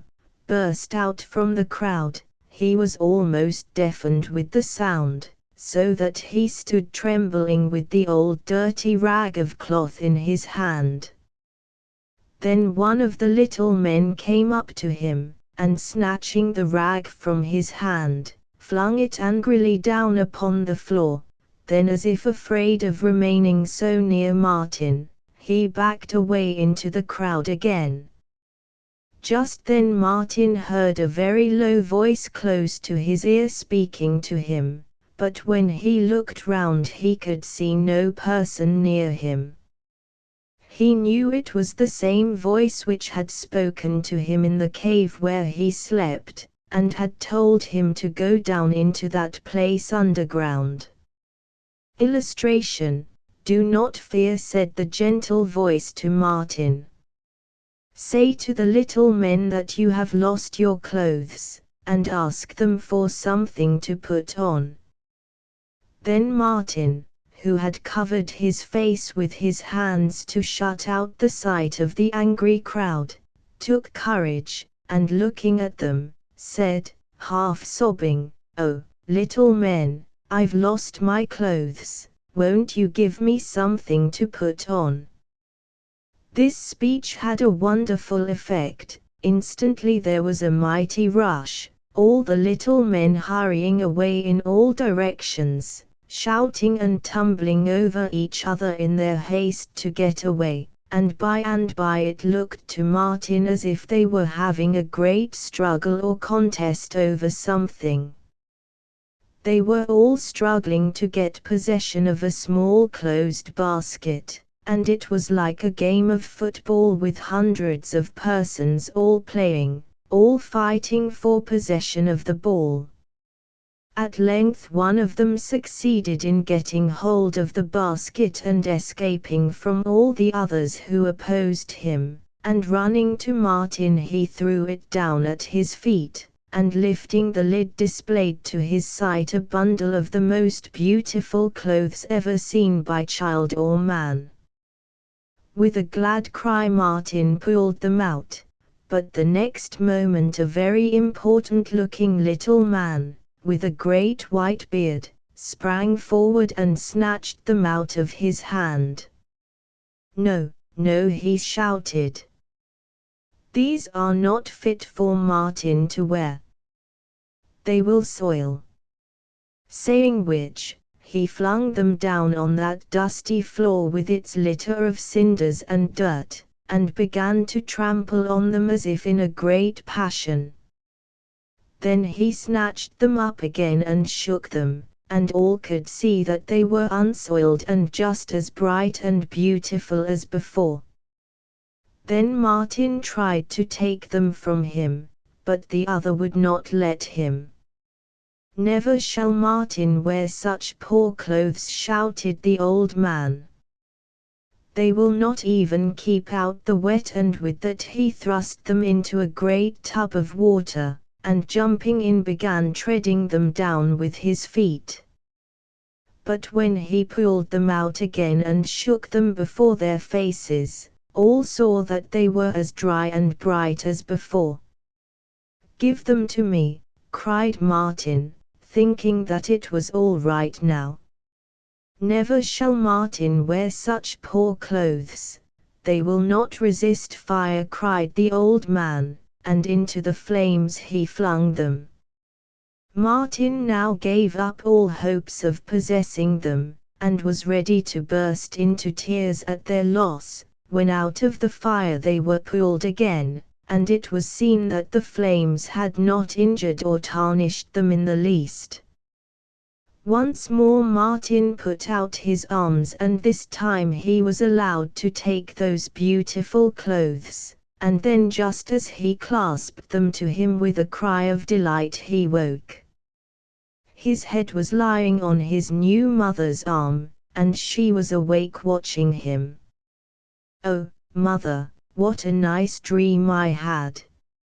Oh, such pretty clothes, why did I wake so soon?" She laughed and touched his arms, showing him that they were still clasping that beautiful suit of clothes to his breast, the very clothes of his wonderful dream.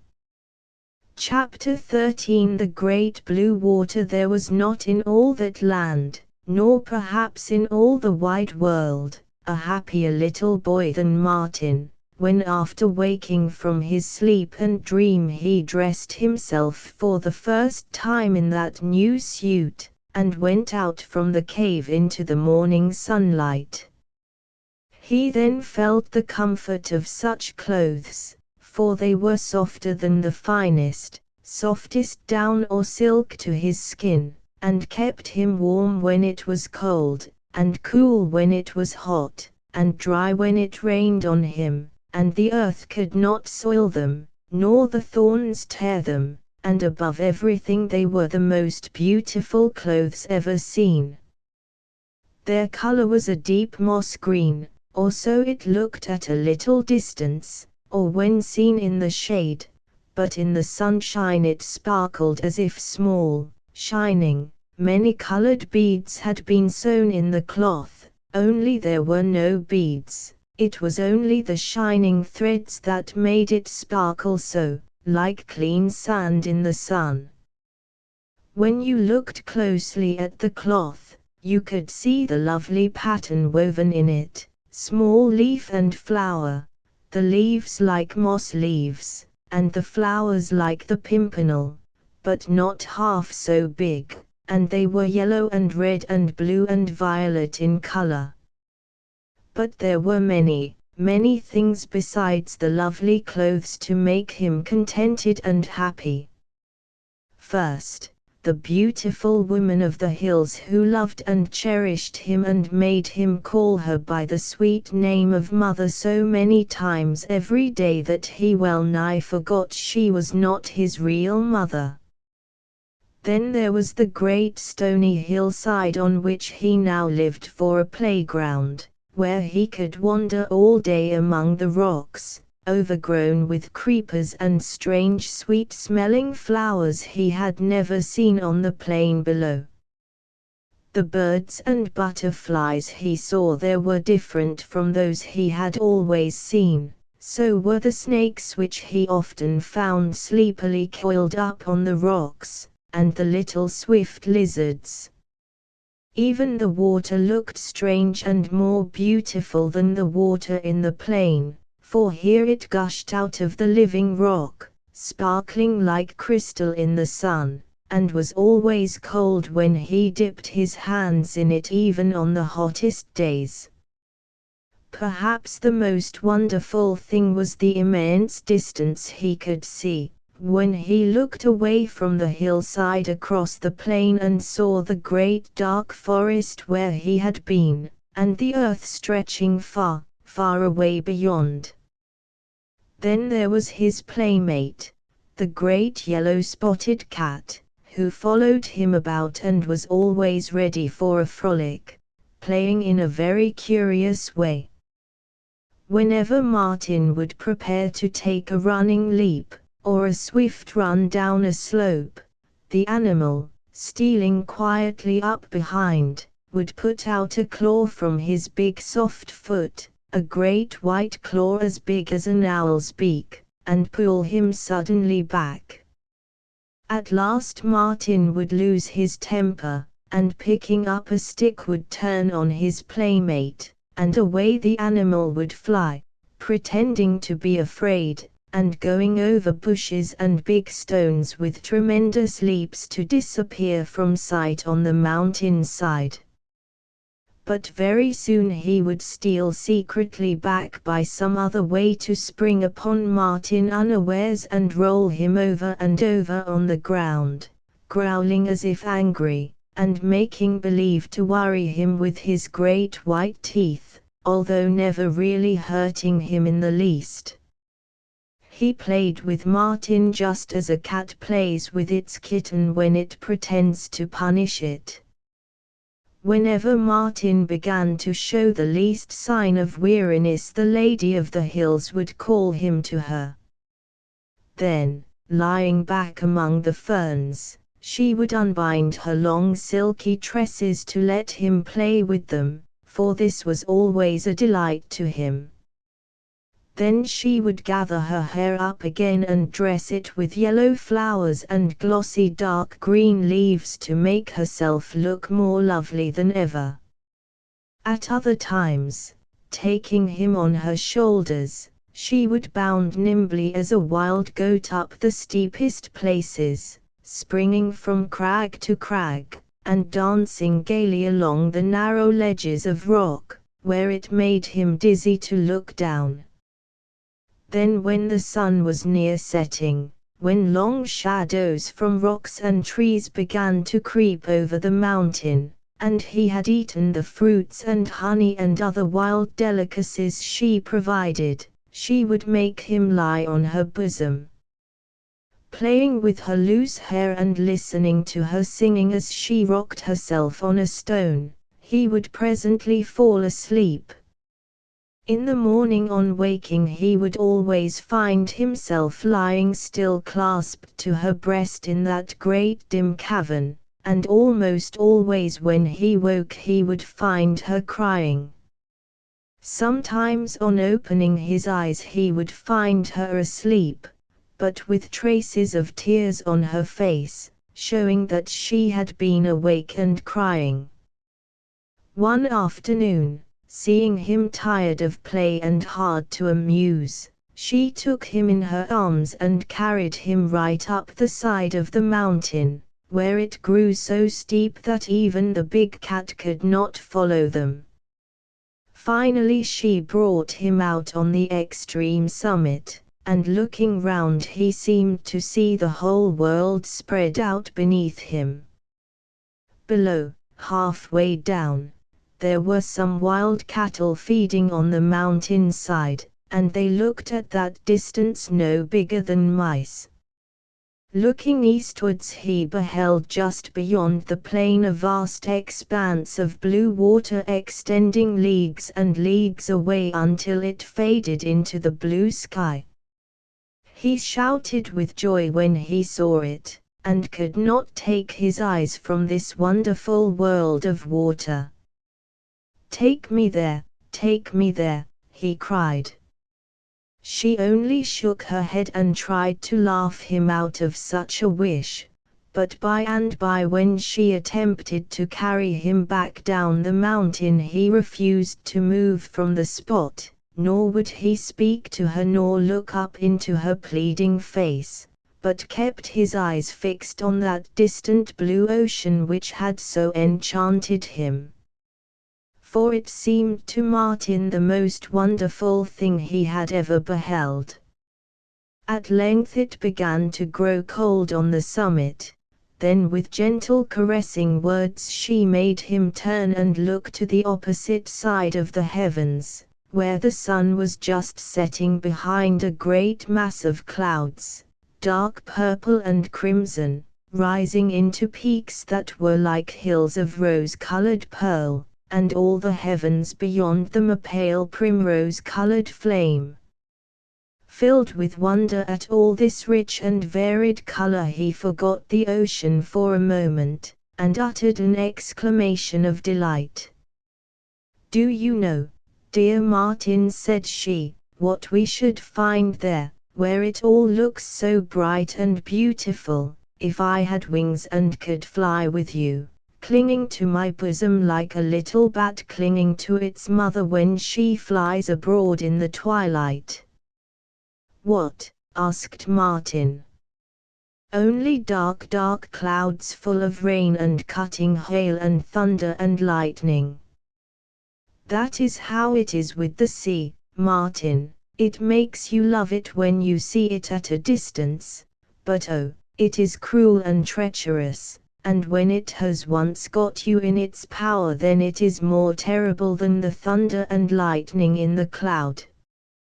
Do you remember, when you first came to me, naked, shivering with cold, with your little bare feet blistered and bleeding from the sharp stones, how I comforted you with my love, and you found it warm and pleasant lying on my breast?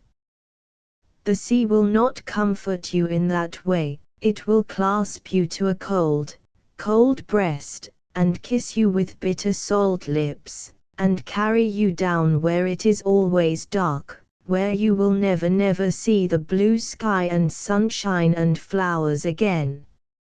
Martin shivered and nestled closer to her, and then while the shadows of evening were gathering round them, she sat rocking herself to and fro on a stone, murmuring many tender, sweet words to him, until the music of her voice and the warmth of her bosom made him sleep. Chapter 14 The Wonders of the Hills. Now, although Martin had gone very comfortably to sleep in her arms and found it sweet to be watched over so tenderly, he was not the happy little boy he had been before the sight of the distant ocean. And she knew it, and was troubled in her mind, and anxious to do something to make him forget that great blue water. She could do many things, and above all she could show him new and wonderful things in the hills where she wished to keep him always with her. To caress him, to feed and watch over him by day, and hold him in her arms when he slept at night, all that was less to him than the sight of something new and strange. She knew this well, and therefore determined to satisfy his desire and make his life so full that he would always be more than contented with it. In the morning he went out on the hillside, wandering listlessly among the rocks, and when the big cat found him there and tried to tempt him to a game he refused to play, for he had not yet got over his disappointment, and could think of nothing but the sea. But the cat did not know that anything was the matter with him, and was more determined to play than ever, crouching now here, now there among the stones and bushes. He would spring out upon Martin and pull him down with its big paws, and this so enraged him that picking up a stick he struck furiously at his tormentor. But the cat was too quick for him. He dodged the blows, then knocked the stick out of his hand, and finally Martin, to escape from him, crept into a crevice in a rock where the cat could not reach him, and refused to come out even when the Lady of the Hills came to look for him and begged him to come to her. When at last, compelled by hunger, he returned to her, he was silent and sullen and would not be caressed. He saw no more of the cat, and when next day he asked her where it was, she said that it had gone from them and would return no more, that she had sent it away because it had vexed him. This made Martin sulk, and he would have gone away and hidden himself from her had she not caught him up in her arms. He struggled to free himself, but could not, and she then carried him away a long distance down the mountainside until they came to a small dell, green with creepers and bushes, with a deep carpet of dry moss on the ground, and here she sat down and began to talk to him. The cat was a very beautiful beast with his spotted hide, she said, and you liked to play with him sometimes, but in a little while you will be glad that he has gone from you. He asked her why. Because though he was fond of you and liked to follow you about and play with you, he is very fierce and powerful, and all the other beasts are afraid of him. So long as he was with us they would not come, but now he has gone they will come to you and let you go to them. Where are they? Said Martin, his curiosity greatly excited. Let us wait here, she said, and perhaps we shall see one by and by. So they waited and were silent, and as nothing came and nothing happened, Martin, sitting on the mossy ground, began to feel a strange drowsiness stealing over him. He rubbed his eyes and looked round. He wanted to keep very wide awake and alert, so as not to miss the sight of anything that might come. He was vexed with himself for feeling drowsy, and wondered why it was.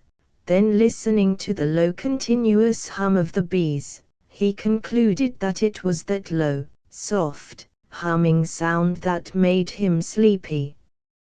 He began to look at the bees, and saw that they were unlike other wild bees he knew, that they were like humble bees in shape but much smaller, and were all of a golden brown color. They were in scores and hundreds coming and going, and had their home or nest in the rock a few feet above his head. He got up, and climbing from his mother's knee to her shoulder, and standing on it, he looked into the crevice into which the bees were streaming, and saw their nest full of clusters of small round objects that looked like white berries. Then he came down and told her what he had seen, and wanted to know all about it, and when she answered that the little round fruit-like objects he had seen were cells full of purple honey that tasted sweet and salt, he wanted her to get him some. Not now, not today, she replied, for now you love me and are contented to be with me, and you are my own darling child. When you are naughty, and try to grieve me all you can, and would like to go away and never see me more, you shall taste the purple honey. He looked up into her face, wondering and troubled at her words, and she smiled down so sweetly on his upturned face, looking very beautiful and tender, that it almost made him cry to think how willful and passionate he had been, and climbing onto her knees he put his little face against her cheek. Illustration. Then, While he was still caressing her, light tripping steps were heard over the stony path, and through the bushes came two beautiful wild animals, a doe with her fawn. Martin had often seen the wild deer on the plains, but always at a great distance and running. Now that he had them standing before him, he could see just what they were like, and of all the four-footed creatures he had ever looked on, they were undoubtedly the most lovely. They were of a slim shape, and of a very bright reddish fawn color, the young one with dappled sides, and both had large trumpet-like ears, which they held up as if listening, while they gazed fixedly at Martin's face with their large, dark, soft eyes. Enchanted with the sight of them, he slipped down from his mother's lap, and stretched out his arms towards them, and the doe, coming a little nearer, timidly smelt at his hand, then licked it with her long, pink tongue. In a few minutes the doe and fawn went away and they saw them no more, but they left Martin with a heart filled with happy excitement, and they were but the first of many strange and beautiful wild animals he was now made acquainted with, so that for days he could think of nothing else and wished for nothing better. But one day when she had taken him a good way up on the hillside, Martin suddenly recognized a huge rocky precipice before him as the one up which she had taken him, and from the top of which he had seen the great blue water. Instantly he demanded to be taken up again, and when she refused he rebelled against her, and was first passionate and then sullen.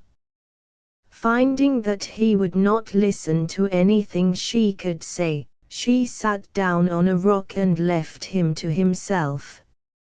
He could not climb up that precipice, and so he rambled away to some distance, thinking to hide himself from her, because he thought her unreasonable and unkind not to allow him to see the blue water once more. But presently he caught sight of a snake lying motionless on a bed of moss at the foot of a rock, with the sun on it, lighting up its polished scales so that they shone like gems or colored glass. Resting his elbows on the stone and holding his face between his hands, he fell to watching the snake, for though it seemed fast asleep in the sun, its gem-like eyes were wide open. All at once he felt his mother's hand on his head. "Martin," she said, "would you like to know what the snake feels when it lies with eyes open in the bright hot sun? Shall I make you feel just how he feels?" "Yes," said Martin eagerly, forgetting his quarrel with her. Then taking him up in her strong arms she walked rapidly away, and brought him to that very spot where he had seen the doe and fawn. She sat him down, and instantly his ears were filled with the murmur of the bees, and in a moment she put her hand in the crevice and pulled out a cluster of white cells, and gave them to Martin. Breaking one of the cells, he saw that it was full of thick honey, of a violet color, and tasting it he found it was like very sweet honey in which a little salt had been mixed. He liked it and he didn't like it. Still, it was not the same in all the cells. In some it was scarcely salt at all, and he began to suck the honey of cell after cell, trying to find one that was not salt, and by he dropped the cluster of cells from his hand, and stooping to pick it up forgot to do so, and laying his head down and stretching himself out on the mossy ground looked up into his mother's face with drowsy, happy eyes. How sweet it seemed, lying there in the sun, with the sun shining right into his eyes, and filling his whole being with its delicious heat. He wished for nothing now, not even for the sight of new wonderful things. He forgot the blue water, the strange, beautiful wild animals, and his only thought, if he had a thought, was that it was very nice to lie there, not sleeping, but feeling the sun in him, and seeing it above him, and seeing all things, the blue sky, the grey rocks and green bushes and moss, and the woman in her green dress and her loose black hair, and hearing, too, the soft, low, continuous murmur of the yellow bees. For hours he lay there in that drowsy condition, his mother keeping watch over him, and when it passed off, and he got up again, his temper appeared changed. He was more gentle and affectionate with his mother, and obeyed her every wish. And when in his rambles on the hill he found a snake lying in the sun, he would steal softly near it and watch it steadily for a long time, half wishing to taste that strange purple honey again, so that he might lie again in the sun, feeling what the snake feels. But there were more wonderful things yet for Martin to see and know in the hills, so that in a little while he ceased to have that desire. Chapter 15 Martin's eyes are opened. Illustration. One morning when they went up into a wild rocky place very high up on the hillside, a number of big birds were seen coming over the mountain at a great height in the air, traveling in a northerly direction. They were big hawks almost as big as eagles, with very broad rounded wings, and instead of traveling straight like other birds they moved in wide circles, so that they progressed very slowly. They sat down on a stone to watch the birds, and whenever one flying lower than the others came pretty near them, Martin gazed delightedly at it, and wished it would come still nearer so that he might see it better. Then the woman stood up on the stone, and, gazing skywards and throwing up her arms, she uttered a long call, and the birds began to come lower and lower down, still sweeping round in wide circles, and by one came quite down and pitched on a stone a few yards from them. Then another came and lighted on another stone, then another, and others followed, until they were all round him in scores, sitting on the rocks, great brown birds with black bars on their wings and tails, and buff-colored breasts with rust-red spots and stripes.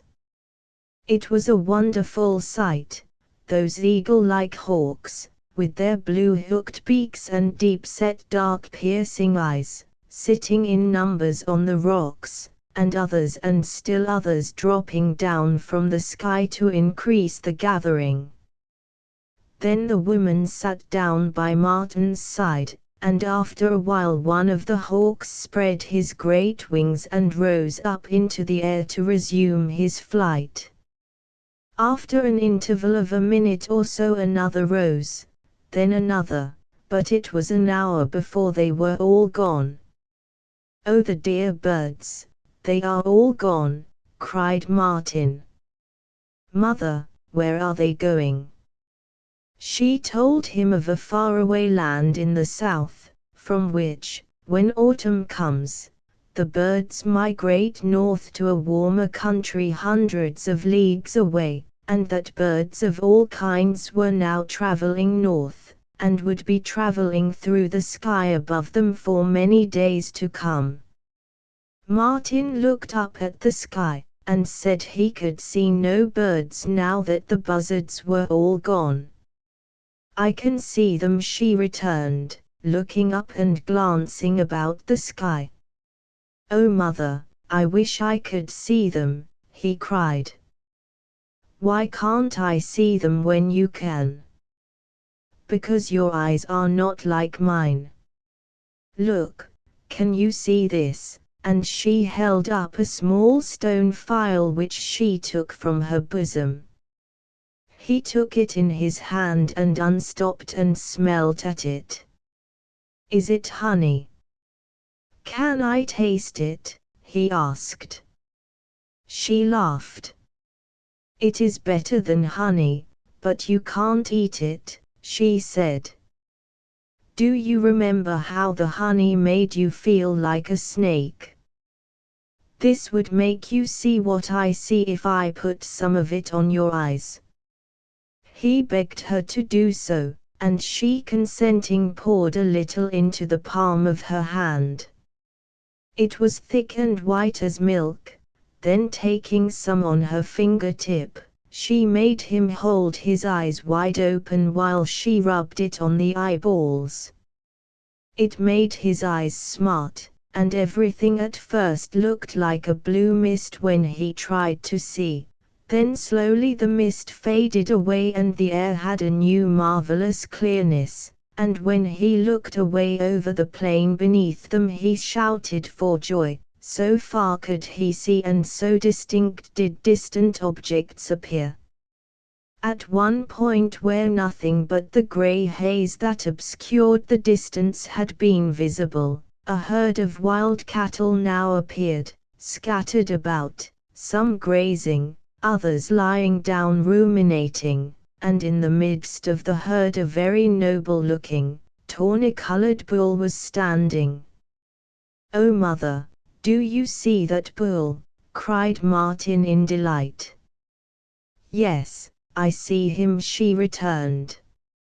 "Sometimes he brings his herd to feed on the hillside, and when I see him here another time I shall take you to him, and put you on his back. But look now at the sky, Martin." He looked up, and was astonished to see numbers of great birds flying north, where no birds had appeared before. They were miles high, and invisible to ordinary sight, but he could see them so distinctly, their shape and colors, that all the birds he knew were easily recognized. There were swans, shining white, with black heads and necks, flying in wedge-shaped flocks, and rose-colored spoonbills, and flamingos with scarlet wings tipped with black, and ibises, and ducks of different colors, and many other birds, both water and land, appeared, flock after flock, all flying as fast as their wings could bear them towards the north. He continued watching them until it was past noon, and then he saw fewer and fewer, only very big birds, appearing, and then these were seen less and less until there were none. Then he turned his eyes on the plain and tried to find the herd of wild cattle, but they were no longer visible. It was as he had seen it in the morning with the pale blue haze over all the distant earth. He was told that the power to see all distant things with a vision equal to his mother's was now exhausted, and when he grieved at the loss she comforted him with the promise that it would be renewed at some other time. Illustration. Now one day when they were out together Martin was greatly surprised and disturbed at a change in his mother. When he spoke to her she was silent, and by drawing a little away, he looked at her with a fear which increased to a kind of terror, so strangely altered did she seem, standing motionless, gazing fixedly with wide-open eyes at the plain beneath them, her whole face white and drawn with a look of rage.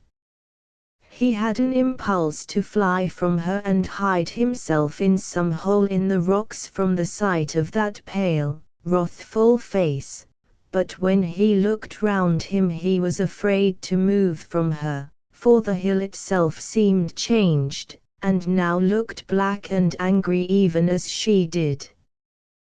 The ground he stood on, the grey old stones covered with silvery white and yellow lichen and pretty flowery, creeping plants, so beautiful to look at in the bright sunlight a few moments ago, now were covered with a dull mist which appeared to be rising from them, making the air around them dark and strange. And the air, too, had become sultry and close, and the sky was growing dark above them. Then suddenly remembering all her love and kindness, he flew to her, and clinging to her dress sobbed out, "Oh mother, mother, what is it?" She put her hand on him, then drew him up to her side, with his feet on the stone she was standing by. "Would you like to see what I see, Martin?" she asked, and taking the phial from her bosom she rubbed the white thick liquid on his eyeballs, and in a little while, when the mistiness passed off, she pointed with her hand and told him to look there. He looked, and as on the former occasion, all distant things were clearly visible, for although that mist and blackness given off by the hill had wrapped them round so that they seemed to be standing in the midst of a black cloud, yet away on the plain beneath the sun was shining brightly, and all that was there could be seen by him. Where he had once seen a herd of wild cattle he now saw mounted men, to the number of about a dozen, slowly riding towards the hill, and though they were miles away he could see them very distinctly. They were dark, black-bearded men, strangely dressed, some with fawn-colored cloaks with broad stripes, others in a scarlet uniform, and they wore cone-shaped scarlet caps. Some carried lances, others carbines, and they all wore swords. He could see the steel scabbards shining in the sun. As he watched them they drew rein and some of them got off their horses, and they stood for some time as if talking excitedly, pointing towards the hill and using emphatic gestures. What were they talking about so excitedly? Thought Martin. He wanted to know, and he would have asked her, but when he looked up at her she was still gazing fixedly at them with the same pale face and terrible stern expression, and he could but dimly see her face in that black cloud which had closed around them. He trembled with fear and could only murmur, "Mother! Mother!" Then her arm was put round him, and she drew him close against her side, and at that moment, oh how terrible it was, the black cloud and the whole universe was lit up with a sudden flash that seemed to blind and scorch him, and the hill and the world was shaken and seemed to be shattered by an awful thunder crash. It was more than he could endure. He ceased to feel or know anything, and was like one dead, and when he came to himself and opened his eyes he was lying in her lap with her face smiling very tenderly, bending over him. "Oh, poor little Martin," she said, "what a poor, weak little boy you are to lose your senses at the lightning and thunder. I was angry when I saw them coming to the hill, for they are wicked, cruel men, stained with blood, and I made the storm to drive them away.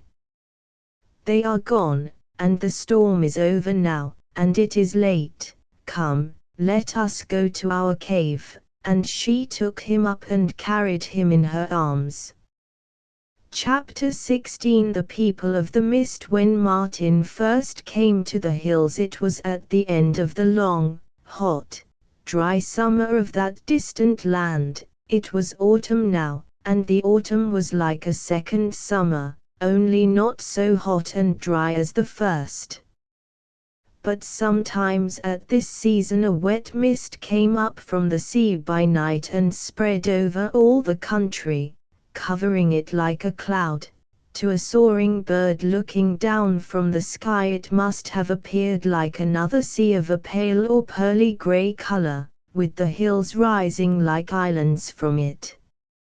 When the sun rose in the morning, if the sky was clear so that it could shine, then the sea fog would drift and break up and melt away or float up in the form of thin white clouds. Now, whenever this sea mist was out over the world, the Lady of the Hills, without coming out of her chamber, knew of it, and she would prevent Martin from leaving the bed and going out. He loved to be out on the hillside, to watch the sun come up, and she would say to him, "You cannot see the sun because of the mist, and it is cold and wet on the hill. Wait until the mist has gone and then you shall go out." But now a new idea came into her mind. She had succeeded in making him happy during the last few days, but she wished to do more. She wished to make him fear and hate the sea so that he would never grow discontented with his life on the hills nor wish to leave her. So now, one morning, when the mist was out over the land, she said to Martin when he woke, "Get up and go out onto the hill and see the mist, and when you feel its coldness and taste its salt on your lips, and see how it dims and saddens the earth, you will know better than to wish for that great water it comes from." So Martin got up and went out on the hill, and it was as she had said. There was no blue sky above, no wide green earth before him. The mist had blotted all out. He could hardly see the rocks and bushes a dozen yards from him. The leaves and flowers were heavy laden with the grey wet, and it felt clammy and cold on his face, and he tasted its salt on his lips. It seemed thickest and darkest when he looked down and lightest when he looked up, and the lightness led him to climb up among the dripping, slippery rocks, and slipping and stumbling he went on and on, the light increasing as he went, until at last to his delight he got above the mist. There was an immense crag there which stood boldly up on the hillside, and onto this he managed to climb, and standing on it he looked down upon that vast moving sea of grey mist that covered the earth, and saw the sun, a large crimson disk, rising from it. It was a great thing to see, and made him cry out aloud for joy, and then as the sun rose higher into the pure, blue sky the grey mist changed to silvery white, and the white changed in places to shining gold, and it drifted faster and faster away before the sun, and began to break up, and when a cloud of mist swept by the rock on which he stood it beat like a fine rain upon his face, and covered his bright clothes with a grey beady moisture. Now, looking abroad over the earth, it appeared to Martin that the thousands and tens and hundreds of thousands of fragments of mist had the shapes of men, and were like an innumerable multitude of gigantic men with shining white faces and shining golden hair and long cloud-like robes of a pearly grey color, that trailed on the earth as they moved. They were like a vast army covering the whole earth, all with their faces set towards the west, all moving swiftly and smoothly on towards the west. And he saw that every one held his robes to his breast with his left hand, and that in his right hand, raised to the level of his head, he carried a strange object. This object was a shell, a big seashell of a golden yellow color with curved pink lips, and very soon one of the mist people came near him, and as he passed by the rock he held the shell to Martin's ear, and it sounded in his ear, a low, deep murmur as of waves breaking on a long shingled beach, and Martin knew, though no word was spoken to him, that it was the sound of the sea, and tears of delight came to his eyes, and at the same time his heart was sick and sad with longing for the sea. Illustration, again and again, until the whole vast multitude of the mist people had gone by, a shell was held to his ear, and when they were all gone, when he had watched them fade like a white cloud over the plain, and float away and disappear in the blue sky, he sat down on the rock and cried with the desire that was in him. When his mother found him with traces of tears on his cheeks, and he was silent when she spoke to him, and had a strange look in his eyes as if they were gazing at some distant object, she was angrier than ever with the sea, for she knew that the thought of it had returned to him and that it would be harder than ever to keep him. One morning on waking he found her still asleep, although the traces of tears on her cheeks showed that she had been awake and crying during the night. "Ah, now I know why she cries every morning," thought Martin. "It is because I must go away and leave her here alone on the hills." He was out of her arms and dressed in a very few moments, moving very softly lest she should wake. But though he knew that if she awoke she would not let him go, he could not leave her without saying goodbye. And so coming near he stooped over her and very gently kissed her soft cheek and sweet mouth and murmured, "Goodbye, sweet mother." Then, very cautiously, like a shy, little wild animal he stole out of the cavern. Once outside, in the early morning light, he started running as fast as he could, jumping from stone to stone in the rough places, and scrambling through the dew-laden bushes and creepers, until, hot and panting, he arrived down at the very foot of the hill. Then it was easier walking, and he went on a little until he heard a voice crying, "Martin! Martin!" and, looking back, he saw the Lady of the Hills standing on a great stone near the foot of the mountain, gazing sadly after him. "Martin, oh, my child, come back to me," she called, stretching out her arms towards him. "Oh, Martin, I cannot leave the hills to follow you and shield you from harm and save you from death. Where will you go? Oh me, what shall I do without you?" For a little while he stood still, listening with tears in his eyes to her words, and wavering in his mind, but very soon he thought of the great blue water once more and could not go back, but began to run again, and went on and on for a long distance before stopping to rest. Then he looked back, but he could no longer see her form standing there on the stone. All that day he journeyed on towards the ocean over a great plain. There was no trees and no rocks nor hills, only grass on the level earth, in some places so tall that the spikes, looking like great white ostrich plumes, waved high above his head. But it was easy walking, as the grass grew in tussocks or bunches, and underneath the ground was bare and smooth so that he could walk easily between the bunches.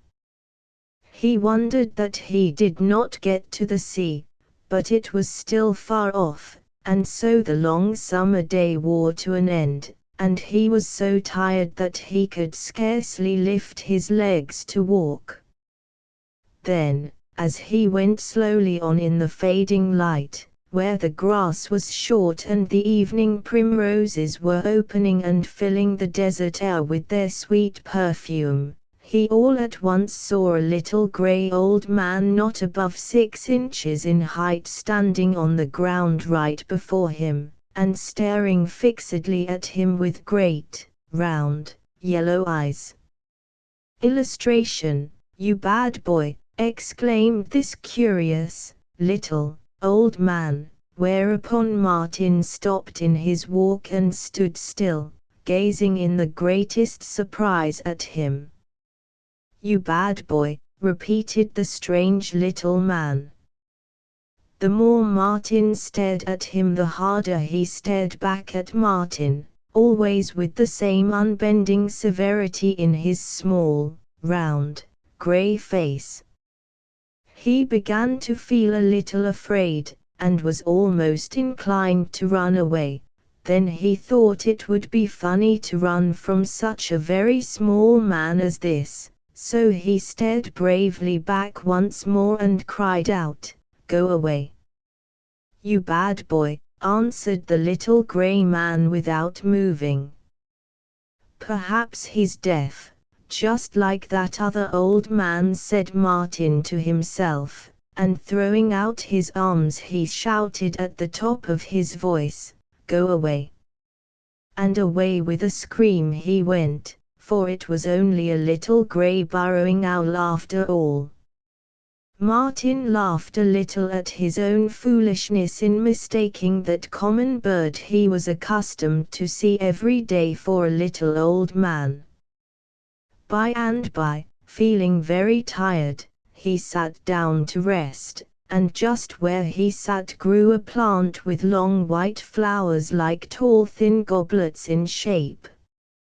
Sitting on the grass he could see right into one of the flower tubes, and presently he noticed a little, old, grey, shriveled woman in it, very, very small, for she was not longer than the nail of his little finger.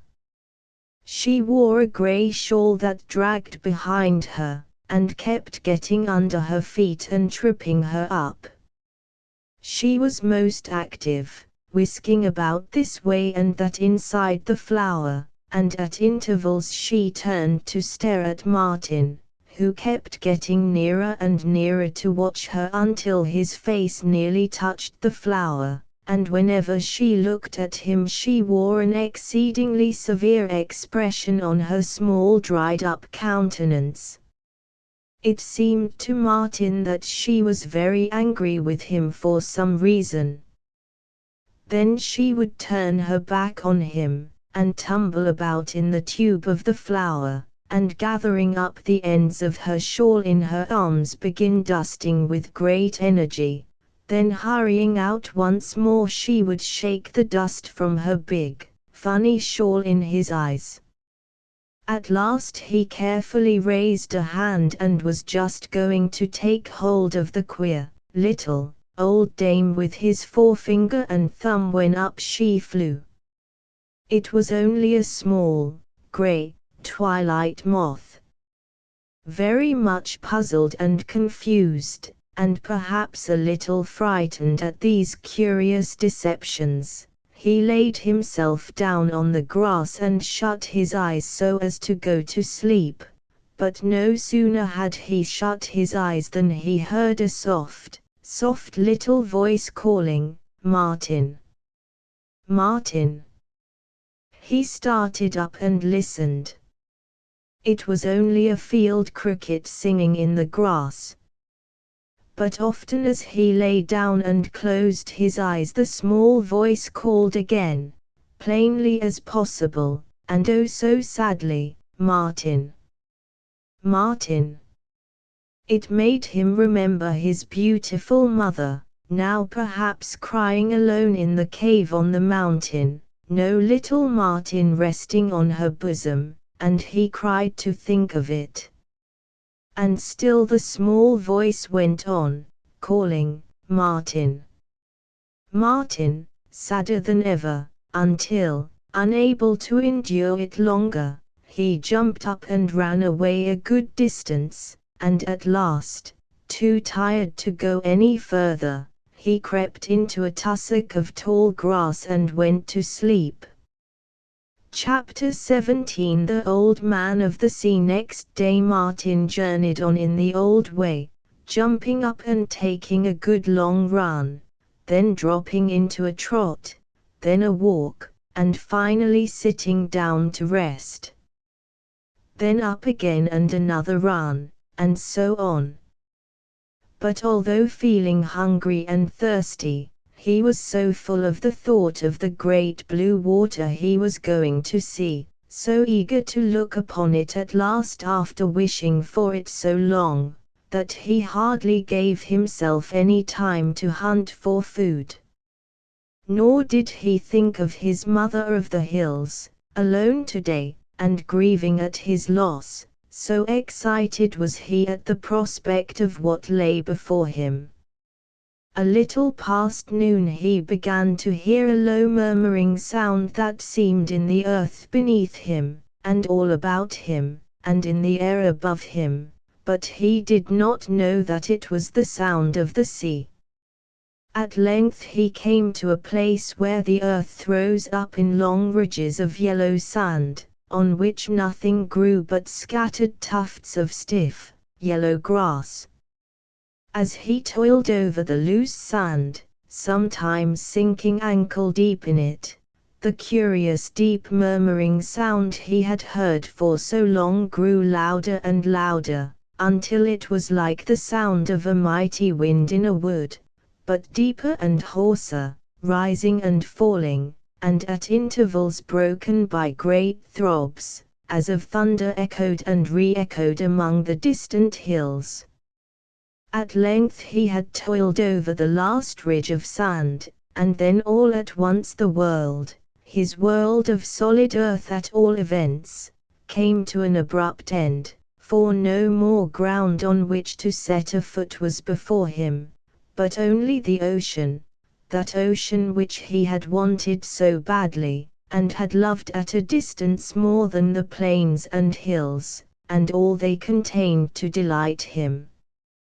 How wide, how vast it was, stretching away to where it melted into the low sky, its immense grey-blue surface broken into 10,000 waves, lit with white crests that came in sight and vanished like lightning flashes. How tremendous, how terrible it was in its agitation!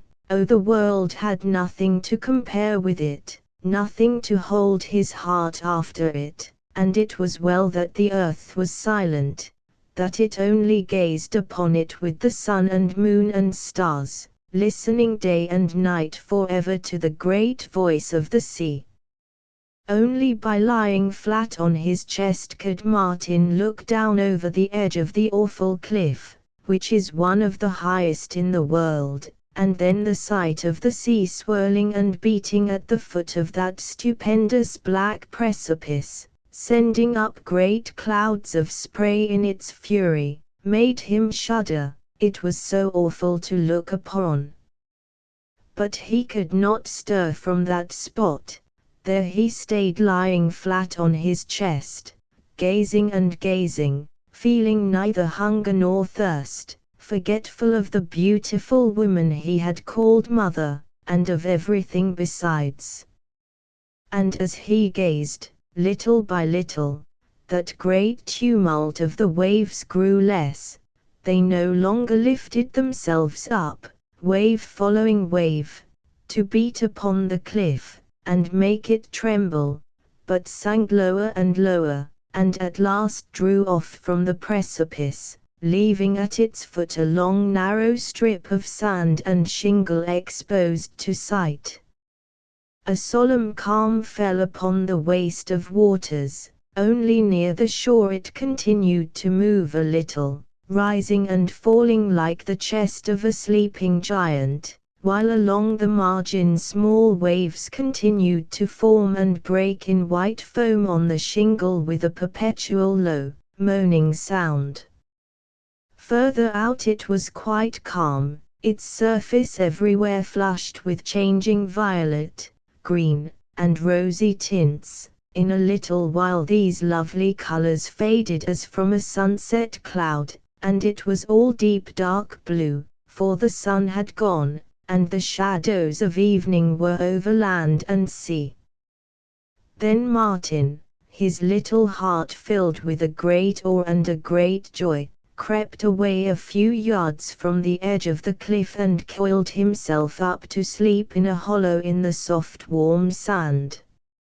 On the following morning, after satisfying his hunger and thirst with some roots which he had not to go very far to find, he returned to watch the sea once more, and there he remained, never removing his eyes from the wonderful scene until the sun was directly over his head. Then, when the sea was calm once more, he got up and started to walk along the cliff. Keeping close to the edge, occasionally stopping to lie down on his chest and peer over, he went on and on for hours, until the afternoon tide once more covered the strip of shingled beach, and the waves rising high began to beat with a sound like thunder against the tremendous cliff, making the earth tremble under him. At length he came to a spot where there was a great gap in the line of the cliff, where in past times a portion of it had tumbled down, and the stupendous masses of rock had rolled far out into the sea, and now formed islands of black jagged rock, standing high above the water. Here among the rocks the sea boiled and roared its loudest, churning its waters into masses of white froth. Here a fresh wonder met his sight. A number of big animals unlike any creature he had ever seen before were lying prone on the rocks just out of the reach of the waves that beat round them.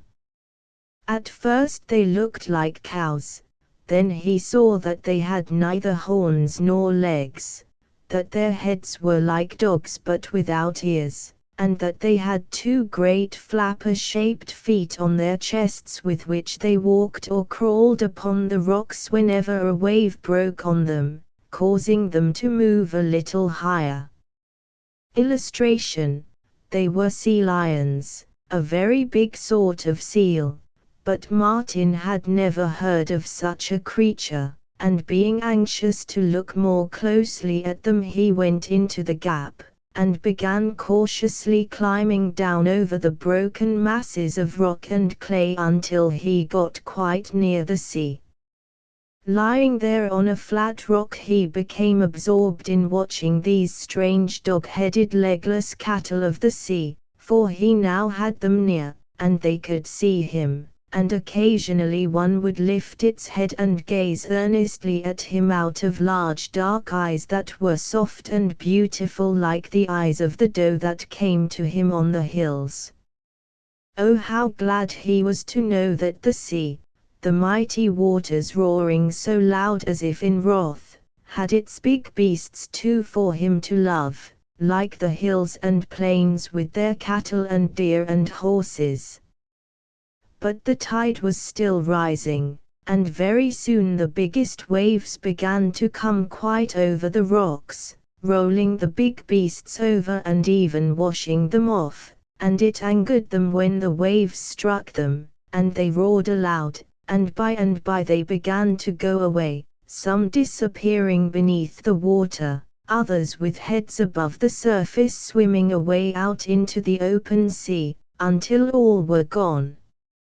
Martin was sorry to lose them, but the sight of the sea tumbling and foaming on the rocks still held him there, until all the rocks but one had been covered by the waters, and this one was a great black jagged rock close to the shore, not above 20 or 30 yards from him. Against this mass of rock the waves continued to dash themselves with a mighty noise, sending up a cloud of white foam and spray at every blow. The sight and sound fascinated him. The sea appeared to be talking, whispering, and murmuring, and crying out aloud to him in such a manner that he actually began trying to make out what it was saying. Then up would come a great green wave rushing and moaning, to dash itself to pieces right before his face, and each time it broke against the rock, and rose high up. It took a fantastic shape that began to look more and more the shape of a man. Yes, it was unmistakably like a monstrous grey old man, with a vast snow-white beard, and a world of disordered white hair floating over and around its head. At all events it was white for a moment, then it looked green, a great green beard which the old man took with his 2 hands and twisted just as a washerwoman twists a blanket or counterpane, so as to wring the water out of it. Martin stared at this strange uncouth visitor from the sea, while he in turn, leaning over the rock, stared back into Martin's face with his immense fishy eyes. Every time a fresh wave broke over him, lifting up his hair and garments, which were of brown seaweed and all rags and tatters, it seemed to annoy him somewhat, but he never stirred, and when the wave retired he would wring the water out once more and blow a cloud of sea spray from his beard. At length, holding out his mighty arms towards Martin, he opened his great, codfish mouth, and burst into a hoarse laugh, which sounded like the deep laughter-like cries of the big, black-backed gulls.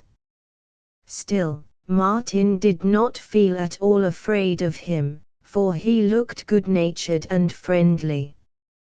"Who are you?" shouted Martin at last. "Who be I?" returned the man-shaped monster in a hoarse, sea-like voice. "Ho, ho, ho, now I calls that a good UN. Why, little Martin, that I've knowed all along, I be Bill. Leastways, that's what they called me afore, but I got promotion, and in consequence I'm called the Old Man of the Sea." "And how did you know I was Martin?" "How did I know as you was Martin?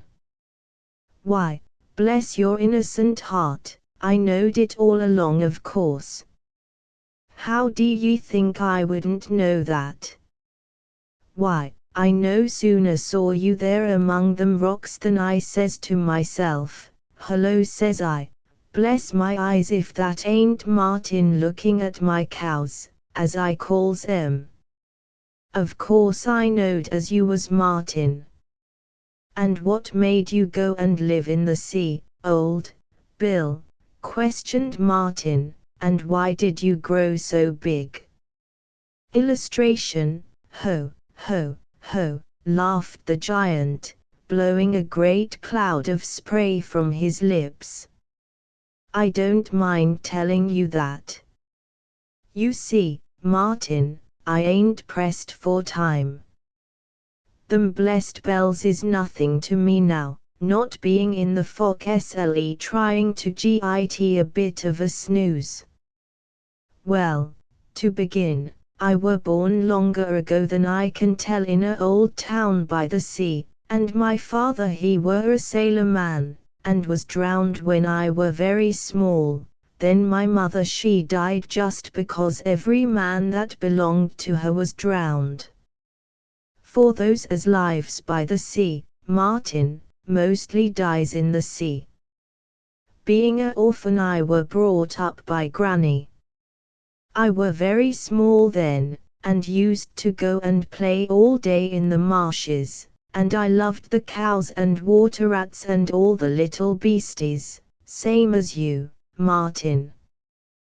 When I were a bit growed granny says to me one day, Bill, you go to sea and be a sailor boy she says, because I've had a dream she says, and it's wrote that you'll never get drowned. For you see, Martin, my granny were a wise woman. So to the sea I goes, and boy and man, I was on a many voyages to Turkey and India and the Cape and the West Coast and America, and all round the world 40 times over. Many and many's the time I was shipwrecked and overboard, but I never got drowned. At last, when I were getting a old man, and not much use by reason of the rheumatize and stiffness in the jints, there was a mutiny in our ship when we was off the Cape, and the captain and mate they was killed. Then comes my turn, because I went again the men, d'ye see, and they wasn't a-going for to pardon me that.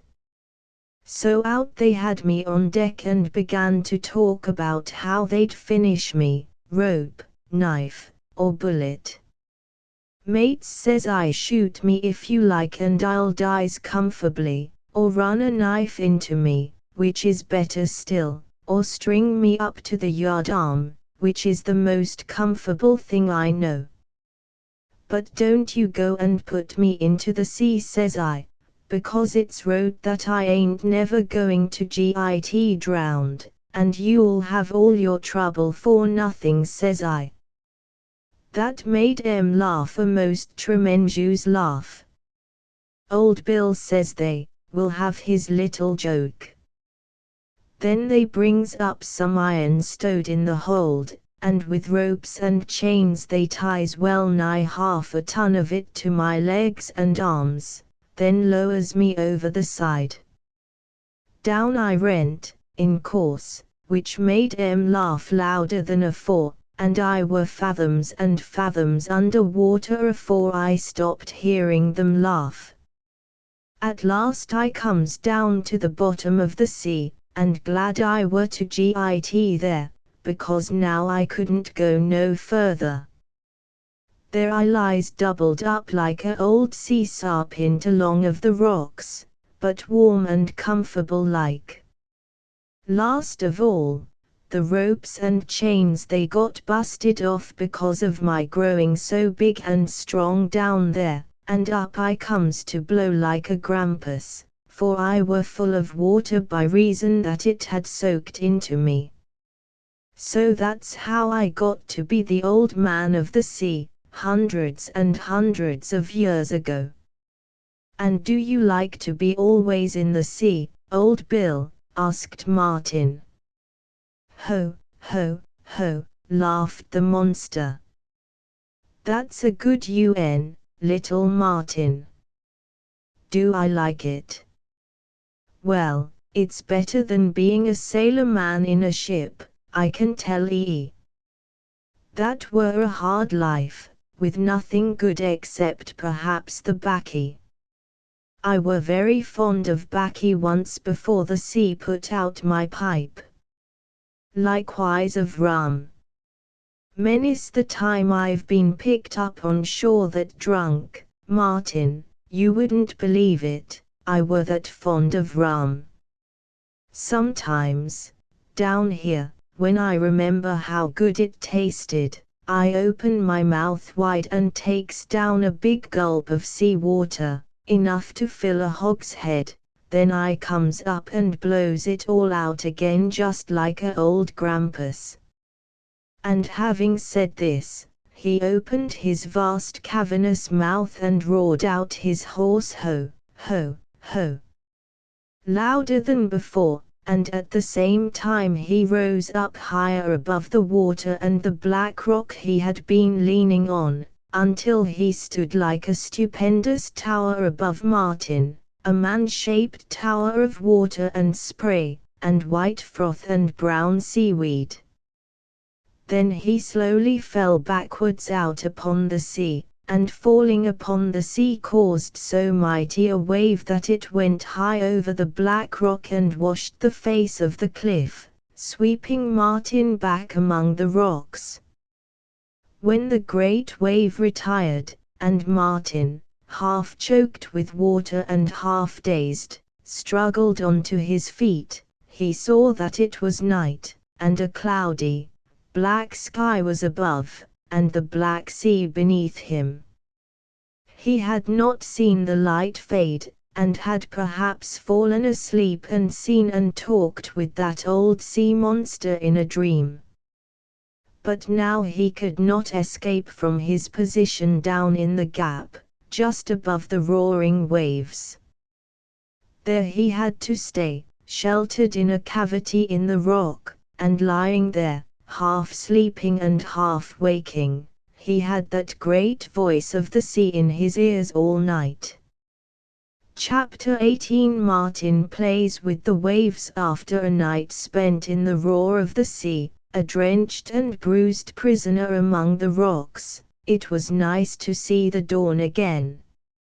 No sooner was it light than Martin set about trying to make his escape. He had been washed by that big wave into a deep cleft among the rocks and masses of hard clay, and shut in there he could not see the water nor anything excepting a patch of sky above him.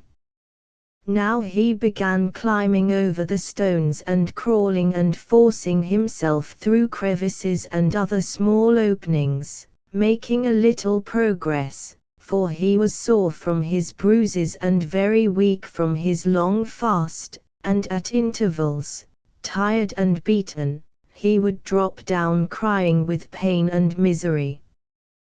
But Martin was by nature a very resolute little boy, and after 2 or 3 minutes' rest his tears would cease, and he would be up struggling on determinedly as before. He was like some little wild animal when it finds itself captive in a cage or box or room, who tries without ceasing to find a way out. There may be no way, but it will not give up trying to find one. And at last, after so much trying, Martin's efforts were rewarded. He succeeded in getting into the steep passage by which he had come down to the sea on the previous day, and in the end got to the top of the cliff once more. It was a great relief, and after resting a little while he began to feel glad and happy at the sight before him. There was the glorious sea again, not as he had seen it before, its wide surface roughened by the wind and flecked with foam, for now the water was smooth, but not still. It rose and fell in vast rollers, or long waves that were like ridges, wave following wave in a very grand and ordered manner. And as he gazed, the clouds broke and floated away, and the sky grew clear and bright, and then all at once the great red sun came up out of the waters. But it was impossible for him to stay there longer when there was nothing to eat. His extreme hunger compelled him to get up and leave the cliff and the sandy hills behind it, and then for an hour or 2 he walked feebly about searching for sweet roots, but finding none. It would have gone hard with him then if he had not seen some low, dark-looking bushes at a distance on the dry, yellow plain, and gone to them. They looked like yew bushes, and when he got to them he found that they were thickly covered with small berries. On some bushes they were purple-black, on others crimson, but all were ripe, and many small birds were there feasting on them. The berries were pleasant to the taste, and he feasted with the little birds on them until his hunger was satisfied, and then, with his mouth and fingers stained purple with the juice, he went to sleep in the shade of one of the bushes. There, too, he spent the whole of that day and the night, hearing the low murmur of the sea when waking, and when morning came he was strong and happy once more, and, after filling himself with the fruit, set off to the sea again. Arrived at the cliff, he began walking along the edge, and in about an hour's time came to the end of it, for there it sloped down to the water, and before him, far as he could see, there was a wide, shingled beach with low sand hills behind it. With a shout of joy he ran down to the margin, and the rest of that day he spent dabbling in the water, gathering beautiful shells and seaweed and strangely painted pebbles into heaps, then going on and on again, still picking up more beautiful riffraff on the margin, only to leave it all behind him at last.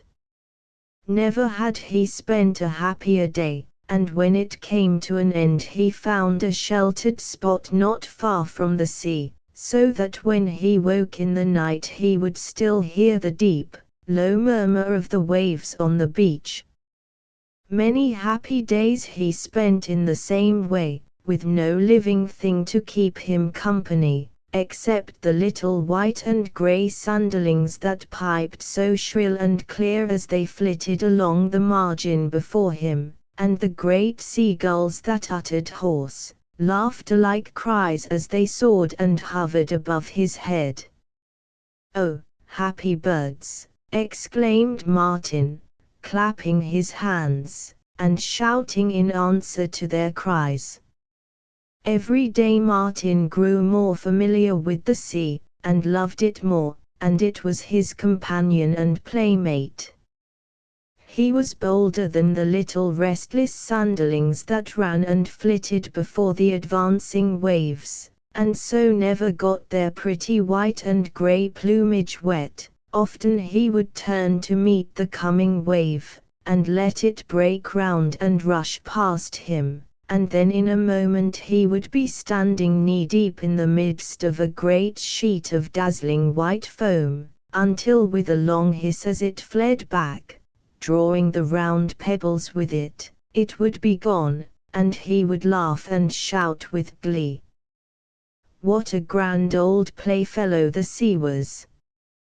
And it loved him, like the big spotted cat of the hills, and only pretended to be angry with him when it wanted to play, and would do him no harm.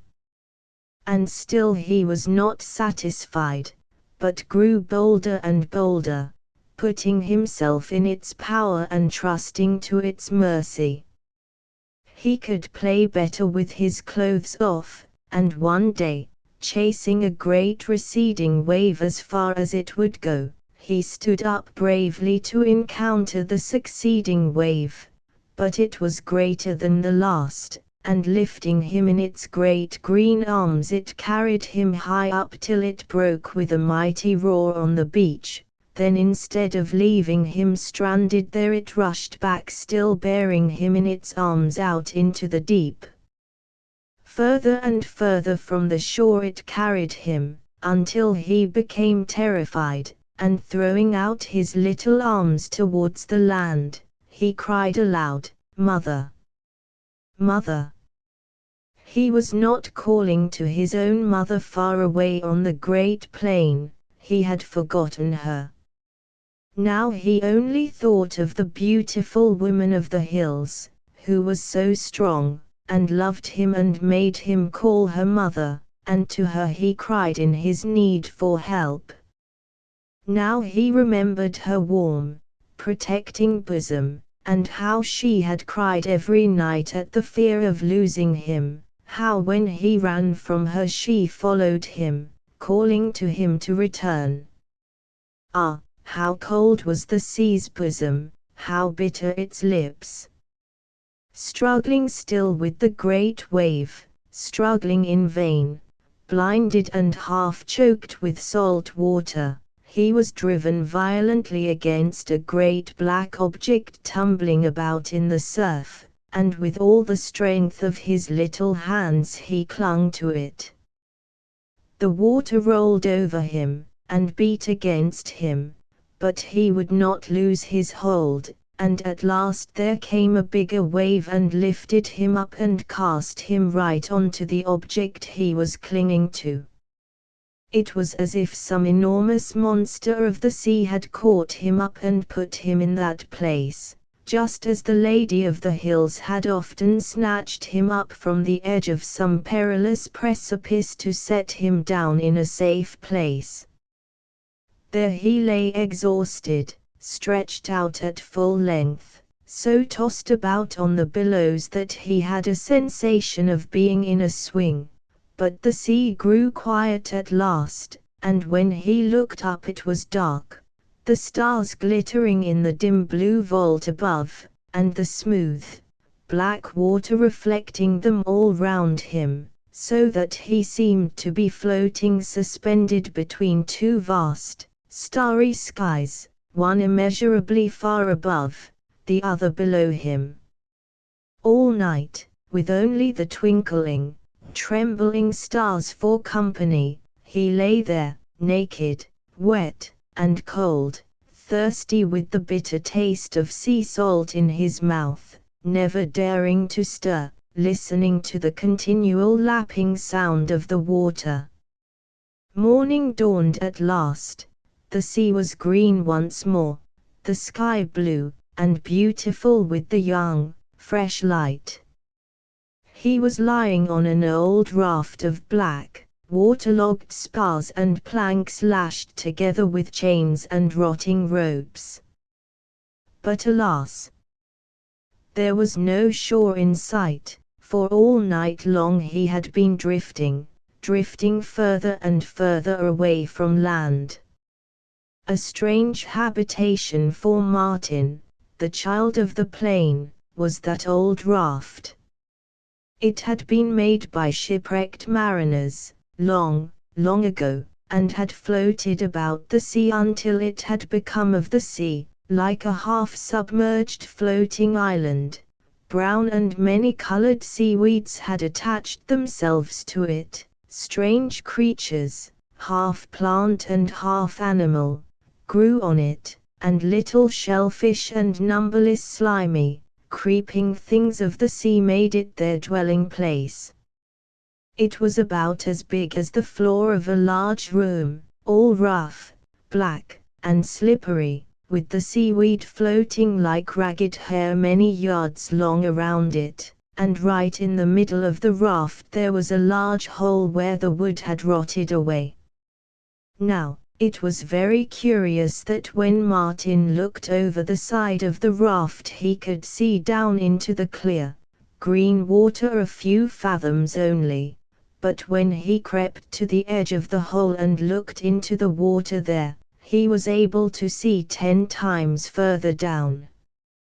Looking in this hole, he saw far down a strange, fish-shaped creature, striped like a zebra, with long spines on its back, moving about to and fro. It disappeared, and then, very much further down, something moved, first like a shadow, then like a great, dark form, and as it came up higher it took the shape of a man, but dim and vast like a man-shaped cloud or shadow that floated in the green translucent water. The shoulders and head appeared, then it changed its position and the face was towards him with the vast eyes, that had a dim, greyish light in them, gazing up into his. Martin trembled as he gazed, not exactly with fear, but with excitement, because he recognized in this huge water monster under him that old man of the sea who had appeared and talked to him in his dream when he fell asleep among the rocks. Could it be, although he was asleep at the time, that the old man really had appeared before him, and that his eyes had been open just enough to see him? By and by the cloud-like face disappeared, and did not return though he watched for it a long time. Then sitting on the black, rotten wood and brown seaweed he gazed over the ocean, a vast green, sunlit expanse with no shore and no living thing upon it. But after a while he began to think that there was some living thing in it, which was always near him though he could not see what it was. From time to time the surface of the sea was broken just as if some huge fish had risen to the surface and then sunk again without showing itself. It was something very big, judging from the commotion it made in the water, and at last he did see it or a part of it, a vast brown object which looked like a gigantic man's shoulder, but it might have been the back of a whale. It was no sooner seen than gone, but in a very short time after its appearance cries as of birds were heard at a great distance. The cries came from various directions, growing louder and louder, and before long Martin saw many birds flying towards him. On arrival they began to soar and circle round above him, all screaming excitedly. They were white birds with long wings and long sharp beaks, and were very much like gulls, except that they had an easier and swifter flight. Martin rejoiced at seeing them, for he had been in the greatest terror at the strangeness and loneliness of the sea now that there was no land in sight. Sitting on the black raft he was constantly thinking of the warning words his mother of the hills had spoken, that the sea would kiss him with cold salt lips and take him down into the depths where he would never see the light again. Oh, how strange the sea was to him now, how lonely, how terrible. But birds that with their wings could range over the whole world were of the land, and now seemed to bring the land near him with their white forms and wild cries. How could they help him? He did not know, he did not ask, but he was not alone now that they had come to him, and his terror was less. And still more birds kept coming, and as the morning wore on the crowd of birds increased until they were in hundreds, then in thousands, perpetually wheeling and swooping and rising and hovering over him in a great white cloud. And they were of many kinds, mostly white, some grey, others sooty brown or mottled, and some wholly black. Then in the midst of the crowd of birds he saw one of great size wheeling about like a king or giant among the others, with wings of amazing length, wild eyes of a glittering yellow, and a yellow beak half as long as Martin's arm, with a huge vulture-like hook at the end. Now when this mighty bird swooped close down over his head, fanning him with its immense wings, Martin again began to be alarmed at its formidable appearance, and as more and more birds came, with more of the big kind, and the wild outcry they made increased, his fear and astonishment grew. Then all at once these feelings rose to extreme terror and amazement at the sight of a new bird-like creature 1,000 times bigger than the largest one in the circling crowd above, coming swiftly towards him. He saw that it was not flying but swimming or gliding over the surface of the sea, and its body was black, and above the body were many immense white wings of various shapes, which stood up like a white cloud. Overcome with terror he fell flat on the raft, hiding his face in the brown seaweed that covered it. Then in a few minutes the sea became agitated and rocked him in his raft, and a wave came over him which almost swept him into the sea. At the same time the outcry of the birds were redoubled until he was nearly deafened by their screams, and the screams seemed to shape themselves into words. "Martin! Martin!" the birds seemed to be screaming. "Look up, Martin, look up, look up." The whole air above and about him seemed to be full of the cries, and every cry said to him, "Martin! Martin! Look up! Look up!" Illustration: although dazed with the awful din and almost fainting with terror and weakness, he could not resist the command. Pressing his hands on the raft he at last struggled up to his knees, and saw that the feared bird-like monster had passed him by. He saw that it was a ship with a black hull, its white sails spread, and that the motion of the water and the wave that swept over him had been created by the ship as it came close to the raft. It was now rapidly gliding from him, but still very near, and he saw a crowd of strange-looking rough men, with sun-browned faces and long hair and shaggy beards, leaning over the bulwarks staring at him. They had seen with astonishment the corpse, as they thought, of a little naked white boy lying on the old black raft, with a multitude of sea-birds gathered to feed on him. Now when they saw him get up on his knees and look at them, they uttered a great cry, and began rushing excitedly hither and thither, to pull at ropes and lower a boat.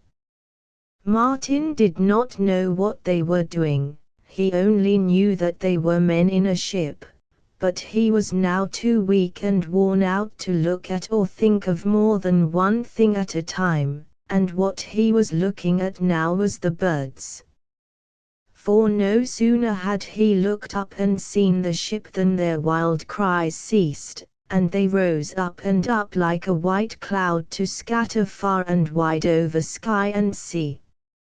For some moments he continued watching them, listening to their changed voices, which now had a very soft and pleasant sound, as if they were satisfied and happy. It made him happy to hear them, and he lifted his hands up and smiled. Then, relieved of his terror and overcome with weariness, he closed his eyes and dropped once more full length upon his bed of wet seaweed. At that the men stared into each other's face, a very strange startled look coming into their eyes. And no wonder. For long, long months, running to years, they had been cruising in those lonely desolate seas, thousands of miles from home, seeing no land nor any green thing, nor dear face of woman or child, and now by some strange chance a child had come to them, and even while they were making all haste to rescue it, putting their arms out to take it from the sea, its life had seemingly been snatched from them. But he was only sleeping. Illustration. Note: when I arranged with Mr. Hudson for the publication of an American edition of A Little Boy Lost, I asked him to write a special foreword to his American readers. He replied with a characteristic letter, and, taking him at his word, I am printing it on the following pages. Alfred Knopf. Dear Mr. Knopf, your request for a foreword to insert in the American reprint of the little book worries me. A critic on this side has said that my prefaces to reprints of my earlier works are of the nature of parting kicks, and I have no desire just now to kick this poor innocent. That evil-tempered old woman, Mother Nature, in one of her worst tantrums, has been inflicting so many cuffs and blows on me that she has left me no energy or disposition to kick anything, even myself. The trouble is that I know so little about it. Did I write this book? What then made me do it?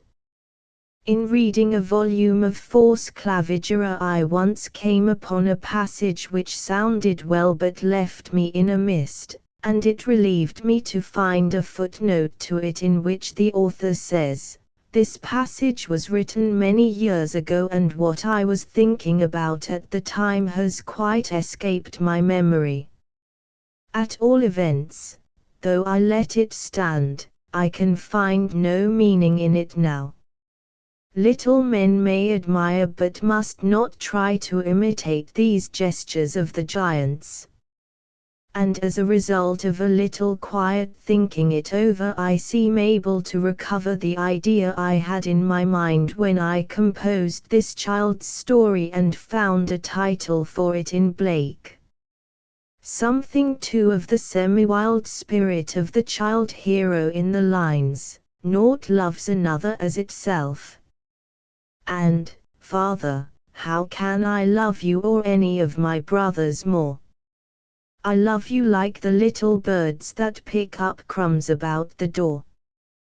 Their nature is, after picking up the crumbs, to fly away." A long time ago I formed a small collection of children's books of the early years of the 19th century, and looking through them, wishing that some of them had fallen into my hands when I was a child, I recalled the books I had read at that time, especially 2 or 3. Like any normal child, I delighted in such stories as The Swiss Family Robinson, but they were not the books I prized most. They omitted the very quality I liked best, the little thrills that nature itself gave me, which half frightened and fascinated at the same time, the wonder and mystery of it all.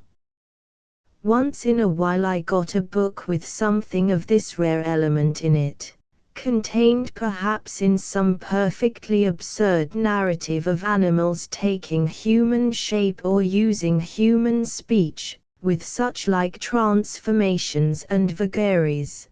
They could never be too extravagant, fantastic and incredible, so long as they expressed anything of the feeling I myself experienced when out of sight and sound of my fellow beings, whether out on the great level plain, with a glitter of illusory water all round me, or among the shadowy trees with their bird and insect sounds, or by the waterside and bed of tall dark bulrushes murmuring in the wind.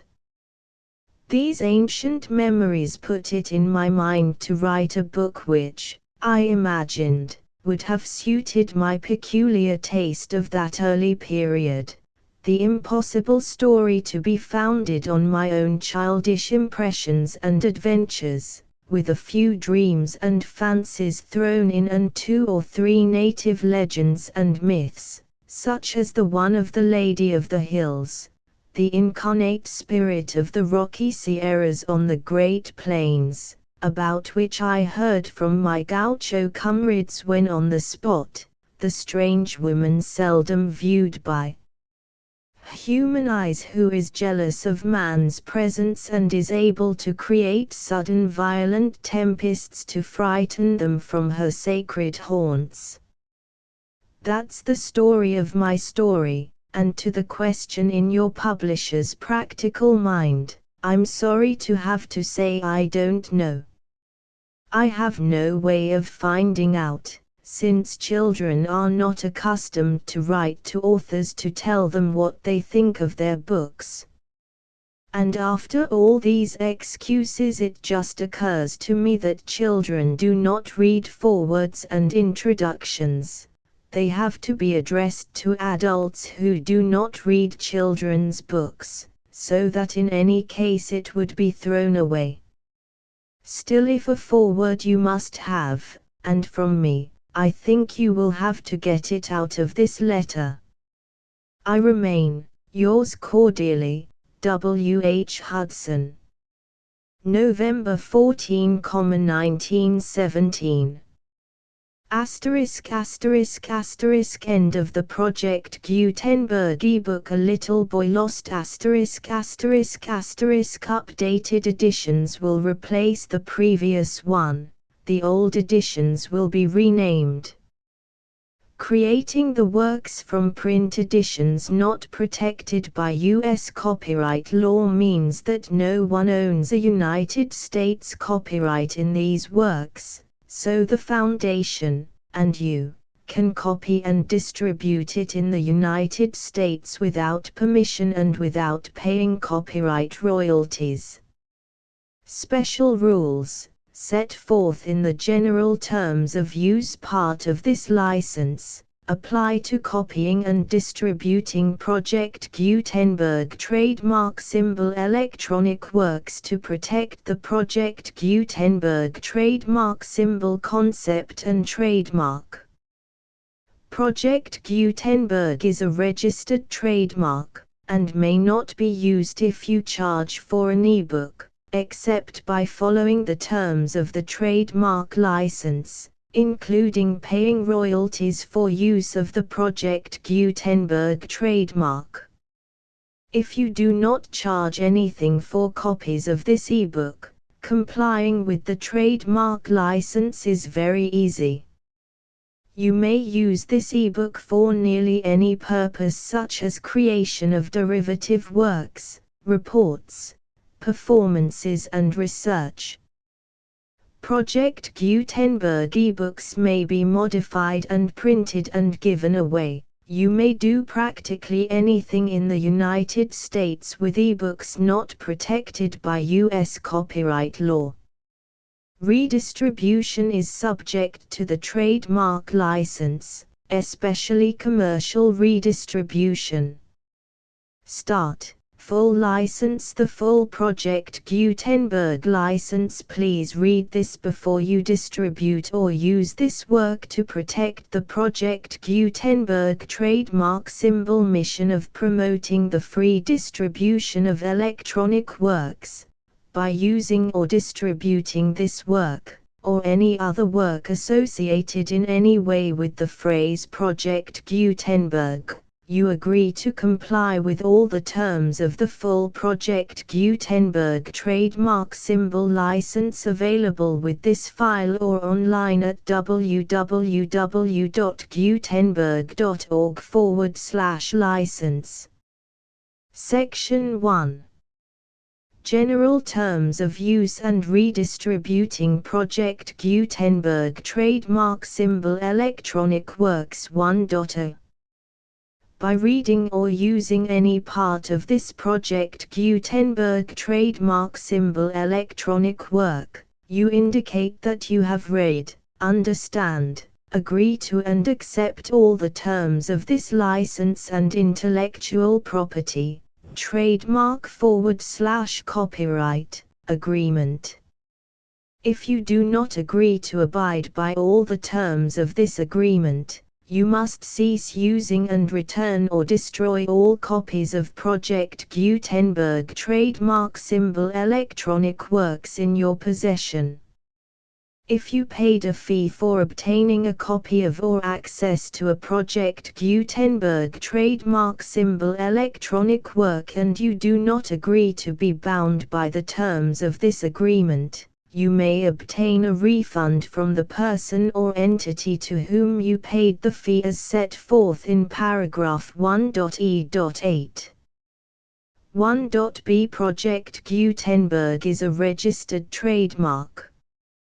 It may only be used on or associated in any way with an electronic work by people who agree to be bound by the terms of this agreement. There are a few things that you can do with most Project Gutenberg trademark symbol electronic works even without complying with the full terms of this agreement. See paragraph 1.c below. There are a lot of things you can do with Project Gutenberg trademark symbol electronic works if you follow the terms of this agreement and help preserve free future access to Project Gutenberg trademark symbol electronic works. See paragraph 1.e below. 1.c.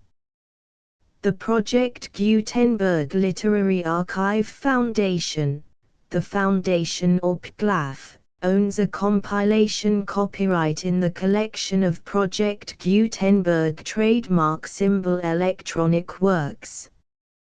Nearly all the individual works in the collection are in the public domain in the United States. If an individual work is unprotected by copyright law in the United States and you are located in the United States, we do not claim a right to prevent you from copying, distributing, performing, displaying or creating derivative works based on the work as long as all references to Project Gutenberg are removed. Of course, We hope that you will support the Project Gutenberg trademark symbol mission of promoting free access to electronic works by freely sharing Project Gutenberg trademark symbol works in compliance with the terms of this agreement for keeping the Project Gutenberg trademark symbol name associated with the work. You can easily comply with the terms of this agreement by keeping this work in the same format with its attached full Project Gutenberg trademark symbol license when you share it without charge with others. 1.d. The copyright laws of the place where you are located also govern what you can do with this work.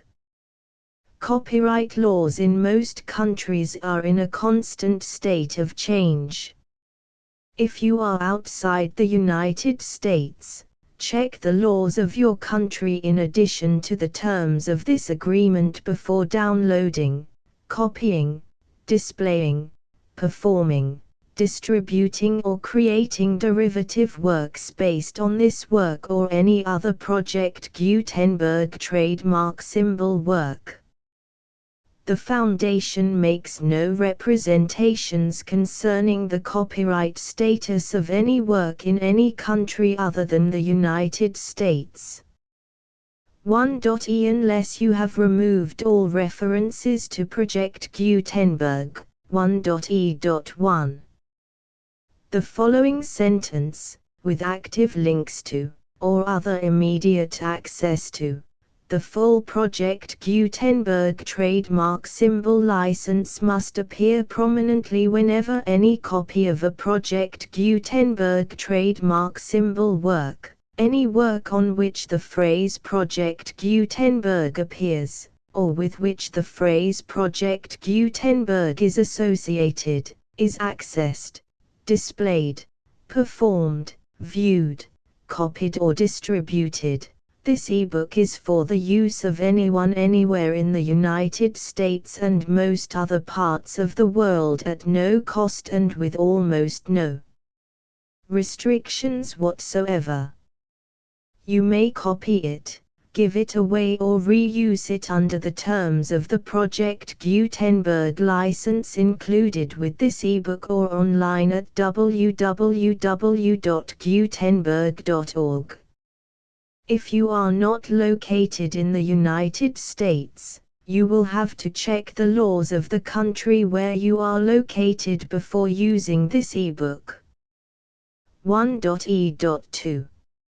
If an individual Project Gutenberg trademark symbol electronic work is derived from texts not protected by U.S. copyright law, does not contain a notice indicating that it is posted with permission of the copyright holder, the work can be copied and distributed to anyone in the United States without paying any fees or charges.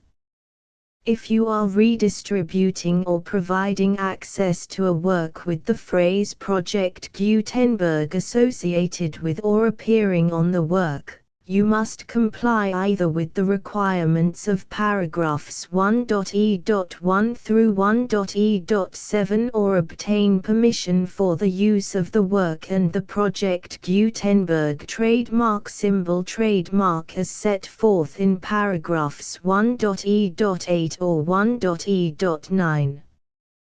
1.e.3. If an individual Project Gutenberg trademark symbol electronic work is posted with the permission of the copyright holder, your use and distribution must comply with both paragraphs 1.e.1 through 1.e.7 and any additional terms imposed by the copyright holder. Additional terms will be linked to the Project Gutenberg trademark symbol license for all works posted with the permission of the copyright holder found at the beginning of this work. 1.e.4. Do not unlink or detach or remove the full Project Gutenberg trademark symbol license terms from this work. or any files containing a part of this work or any other work associated with Project Gutenberg trademark symbol. 1.e.5 Do not copy, display, perform, distribute or redistribute this electronic work, or any part of this electronic work, without prominently displaying the sentence set forth in paragraph 1.e.1 with active links or immediate access to the full terms of the Project Gutenberg trademark symbol license.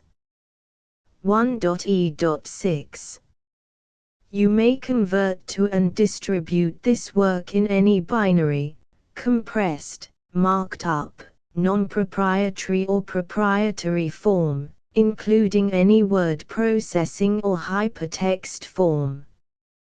However, if you provide access to or distribute copies of a Project Gutenberg trademark symbol work in a format other than plain vanilla ASCII or other format used in the official version posted on the official Project Gutenberg trademark symbol website, www.gutenberg.org, you must, at no additional cost, fee or expense to the user, provide a copy, a means of exporting a copy, or a means of obtaining a copy upon request, of the work in its original plain vanilla ASCII or other form. Any alternate format must include the full Project Gutenberg trademark symbol license as specified in paragraph 1.e.1. 1.e.7 Do not charge a fee for access to, viewing, displaying, performing, copying or distributing any Project Gutenberg trademark symbol works unless you comply with paragraph 1.e.8 or 1.e.9. 1.e.8 You may charge a reasonable fee for copies of or providing access to or distributing Project Gutenberg trademark symbol electronic works provided that you pay a royalty fee of 20% of the gross profits you derive from the use of Project Gutenberg trademark symbol works calculated using the method you already use to calculate your applicable taxes. The fee is owed to the owner of the Project Gutenberg trademark symbol trademark, but he has agreed to donate royalties under this paragraph to the Project Gutenberg Literary Archive Foundation. Royalty payments must be paid within 60 days following each date on which you prepare, or are legally required to prepare, your periodic tax returns. Royalty payments should be clearly marked as such and sent to the Project Gutenberg Literary Archive Foundation at the address specified in Section 4, Information about donations to the Project Gutenberg Literary Archive Foundation. You provide a full refund of any money paid by a user who notifies you in writing, or by email, within 30 days of receipt that he does not agree to the terms of the full Project Gutenberg trademark symbol license. You must require such a user to return or destroy all copies of the works possessed in a physical medium and discontinue all use of and all access to other copies of Project Gutenberg trademark symbol works.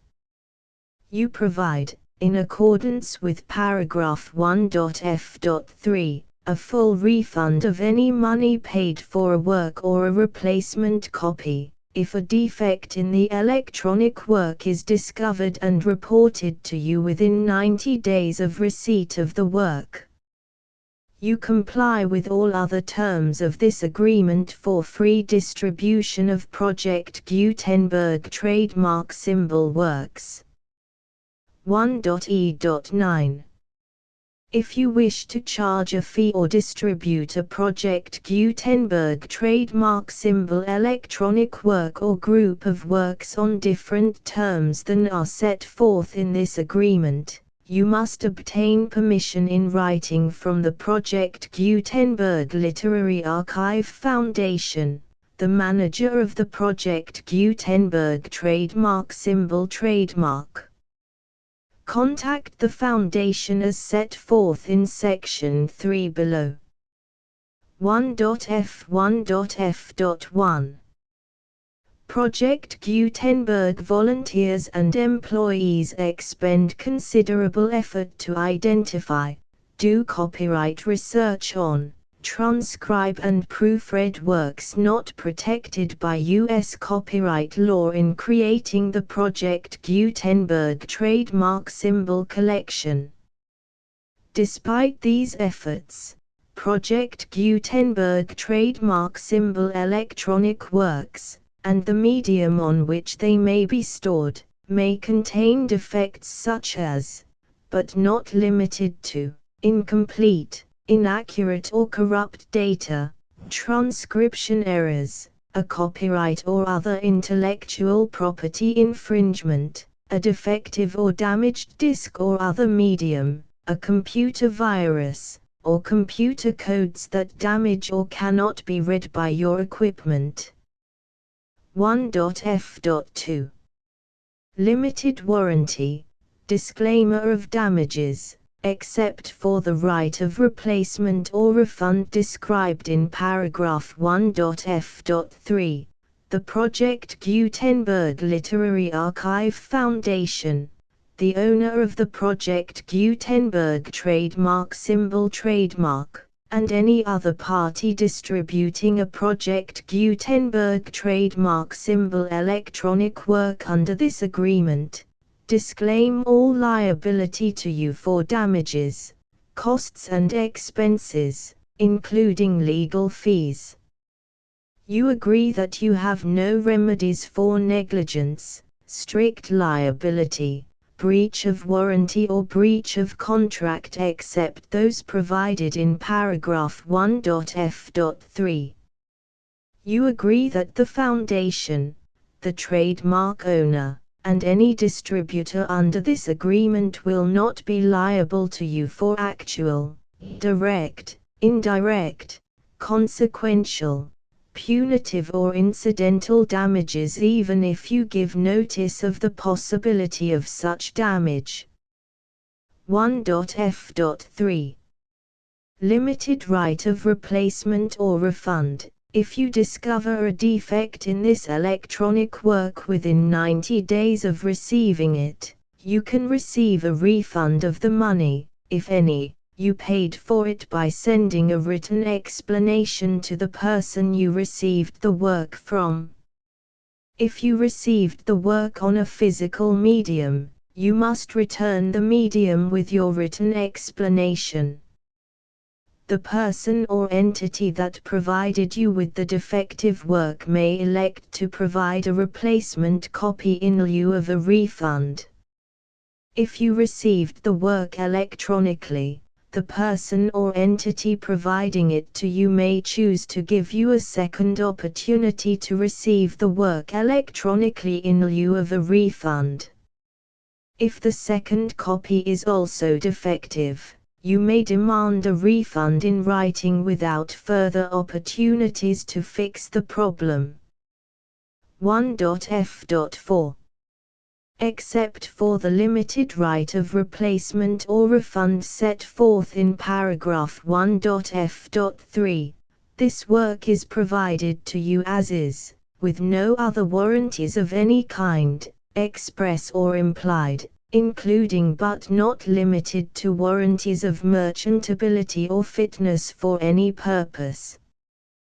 1.f.5 Some states do not allow disclaimers of certain implied warranties or the exclusion or limitation of certain types of damages.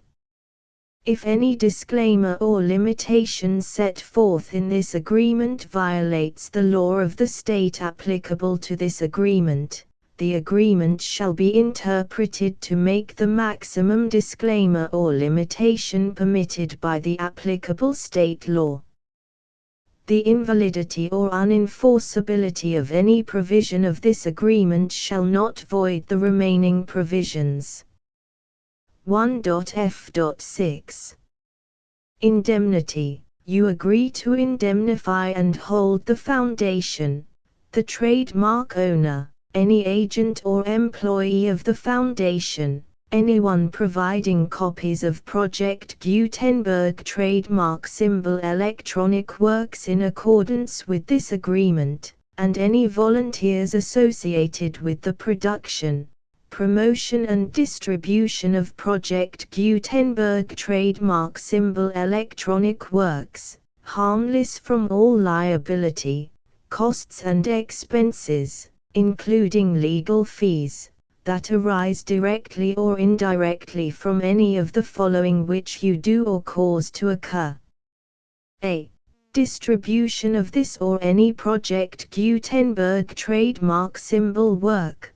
B. Alteration, modification, or additions or deletions to any Project Gutenberg trademark symbol work, and C. Any defect you cause. Section 2. Information about the mission of Project Gutenberg trademark symbol. Project Gutenberg trademark symbol is synonymous with the free distribution of electronic works in formats readable by the widest variety of computers, including obsolete, old, middle-aged and new computers. It exists because of the efforts of hundreds of volunteers and donations from people in all walks of life.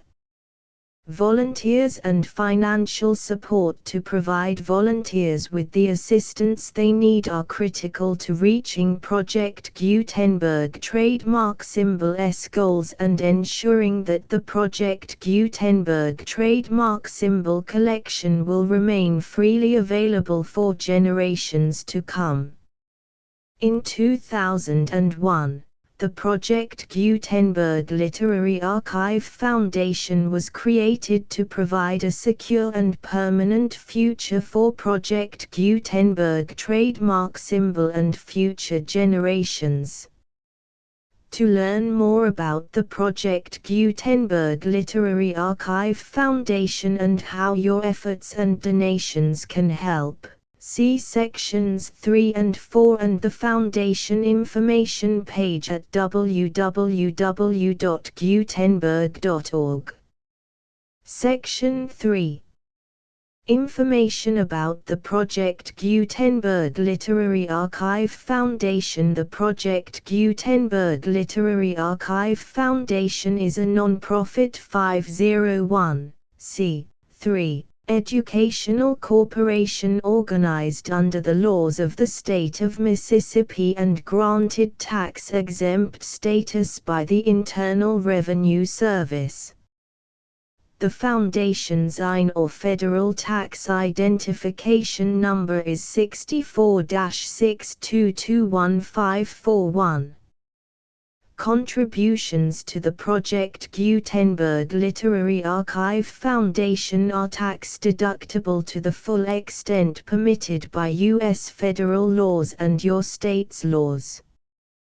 The Foundation's business office is located at 809 North 1500 West, Salt Lake City, UT 84116. 801-596-1887. Email contact links and up-to-date contact information can be found at the Foundation's website and official page at www.gutenberg.org/contact section 4. Information about donations to the Project Gutenberg Literary Archive Foundation. Project Gutenberg trademark symbol depends upon and cannot survive without widespread public support and donations to carry out its mission of increasing the number of public domain and licensed works that can be freely distributed in machine-readable form accessible by the widest array of equipment, including outdated equipment. Many small donations, $1 to $5,000, are particularly important to maintaining tax-exempt status with the IRS. The Foundation is committed to complying with the laws regulating charities and charitable donations in all 50 states of the United States. Compliance requirements are not uniform and it takes a considerable effort, much paperwork and many fees to meet and keep up with these requirements. We do not solicit donations in locations where we have not received written confirmation of compliance. To send donations or determine the status of compliance for any particular state, visit www.gutenberg.org/donate. While we cannot and do not solicit contributions from states where we have not met the solicitation requirements, we know of no prohibition against accepting unsolicited donations from donors in such states who approach us with offers to donate. International donations are gratefully accepted, but we cannot make any statements concerning tax treatment of donations received from outside the United States. U.S. laws alone swamp our small staff. Please check the Project Gutenberg web pages for current donation methods and addresses. Donations are accepted in a number of other ways, including checks, online payments and credit card donations. To donate, please visit www.gutenberg.org/donate.